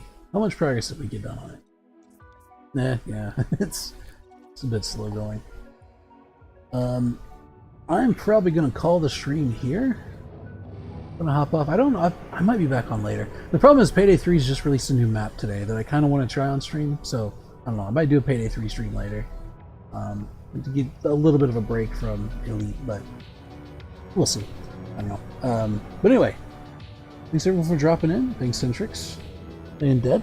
Appreciate it. Thanks for coming in and like chilling out and tolerating this this dumpster fire that I call stream. Appreciate it. All right, let's see what we got. I want to make sure that I don't like miss nothing. Sometimes do that. Yep, okay, I think we're good. Okay, I'm gonna call the stream. Thank you for coming in and watching and chatting and all that stuff. And I'll catch y'all later. As always, ramble on. And, yeah. Don't die to Thargoids out there.